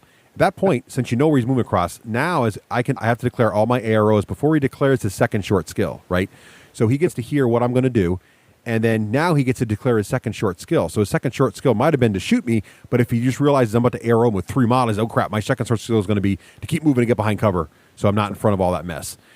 He can do that, but I still get to do my AROs, and it's all simultaneous. So if my guys kill him, he doesn't get to where he's trying to go. So that's how it kind of works out, right? Does that make sense? Yeah. Yeah, so that's the whole deal. So let's talk about it. So Roman's going to shoot me. I'm going to shoot him. Let's talk about these skill tests and how this all works. So really, there's several stats on the model beyond movement. One of them is physical, called your pH, and that's sort of an amalgam of your dexterity and your strength and all the things that make you really, physically fit. Make it sound like everybody in your gaming store is talking about their pool. Their pool. How's your pH? Oh, how's your pH? What's the pH going on? I don't know about the pH. Well, I got to take a pH test. I didn't think of it that way before. It's very good, Greg. So yeah, so that's the kind of roll you're going to make if you're dodging, or if you're doing something like throwing a grenade, or something that's physical that's not involving like either your CC, which is your close combat skill, or your BS, which is your ballistic skill. So if you're shooting your gun, you're going to be using your BS stat, and if you're swinging a sword, you're going to be using your CC stat. Those are the primary weapon or your skill test stats, and those numbers are all between typically they're around 10 to 15. Those are the numbers that you're going to try to roll equal to or under on a d20 to succeed. So in this game, low is better most of the time, but not all the time. That's one of my little pet peeves in games. I like games to be consistent about low is always good or high is always good. In Infinity, roll low is usually good, but there's a couple times that roll low high is actually it's a little more subtle than that. But yeah, so but anyway, basically lower than the skill number is good when you're trying to succeed at something, right? Yes. Yeah. All right. So unless you're trying to save yourself, right? So if it's not a contested or face-to-face roll, we'll get to that one. So basically, if I'm doing something where there's no ARO going on, so let's say I'm trying to set up a situation, I'm going to throw a smoke grenade, or I'm trying to hack a computer system, and Romeo's guys can't see me, so I'm totally in my own little world. Then I'm just going to roll the straight, what they call skill check. So and if it's throwing a grenade, it's going to be a pH check. So I'm going to roll a D20, and if I get under that, then I succeed, and the grenade goes where I want, or I hack the computer, or whatever I want to do. Hacking would be a different stat than pH. That would be your willpower stat, but same idea, right? Right. All right. Now, if I'm going to shoot you, and for whatever reason it's not face-to-face, let's say, for example, I'm shooting you in the back, and you're farther than 8 inches away, so you can't turn around, you can't do anything about it, you don't get an ARO against me. So I roll a D20, and if I get under my, in this case, ballistic skill, because I'm shooting one of Romeo's poor guys in the back, then if I succeed, we're going to figure that out. Now, when you attack, one more thing about this before we get into what happens with an ARO or the reaction going on here. Most weapons in the game, in fact, the majority of them, have a high burst stat. What's your burst stat? That's the number of dice the weapon throws when it attacks. So most common weapons, like the combi rifle, right, which is probably the most common weapon in the game, has a burst stat of 3. So it means when I'm going to shoot Romeo's guy in the back, I'm actually going to roll 3 D20, one for each burst stat. And every roll that comes up with success, i.e. that's less than my ballistic skill, will hit him, again, if he's not reacting to me, right, will hit him, and he's going to make an armor test and be in trouble. But more often than not, Infinity, that's not how I'm actually shooting a guy. In most cases, those guys are not, my opponent's smart enough not to let me get behind him very easily, and usually when I'm going to shoot his guy, he's going to see it coming, and he's going to get an ROA, ARO. Or ARO, thank you. Dyslexia, what's going on with me tonight? So anyway, so an ARO, right? He's going to be able to react to me. When he does his ARO, he probably is going to shoot back at me in most cases, right? Maybe not. We'll get into the details on that in a minute. So let's say I'm going to shoot Romeo's guy. Romeo says, that's fine, Wakeland, I'm going to shoot back at you. We're going to react. How does it work? Now we've got a face-to-face roll. And this part of the game, when I first heard about it, kind of reminded me of Malifaux when you're flipping cards over and you kind of, both players are working together to kind of influence their numbers. So what's going to happen is Romeo's guy is going to try to shoot me and I'm going to try to shoot him. Now, the thing about this to remember is the active player usually has a slight advantage because in normal rules, without any fancy schmancy special rules going on with a special figure rule or something, the active player is going to roll all of his burst dice, while the guy reacting only usually gets to roll one die, no matter how good his weapon is. So if two guys with combi rifles are shooting each other and it's my turn, my combi rifle guy is going to roll 3 dice because he's got a burst of 3, while Romeo's guy is only going to roll 1 die, right? So I've got an advantage. I'm rolling more dice. And here's what we do. We all roll our dice, and we count up our successes. Remember now, every number that's below my target number is a success, and Romeo does the same thing. But it's not as simple as just add up my total successes and see who's got more. It's actually who's got the highest success number, right? So if my target, my ballista skill, let's say, is a 10, I need to get 10s or less. So if I rolled an 11, an 8, and a 5, where the 11's higher than a 10, so that doesn't count. The 8 and the 5 are successes. But if so that would normally be 2 wounds against Romeo he's got to deal with. But if Romeo's gun roll, let's say he rolls a 7, and it's less than his number. Let's say he didn't also need a 10 to hit me. Well, the 7's less than my 8, so my 8 still succeeds, but my 5 is less than his 7, so my 5 misses. So basically, Romeo's return fire was good enough to make me miss him with one of his shots, but I still got him with my other one. Now, if Romeo's best roll had been a 9, well, my 11 missed, my 8 would have hit, but Romeo rolled a 9. My 5 would have hit, but Romeo's 9 also beats that. So my 2 numbers are a miss. But not only that, Romeo's 9 is now a hit on me. So even though it was my turn I was shooting Romeo, Romeo's gunmanship was better that round. And he only got 1 die. He rolled better than I did. So he hits me instead. Make sense? This sounds almost like my putting tutorial on my golf podcast. Almost as good. Oh, good. I hope that's a compliment, but maybe not. We'll see. So basically, that's how that works. So that's how you figure who won that roll. Now, one little nuance to that is that if the number you rolled happens to be the exact number you needed, so in my very simple example with no modifiers, I needed a 10. If I had rolled a natural 10, that is called a critical hit. And a critical hit does 2 things. First, it always wins unless your opponent also rolled a critical. But also it ignores armor, so we get armor checks in a second. So you're basically going to automatically do a wound as well. Now, one of the things to remember here about this is sort of interesting, is that it sounds like it's a bunch of random die rolls, but there's some subtle things going on here, because if my ballista skill is better than Romeo's, let's say my ballista skill is a 15 and Romeo's ballista skill is only a 10, and for my success roll, I roll a 12. Well, Romeo can't beat a 12 because the best roll that counts for him is a 10, right? So basically, my ballista skill means he can't beat me, except that unless he rolls a natural critical. That's the only way he can get around that. But then if I roll a critical also, both roll criticals, then who's ever got the highest natural number they needed to get a critical wins because he's that much better of a marksmanship. So better marksmen have higher ranges of success numbers, but you still got to beat your opponent's roll. So even if I've got a guy who's a great marksman, he's got a skill of 15, and Romeo's guy's only got a skill 10, but I roll a 16, that's a total miss. And if Romeo rolls a 5, that's a hit, and he's got me. He beat me out. So even on the best day, a bad marksman can beat a good marksman, but the odds are the good marksman's going to win. Does that all sound right? Ish. Or you're really lucky with your rolls, and then it's all for naught. Because there's been many of times in Infinity where a ballsy player will move one of his highly skilled, awesome weaponized guy up a flank or up the middle to get an objective or something, and he'll roll epically terrible dice, and then the little puny little guy in the corner with his little, combi rifle that has the 1 in 1,000 shot of shooting you from 36 inches away gets that one lucky natural critical of a 2, and they hit it, and he just killed your model dead. So that is the very chance.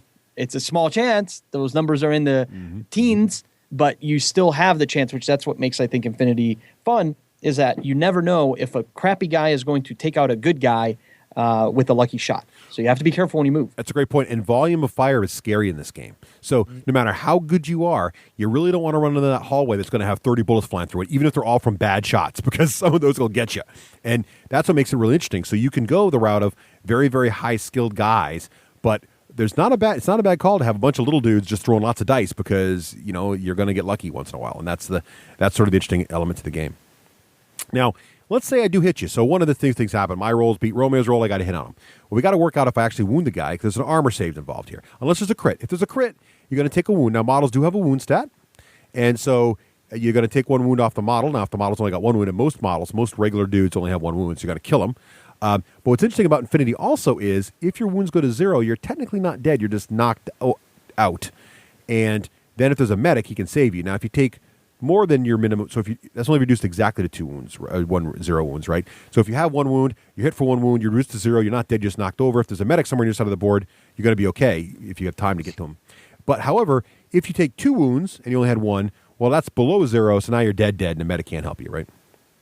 So the dead stage. Yes, the dead stage. And there's some things that kill you outright. Certain weapons say that, or just more wounds. So if you get a really good roll and hit him 3 times, he fails all his armor saves, he's dead. He's been cut him to pieces and rinsed with the machine gun. Now the armor save is very simple. So all weapons have a what do they call it? Damage stat, or is it a POW stat? What do they call it in Infinity, Romeo? Well, it has a damage that it does. Damage, right? So it's a number. It's a number between 1 and 20, just like all the other stats. So it's probably like a powerful weapon's probably a 15, an average weapon's probably like a 13, right, or 12. And basically, when you get hit, you're going to roll a d20. You're going to add your armor stat. So most models have an armor stat.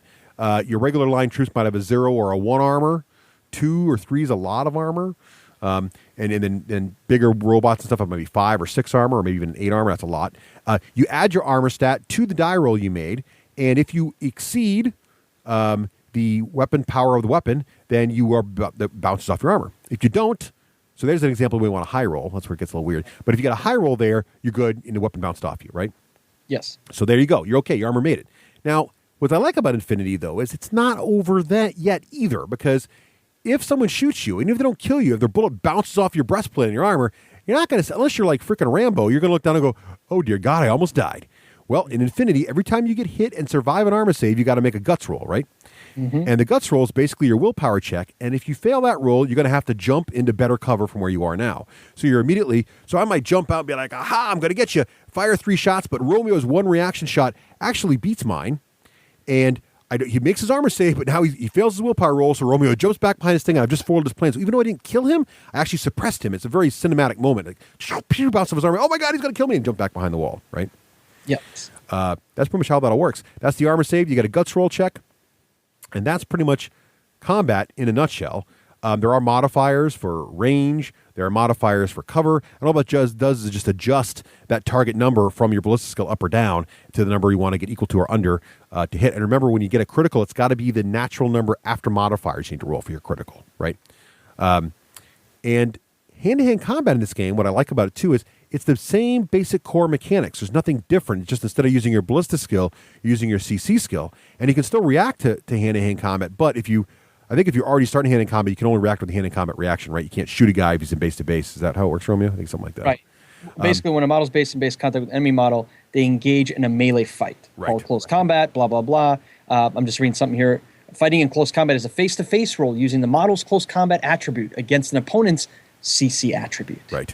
And the thing to remember, though, is if he's charging you, basically, which if he's basically going to move, then attack you, remember, you can declare your action after his first move, so you can actually shoot him on the way in with your gun. It's just once he's engaged with you, now you're kind of, you can walk out, but there's all kinds of implications for that, too. Because, well, you can walk out, but the guy, of course, can react to you walking out and swing at you with a sword again. So there you go. So it's all built into the core mechanics of the game. You don't need any special kind of super fancy hand-to-hand combat rules to handle engagement hand-to-hand combat. It's basically all the same stuff, just change your stat, pretty much, which I like.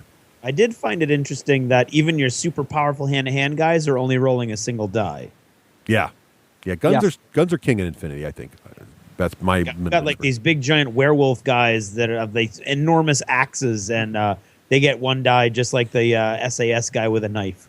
Right. Yeah, the thing about them is they have climbing plus, which are the kind of things in the game that make you very agile, which again, movement in the game is so precious because there's all kinds of cool special abilities. Yeah. And the other thing to remember too is you'll see that it's only 1 attack, but it's not like other miniature war games where your big wolf is going to get 1 attack and then your opponent goes, because he gets 1 attack per order you decide to put on him. So if you really want to kill a guy, just start pumping orders in that wolf and beat the dude. And if the guy you're fighting, right, is armed with only a gun or a weak gun, he's stuck with you. He can't react by shooting you because you're in hand-to-hand combat. So he's got arc and CC. He's going to have a little weedy thing, and probably your CC is probably much better than his too, right?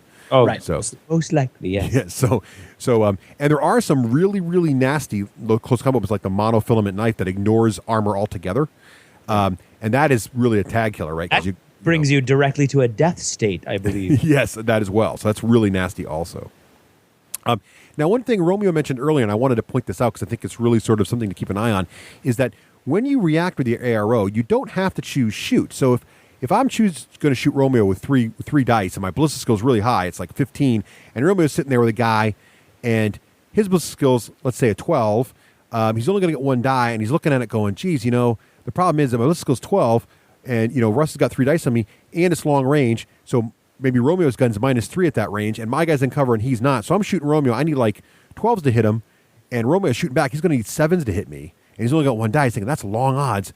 But maybe if I dodge. Well, if Romeo dodges, now he shifts over to his physical trait he's rolling against, even though I'm still rolling my ballistic skill. So what's interesting is I'm still shooting my ballistic skill, but now Romeo's trying to beat me with his dodge skill, his PH, and he doesn't have all those nasty modifiers for trying to shoot me a long range. So it's pretty much a straight-up PH roll. Maybe his PH is really good. Maybe he's a really limber little dude, so maybe his PH is like a 12 or a 13. He's got a much better chance of getting a successful roll there and at least reducing the number of hits. Because remember, even if I roll well, let's say I roll a bunch of my hits, and I'm like, woohoo, I rolled 4 dice against Romeo's guy, and I got a 1, a 2, a 3, and a 5, and a 10. That's awesome.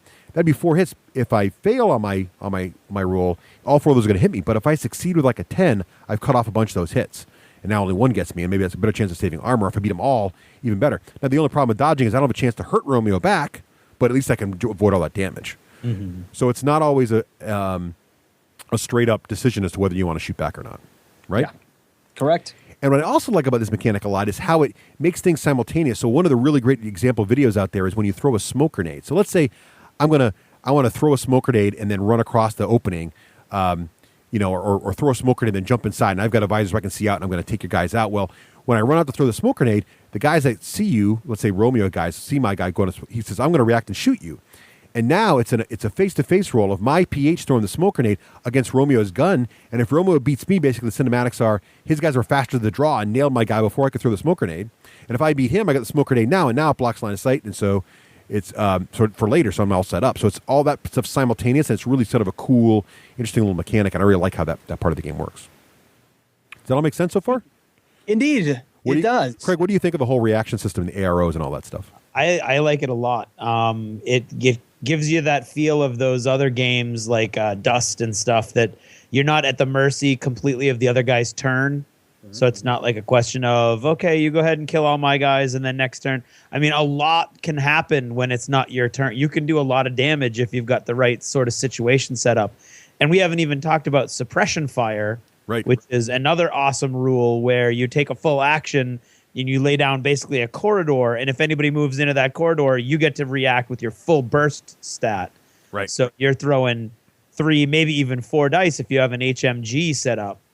And so you're really laying down these covering lanes, and you're setting up, like in my game that I played against Chris on Tuesday, we were both trying to infiltrate on the Space Hulky looking board. We were both trying to get into this central room.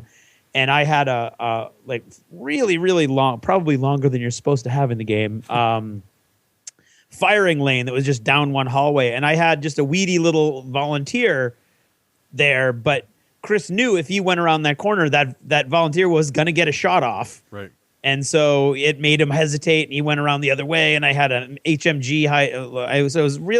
It really lends itself, because of that ARO, it lends itself to more real seeming or real feeling tactics as you're playing. Definitely. And the bringing up, I'm glad you brought up the suppression fire, because that brings us to talking about a bunch of these special cases and advanced rules, because really, that's the game. What we've just described to you, that's really the core of Infinity and what makes Infinity. Now, there are a bunch of more advanced, I wouldn't call them advanced rules. It's not like there's another whole layer of rules to worry about. It's more just there are all models, lots of models have special rules for them. And as you learn these rules, it's going to add more stuff. So, for example, like camouflage, what do you do with that? Well, there's tokens that replace the model, but then when the token's there in camouflage, you have to react. You have to try to discover them first before you can shoot them. So he's kind of like, as a player, you know where he is because there's a marker there, but your character doesn't really know exactly where he is. So you've got to discover them first before you can shoot them and things like that. And there's some great videos that teach that. there's a core mechanic in the game for actually fleeing the table. So if you lose too many points in your army, you've got to start making leadership checks or you're going to run away. So you really, that whole element's in there as well.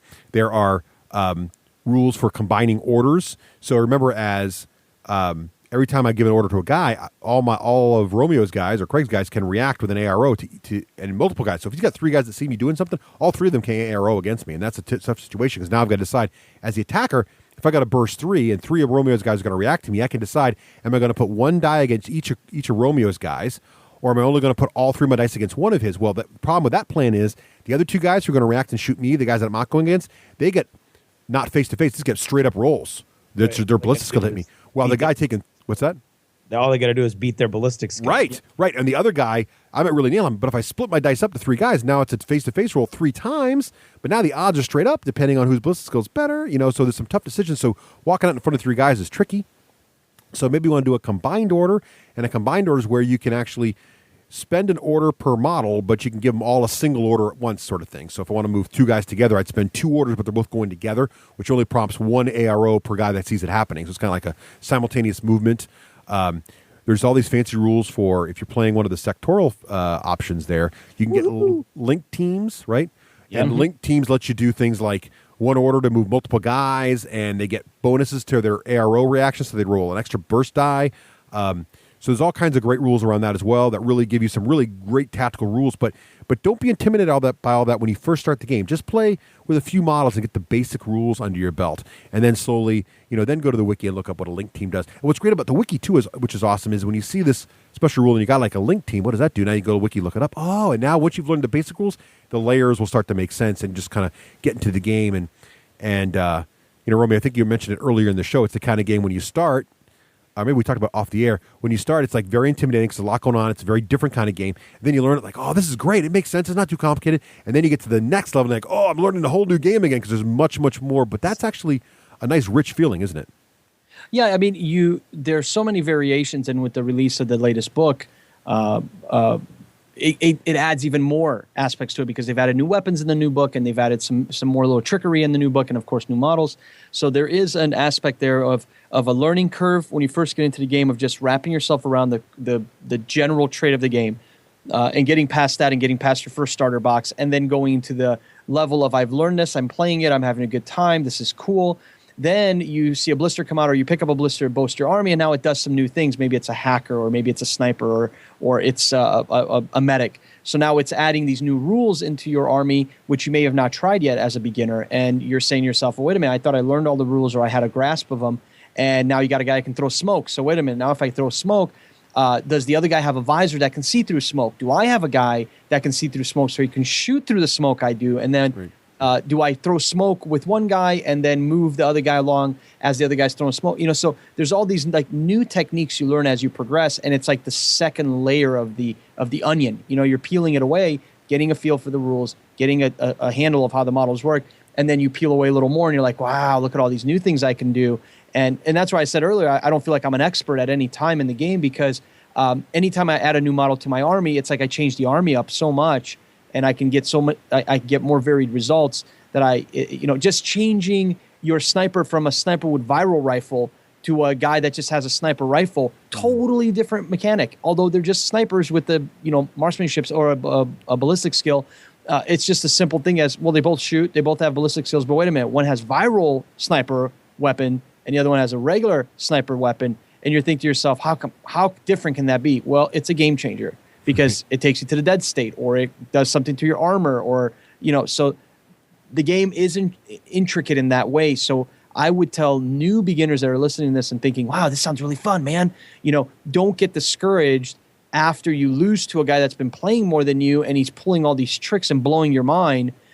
With you could do this, and you can smoke on that, and you can combat jump in behind your guys, or you can have an infiltrator that's like your own model, and you're like, wait, what the hell are you talking about? Or you could have camel markers that aren't even markers on the table when you start out until they decide to reveal themselves, and you're like, what do you mean you wrote that on the piece of paper before you started the game, and now you can reveal that model? That's right. Total yes. Right. And you're like, oh no, wait, it's right here on page blah blah blah. Right. So there is a learning curve, and it will take time. With Infinity, we encourage you to take your time, step by step, learn the fundamentals. The game could be very fun fundamentally, but if you want to enhance and really play it to its full potential, get on the wiki, listen to our podcast. We will help you with that stuff, and prepare yourself to play this game for a while, because if you try to play this, and you try to play War Machine, and you try to play 40K, and you try to remember those rules, you will be a fool, and you hate all of them. So it will make you crazy. Yeah, so definitely focus. It definitely helps. And I think another thing to help is if you can find someone who's learning the game together with you, because it is a game that a master will just totally destroy you on. But hopefully you'll encounter players who are more interested in getting you into the game and excited about it than just crushing your spirit. So you'll find some folks who are willing to teach you. And again, the key is to start with low model counts. The game plays great at very low model count. Obviously, it's designed for that. But even lower, start with 2 or 3 guys and just get the basics down. Once you get your head around the idea of AROs and the order mechanics, you're 90% of the way there to the core of the game, and then everything else is just layers. You know, another part of this game that's really great, we'd be remiss if we didn't mention it. I know, Craig, you really enjoyed this part of the game. Let's talk about the missions, Craig. So can you describe a couple of the missions you've played and what you like about them? Well, because of the fact that you've got all these different stats and the ability to test against all these different stats, and we didn't really talk even about hacking, and which is an awesome skill that allows you to do everything from hack into a computer in a mission to get information, or to upload a virus, or all kinds of cool stuff like that. It even allows you in game to try to hack guided missiles and big giant robots and all kinds of cool stuff. A couple of the missions that I have played in or seen, a lot of them involve getting to some different computer terminals and getting information from those terminals, or freeing a prisoner and getting the prisoner off the board. It just, because of the simple system, but it has such an array of different tests that it allows for, you can really kind of slot in almost any narrative. And these missions really run a lot more like a role-playing session than your average, even skirmish level war game, I think. Well, I agree. And I'm glad you mentioned hacking. One other thing you can do in hacking that's pretty interesting is you can hack most guys' heavy troops with heavy power armor. You can actually hack and disable their troops' power armor in-game, which is pretty hilarious. Yeah, but the missions are fantastic, and even more so with the recent release of the new campaign book, right? It just adds really, really great amount of depth and mission options to the game. The new campaign book seems amazing. It is, and it just really adds a lot more. The missions really are, an RPG is a great comparison. It really feels like there's a story being involved, and there's a lot of depth and thought to the missions, and it's just there's a lot of depth there. And we've talked before about other miniature games that kind of missions are an afterthought or maybe tacked on. Not in Infinity. It's a core part of the game. It's in the basic rule book, and Paradiso just really adds a layer of missions that has been seldom seen in any miniature war game. There's just really a lot of choice in there, and a great campaign system. Now, we got to talk a little bit, too. We can't go without talking a little bit about list building here, because every miniature war gamer is like, well, okay, but how do the list building work? It's pretty straightforward in Infinity once you get to head around 3 different stats. The first thing you got to worry about is the cost of the miniature. Just like every other miniature war game, or pretty most of them, everything's got a point cost, and so you're going to be playing a certain point level, a very common point level. And for example, the campaign book is around 300 points. I think, Rome, is that fair to say that 300 points is probably the most common game point value once you get into the game a little while? I would say between 200 and 300. I feel that 300, you're going to get all the really sexy troops in there, which have the high special weapon costs. And those are going to be your Spitfires, your rocket launchers, all the different big nice stuff. You can also usually squeeze in a tag somewhere in there. Tags usually range between the 80 and 100 plus mark. Tag is a large robot dude thing. Large robots, exactly. Yeah. So if you're going to bring those kind of monsters along, even special characters, Achilles and these kind of guys are usually in the 80, 90 point range for the reanimated dead guys that have been brought to life kind of thing. Right. So, well, not brought to life, but, recreated literally. Yeah. So that's the kind of point system you're looking at. I would say if you're beginning in the game and you're just getting started, don't worry about point cost. Just equal it out with your opponent. Worry about getting a lot of line troops so you can get a lot of orders. And those line troops are always usually between 10 and 15 points. So you can get a lot of them for very cheap. And those will allow you to get a fundamental feel for the mechanics of the game. Because if you try to, in your first game, get a big mech that's 100 points, and then you get 4 guys, you're only going to have yourself basically 6 orders. Right. Yeah, right. Do much with 6 orders, especially if you lose a couple guys. You're going to have this big tag, and he can do two things. You know, he's gonna move, and then he'll be able to move and shoot, and then he turns over again. That's a great point too, Romeo. Because I don't think we mentioned this, but your order pool is based on the models on the table now. So if your model dies, you're down an order. So as your army gets smaller, your flexibility in what you can do gets less. So you definitely, and one of the things, and it's interesting. I mentioned 3 stats here in list building: cost, which Romeo just talked about, which is basically your point value, which most miniature war games have. Then there's availability, which is kind of like your field allowance in War Machine. It's how many of a typical model type you can have on the table. So a tag might have availability of 1, meaning that in a list you can only have 1 of this particular tag. But then regular Joe troops would have unlimited availability, and then other guys might have availability of 2 or 3. So that restricts certain kinds of models right in your list.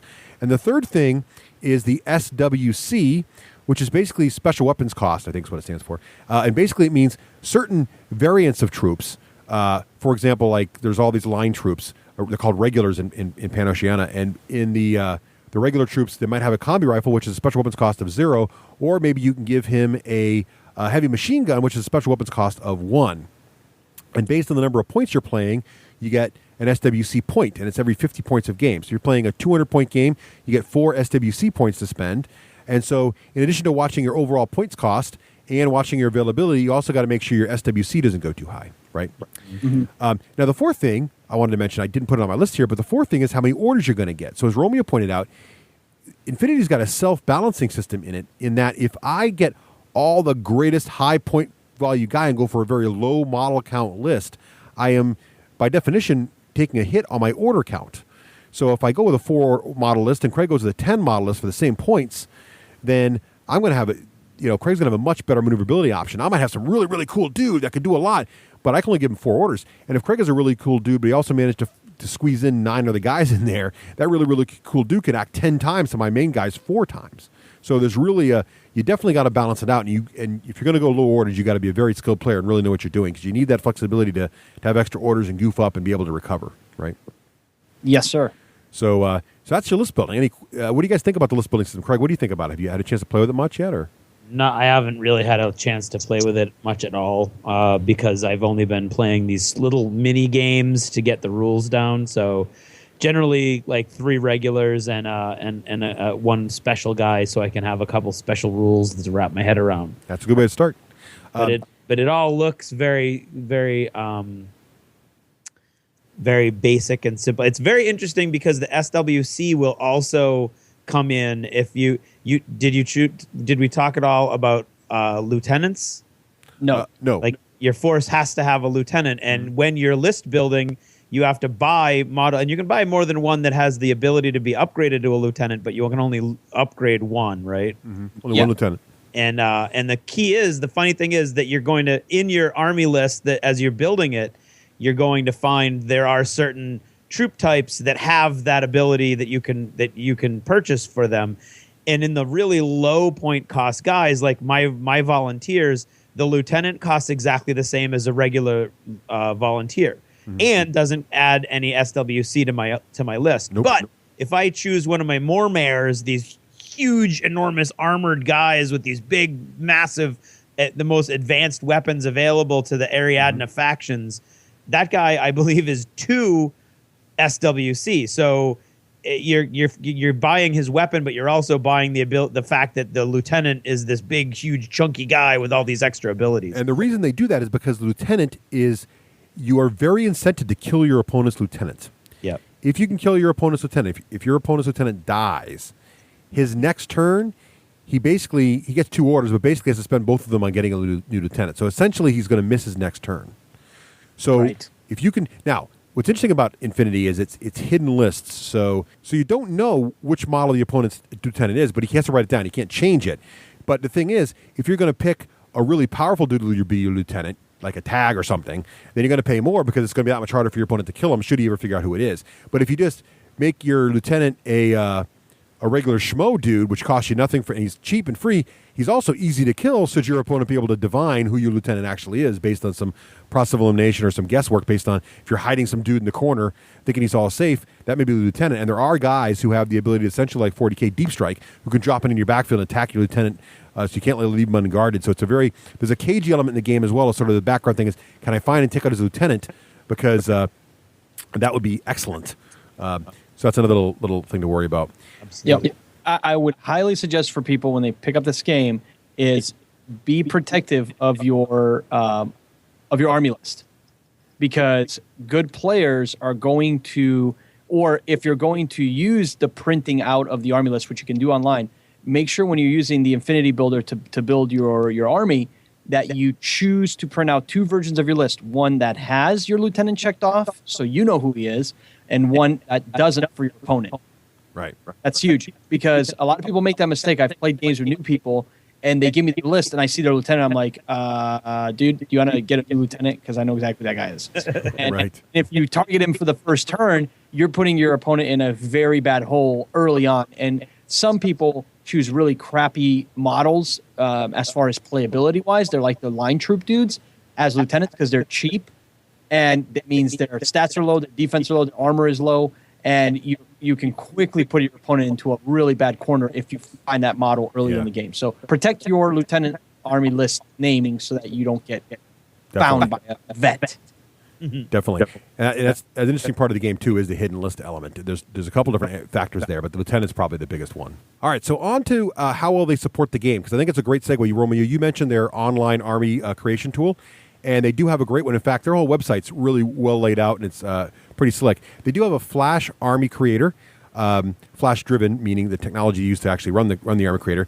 I mentioned Flash because it means it won't run very well on your Apple products, but otherwise it works great.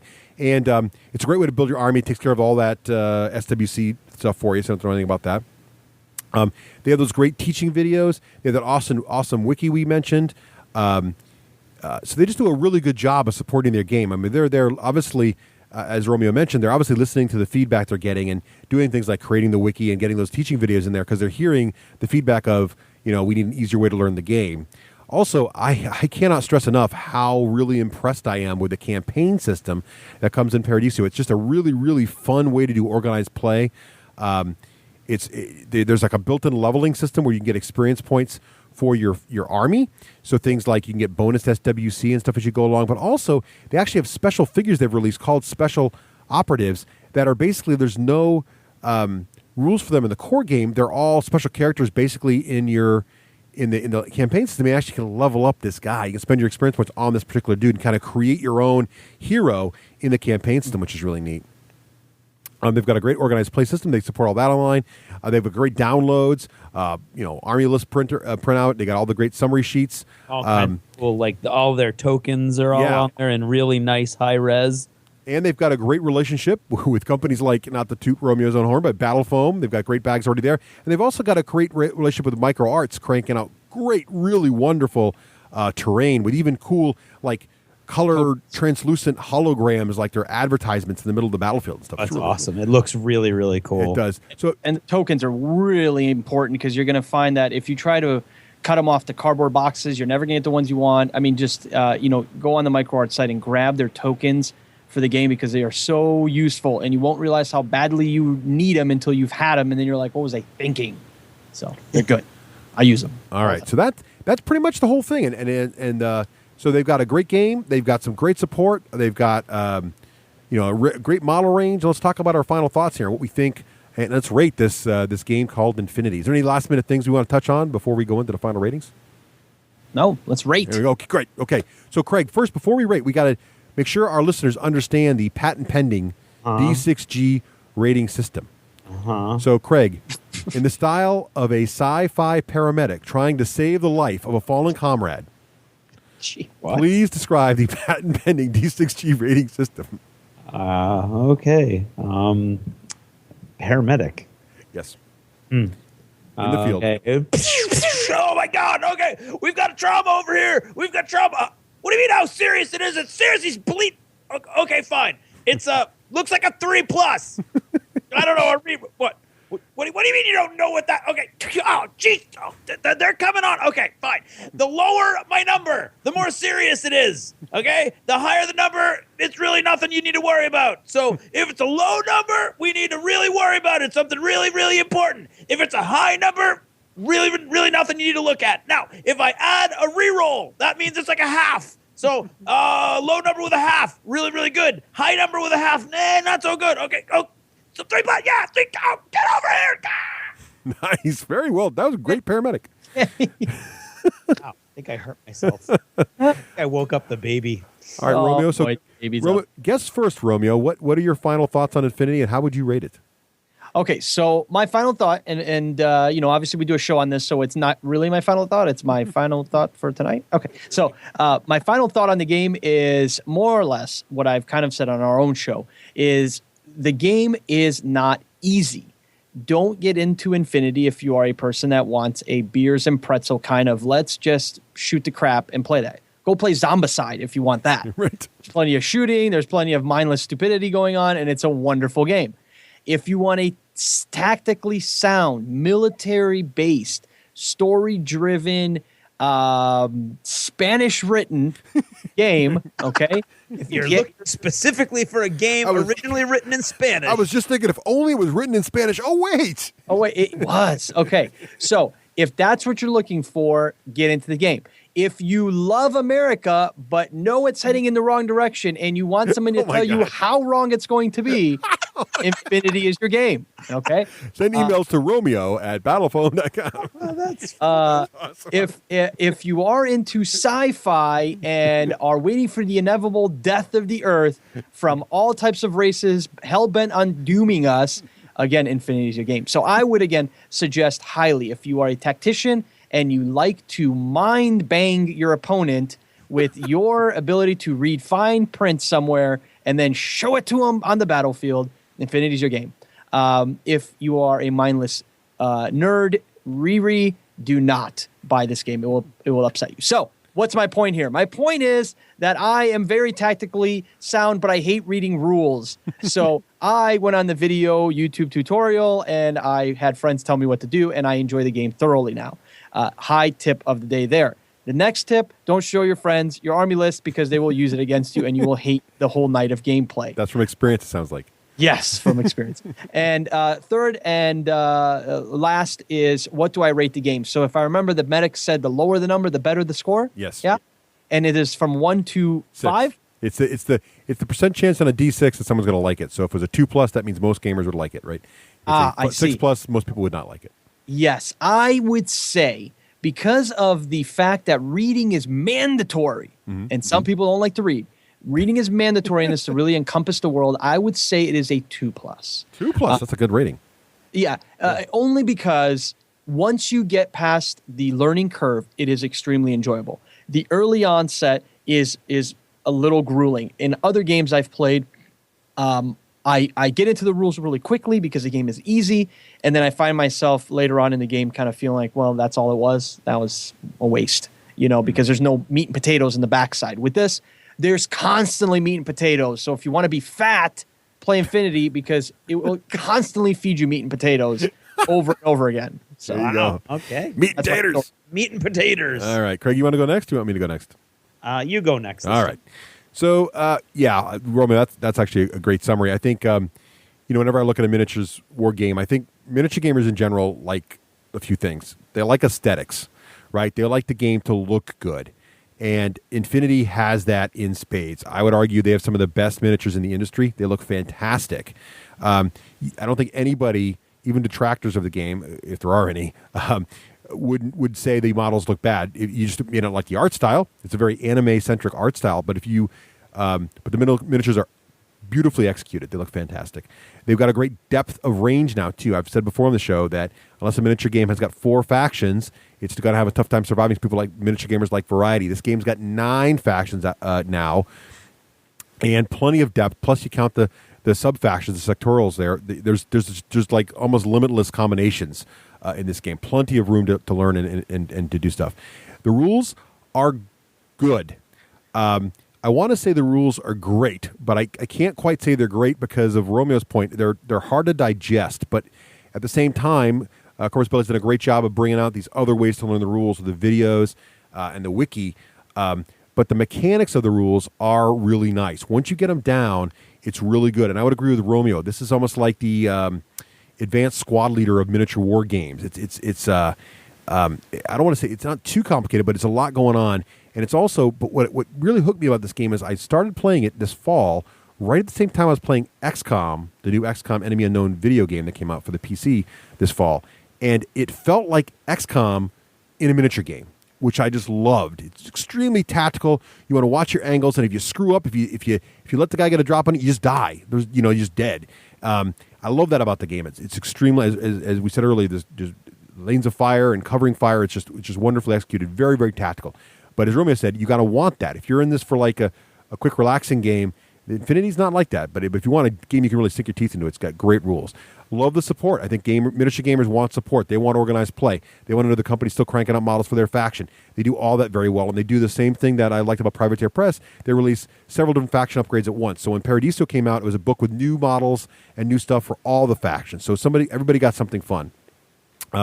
And the background is rich and engaging, and miniature gamers like that as well. We want a background we spend a lot of time painting that model. We want to have a world we're imagining him living in and fighting for while we're painting him. And it's got all that also. It's got a really, really interesting and unique background as well. So I think this game really has it all.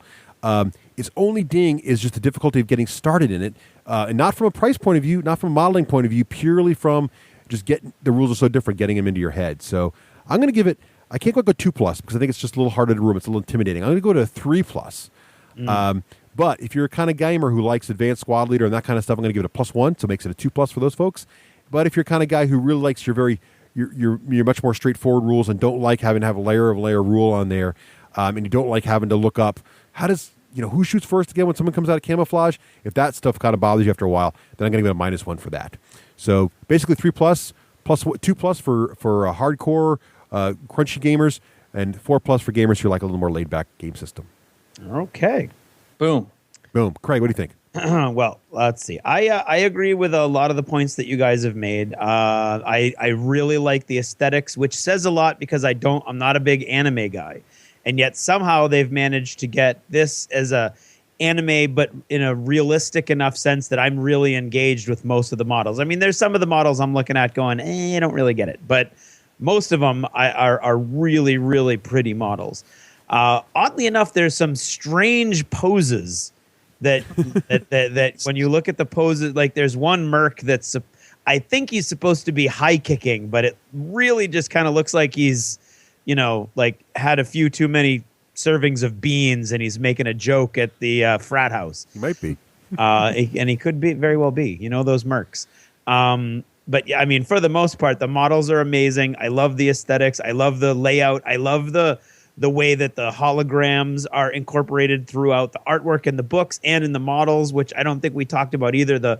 All the different hackers, the models actually come with these little plastic things that you glue to the model's hands, and it looks like they're manipulating these 3D holograms that look awesome. So the aesthetics are really, really cool. The range depth, I don't know if I can really jump in with you with both feet on that one. You're basically looking at one, if you're really lucky, 2 poses for each weapon loadout. So in many armies, that's never going to be an issue because you're going to have one of these guys, one of those guys, one of the other guys. But if you're going to go with a sectorial army, which is one of those special theme armies that really narrows your focus down, then you're going to need a lot of guys, a lot of similar type guys. And when you've only got one pose, like right now, as I'm trying to build my army, I'm looking at all these guys that I have access to, and I'm like, oh, I want 3 of those. But A, they don't have this guy with that weapon type at all, which is very unfortunate. And B, they have this guy, but only in one pose. So I think that it's a model range built and designed for the wider army lists that you've got, and it works great for those. Now that they've introduced the concept of these sectorial armies that are much more narrow focus, I think people who are interested in that are going to find the model range a little more limiting than they're used to. And they're so finely sculpted and finely detailed and finely featured that hacking them up and doing weapon swaps and stuff is not going to be nearly as easy as it would be with, say, 40K or War Machine, where the models are much chunkier and less realistic proportions. On the other hand, I think the rules themselves, although not well are presented in the book at all, although they're all there, and you can look stuff up in the book in your leisure time, and I have. I think the rules and what they incorporate is awesome, and I think it does almost lend itself into a, I would say it's like sort of half skirmish, half role-playing game almost, because you've got so many different things your guys can do, and they can jump, and they can climb, and they can hack, and they can, I mean, the whole element of medics that can come in, and the mechanic where a medic can come in and raise a guy back to life, that's amazing. Or your camouflage suit, when somebody sees you, you can actually reactivate it again later on in the game, unless it was damaged by a flamer, in which case then you need an engineer to come in and fix it. So you've got the hackers and the engineers, and you've got all these other specialties that add depth to the battle that you almost never see in your standard mini game, which I think speaks again to Romeo saying that this is more like advanced squad leader, where you've got all these different options. The background I think is really, really great. I think that the support is amazing. The website is awesome. And you know me, I don't want to have to go to a website, but this is so good that it kind of just sucks you in and you don't mind going to it. So I think put all those things together, it's a really great game. I am enjoying it immensely. I think I'm going to end up having to go with a 3+. In general, for mini gamers, I mean, if you don't like mini games, then you probably have already stopped listening to this segment. But if you like mini games, I'm thinking that you're going to like Infinity with a 3+. It has a great buy-in price when you don't need the rule book. You can go online for the rules, so there's $50 that you've saved right there. You've got you can have really rich games at the 6 model $50 starter box limit, and then just build up from there. So I would say 3+. If you really like anime, or you're like a really hard sci-fi kind of guy, I would say +1. Or if you like really complex rule sets. If you really want a simplified game and Dust is too complex for you, then I would say it's a -1. But an average there for a 3+. So I think I'm right there with you, Russ. All right. Nice. Yeah. I am really enjoying my time in the human sphere. Very good. Well, thank you, Romeo, for joining us for our big Infinity Extravaganza episode. Hopefully, I didn't let down the true diehards. No, I think you did pretty well there. I think you acquitted yourself well. Now, let's say folks were impressed with your vast Infinity knowledge, and they wanted to know more about you and Infinity, and hear you talk about Infinity or other things that you've been doing. Where they go check that out? Nice. Where can they go? Well, they can follow me on Facebook, or they can come over to my. No, I'm just kidding. What they can do is go over to our website, which is infinityo-12.com, and you will be able to download our show there on a bi-weekly basis. You can find us on iTunes, of course, and download us there, or you can just RSS feed directly, or however that works. I have no idea of that technology, but I heard it's good. You can also follow us on Twitter and Facebook. Friend us, like us, whatever you do there, and one of our minions will be more than happy to chat you up every day, because that is what his assignment is, to chat you up every day about Infinity. You can find us on 40K Radio, of course, talking about 40K, or better yet, me watching Kyle and Rick talk about 40K, because I don't like the game, so I just stand here and press buttons. Last but not least, you can always get protected with my foaminess at battlefoam.com. The number one storage case on the market, based on my personal opinion. And last but not least, because I have my dirty little paws and everything. Hold on, there's 2 more things. Jesus. There is DualCon happening September 27th, 28th, 29th. And yes, you 2 are coming, or else. Oh, wow, okay. We'll work something out. If the world doesn't end in 7 days. Yeah, we've only got 7 days, man. Well, then, God, we'll be playing in heaven, right? Or whatever hell we go after. All right. Sounds good. So September 27th, 28th, 29th, DualCon in Mesa, Arizona is the new event that we're running, hopefully turning the Southwest into a appealing place. Gaming mecca. So, you got that? That's the best tagline ever. Well, and last but not least, Craig and I's pet project, along with a slew of very talented people, including graphic artists, comic book designers, and a variety of other wonderful people that are joining us on a project that is honestly a quest that begins February 1st via Kickstarter, which is our new game called Wild West Exodus. It is yeehaw. There is 0 Steam and there is 0 punk in our game. Please don't come if you're looking for steamy punk. There is none of that, but there is a lot of Old West alternate history goodness where your typical outlaws have a bit of an advantage, and there is a presence that ominously watches everyone called the Dark Council. More to come. Bop, bop, bop. And that's it. Nice. That's it? Really? Oh, thank jeez. You don't want to talk about your golf podcast? You shouldn't lounge around so much, Romeo. You should actually do some work or There's something. a lot more free time in your schedule than you're letting on. Right. Holy mackerel. Wow. Well, Romeo, thanks again so much, and we look forward to talking to you again in the future sometime. Absolutely. Thanks for coming by. All right, guys. Love the show. D6 forever.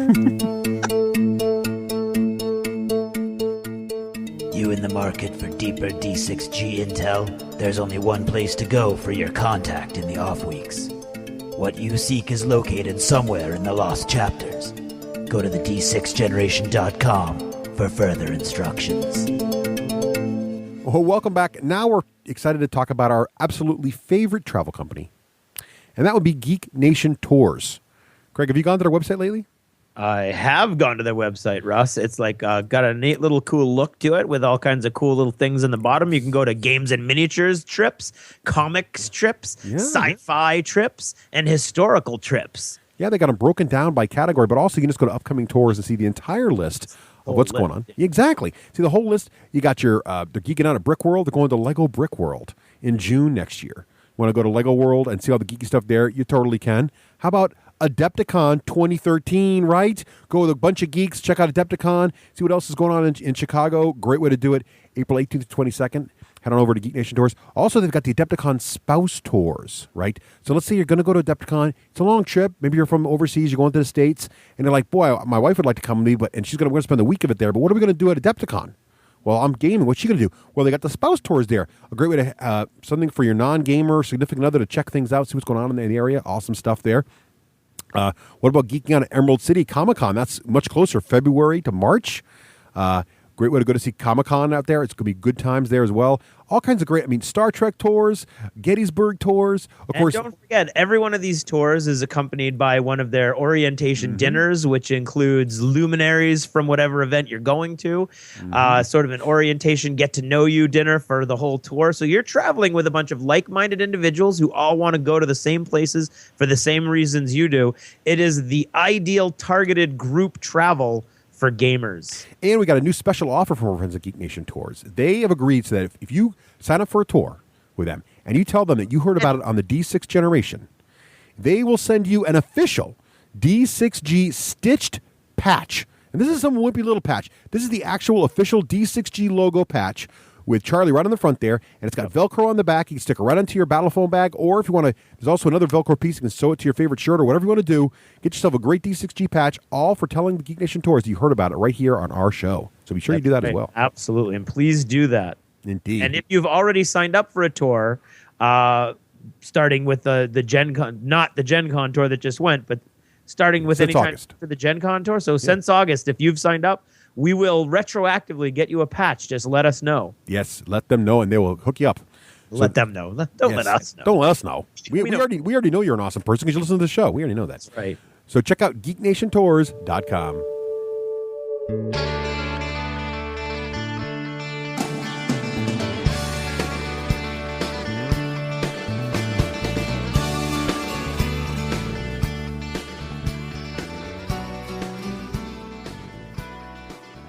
This edition of Did You Ever Notice is brought to you by Formula E.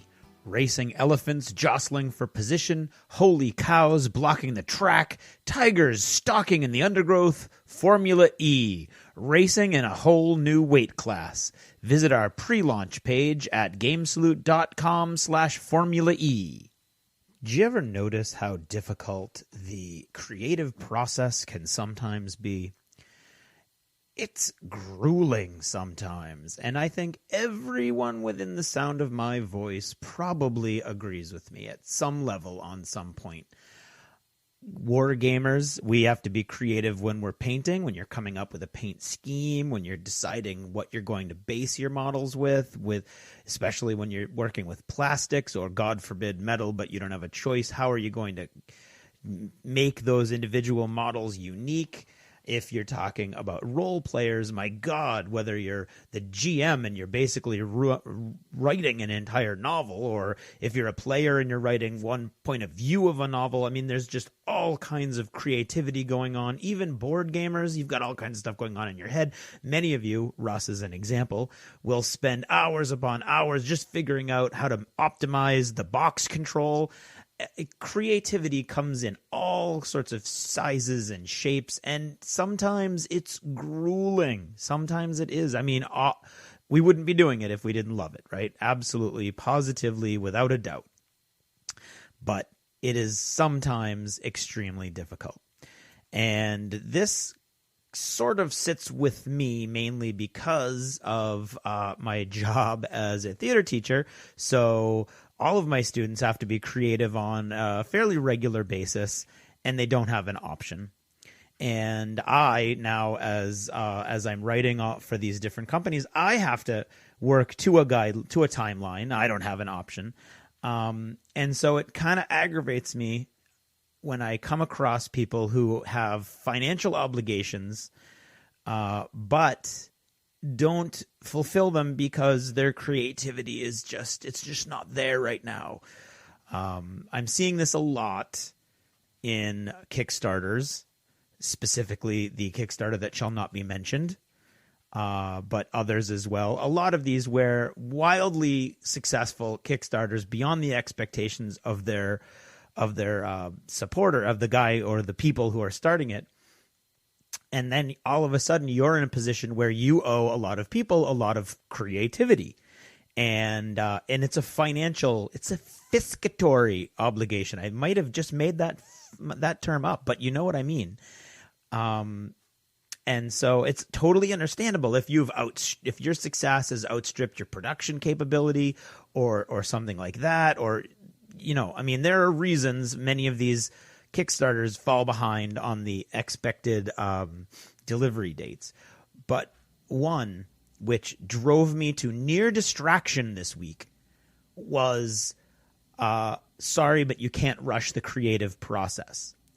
That infuriated me. It infuriated me as a teacher. It infuriated me as a creator myself. It infuriated me as a gamer because it just makes us all look unprofessional. You can't rush the creative process? Seriously? How many of you guys have, despite the lack of inspiration, stayed up till 2, 3, or 4 in the morning to get an army painted for a tournament the next day? Or how many of you have gone completely without sleep because you were kind of putting it off in your head, working on that adventure till for your next RPG session, and you just had to rush it all of a sudden? You know, The Hobbit that just came out today, and I saw it, and I loved it, contrary to some people's opinions. I mean, could it have been shorter? Yeah. Could it have been a little less silly? Yeah, but I mean, the source material was a children's book, so you got to give a little leeway. But seriously, do you think every one of the people involved with that production was feeling at their creative peak at every day? No, they were getting paid. So they were creative when they were getting paid to get creative. If you're going to be whining about, oh, I don't feel it, so I'm not going to do it today, well, then you're not going to get paid. And you know what? You shouldn't get paid, and that's fine. If you want to be an amateur, then go ahead. Like, I'm an amateur podcaster, and I still have to do this when I don't feel the inspiration. And you guys just probably realize it, and you notice it, and, you know, that's the deal. I mean, are we always going to be at our best? No. But you have to follow your guidelines. You can't whine about, oh, I don't feel inspired, so I'm not going to do it. I mean, can you imagine if I went to Fantasy Flight with a very rigid contract structure, by the way, and said, you know what, I just don't feel it. Sorry. No, that's the last contract I'll be signing. Thank you very much. And it should be. It absolutely should be. Now, does that mean that I make every deadline? No. And the people who are bosses of me listening, they will probably be shaking their heads at this point because I have been late on a couple different occasions. It always has to do with something like my other job I've been sick, or, you know, I mean, a couple days here or there. I've never been more than a few days. And the key is, you're getting paid. Okay, when you're doing, your local gaming group's terrain or whatever, and you said, "Hey guys, I'm going to have all this terrain done by next Tuesday," and you don't have it, well, they're kind of beginning, dude, you said you were going to have it, but that's that. You're just doing them a favor. Once you've got people's money, that's your job. Okay, you can't go to your job one day and say, "I'm not really feeling it." I mean, you can. It's called a mental health day where I come from, and you can do it for one day. If you're really, really exhausted, you can do it for 2. But, I mean, that's it. We're not talking like, I'm going to get this to you by June, and now we're coming up on January, and I know I'm not going to get it. Seriously? Like, I'm not good at math, but let's see. June, July, August, September, October, November, December, January. That looks like 8 months. 8 months to me. So, this is for everybody out there. And there's a lot of local guys, too. They're like, let's do a Kickstarter, okay? If you're going to do a Kickstarter, seriously, you've got to know that you're taking people's money, okay? And that's going to be your job to get that done before you finish up. And don't go selling other stuff or giving away stuff. You know what? The people who paid more should be getting their stuff more, okay? 'Cause they should be getting their stuff sooner. This is ludicrous. I'm a little hot on the collar, you might say. Okay? And all it does is reek. It reeks of a lack of professionalism. Okay, you are a hobbyist, and that's what you still are. That's the key. And I think Kickstarter is full of hobbyists. Okay, not everybody is a hobbyist, and some people are like got a really good product, but maybe they're not great at making videos. You know what I mean? But seriously, you have got to be looking at that as your job. When you have tens of thousands of dollars of other people's money, then there's no such thing as I'm not feeling it today, or, you can't rush the creative process. And for those of you who are like going on the comments sections of these Kickstarters and saying, yeah, you can't force the creative process. That is BS.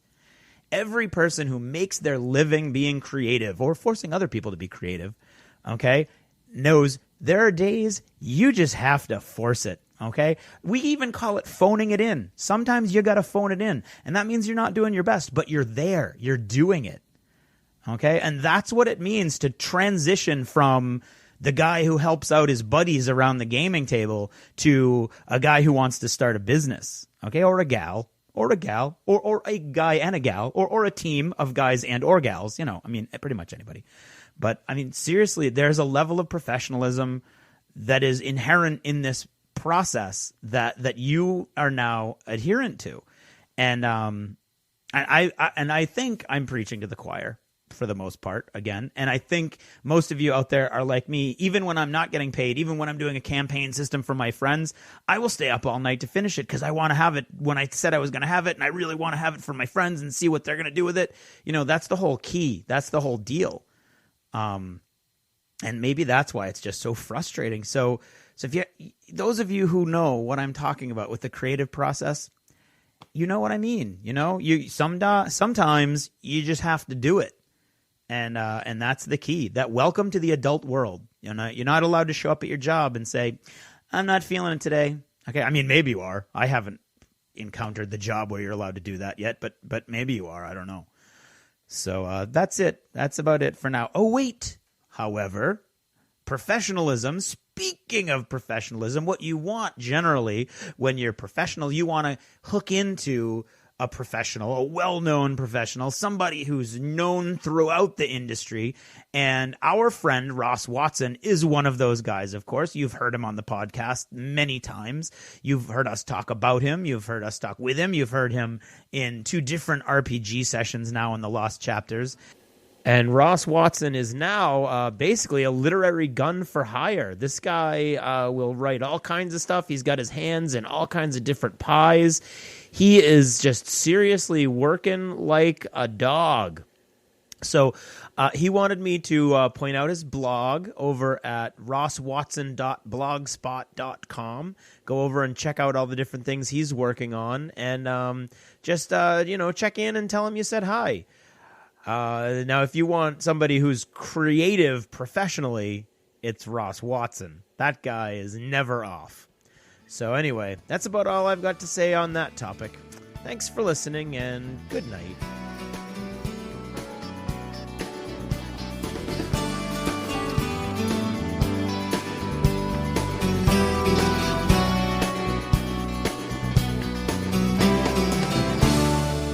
Achievement unlocked! You've made it to the end of another D6 Generation episode, the podcast whose humor has universally been acclaimed as not too horrible. Please let us know what you thought of the show by either emailing us at info@the d6generation.com or by posting in our official D6G episode thread at the top of the DACA discussions forum on DACADACA.com. If for some inexplicable reason you actually enjoyed this show, you can help others find out about it by leaving positive reviews on iTunes. See you in 2 weeks. Thanks for listening, and happy gaming. The theme from Total Fangirl comes from the soundtrack of The Last Night on Earth, the zombie game, courtesy of Flying Frog Productions, and is a composition of Mary Beth Magalanes. So what's up? Oh, not too much. Playing a lot of Infinity, not going to lie. Are you really? Yeah. Are you just totally like suckered in? No, yeah, I really, really like it. It's really good. That's awesome. Awesome. Yeah, it's the funny thing about Infinity is it is very addictive because once you really kind of catch on to the tech talk and how to kind of understand what the hell's going on with their yin yang this and bing bong that, it starts coming together for you and you kind of break it down in like more simplistic terms, and it can get fun. But then you really find out how much stuff there is in the game, and then it gets daunting again, and you're like, son of a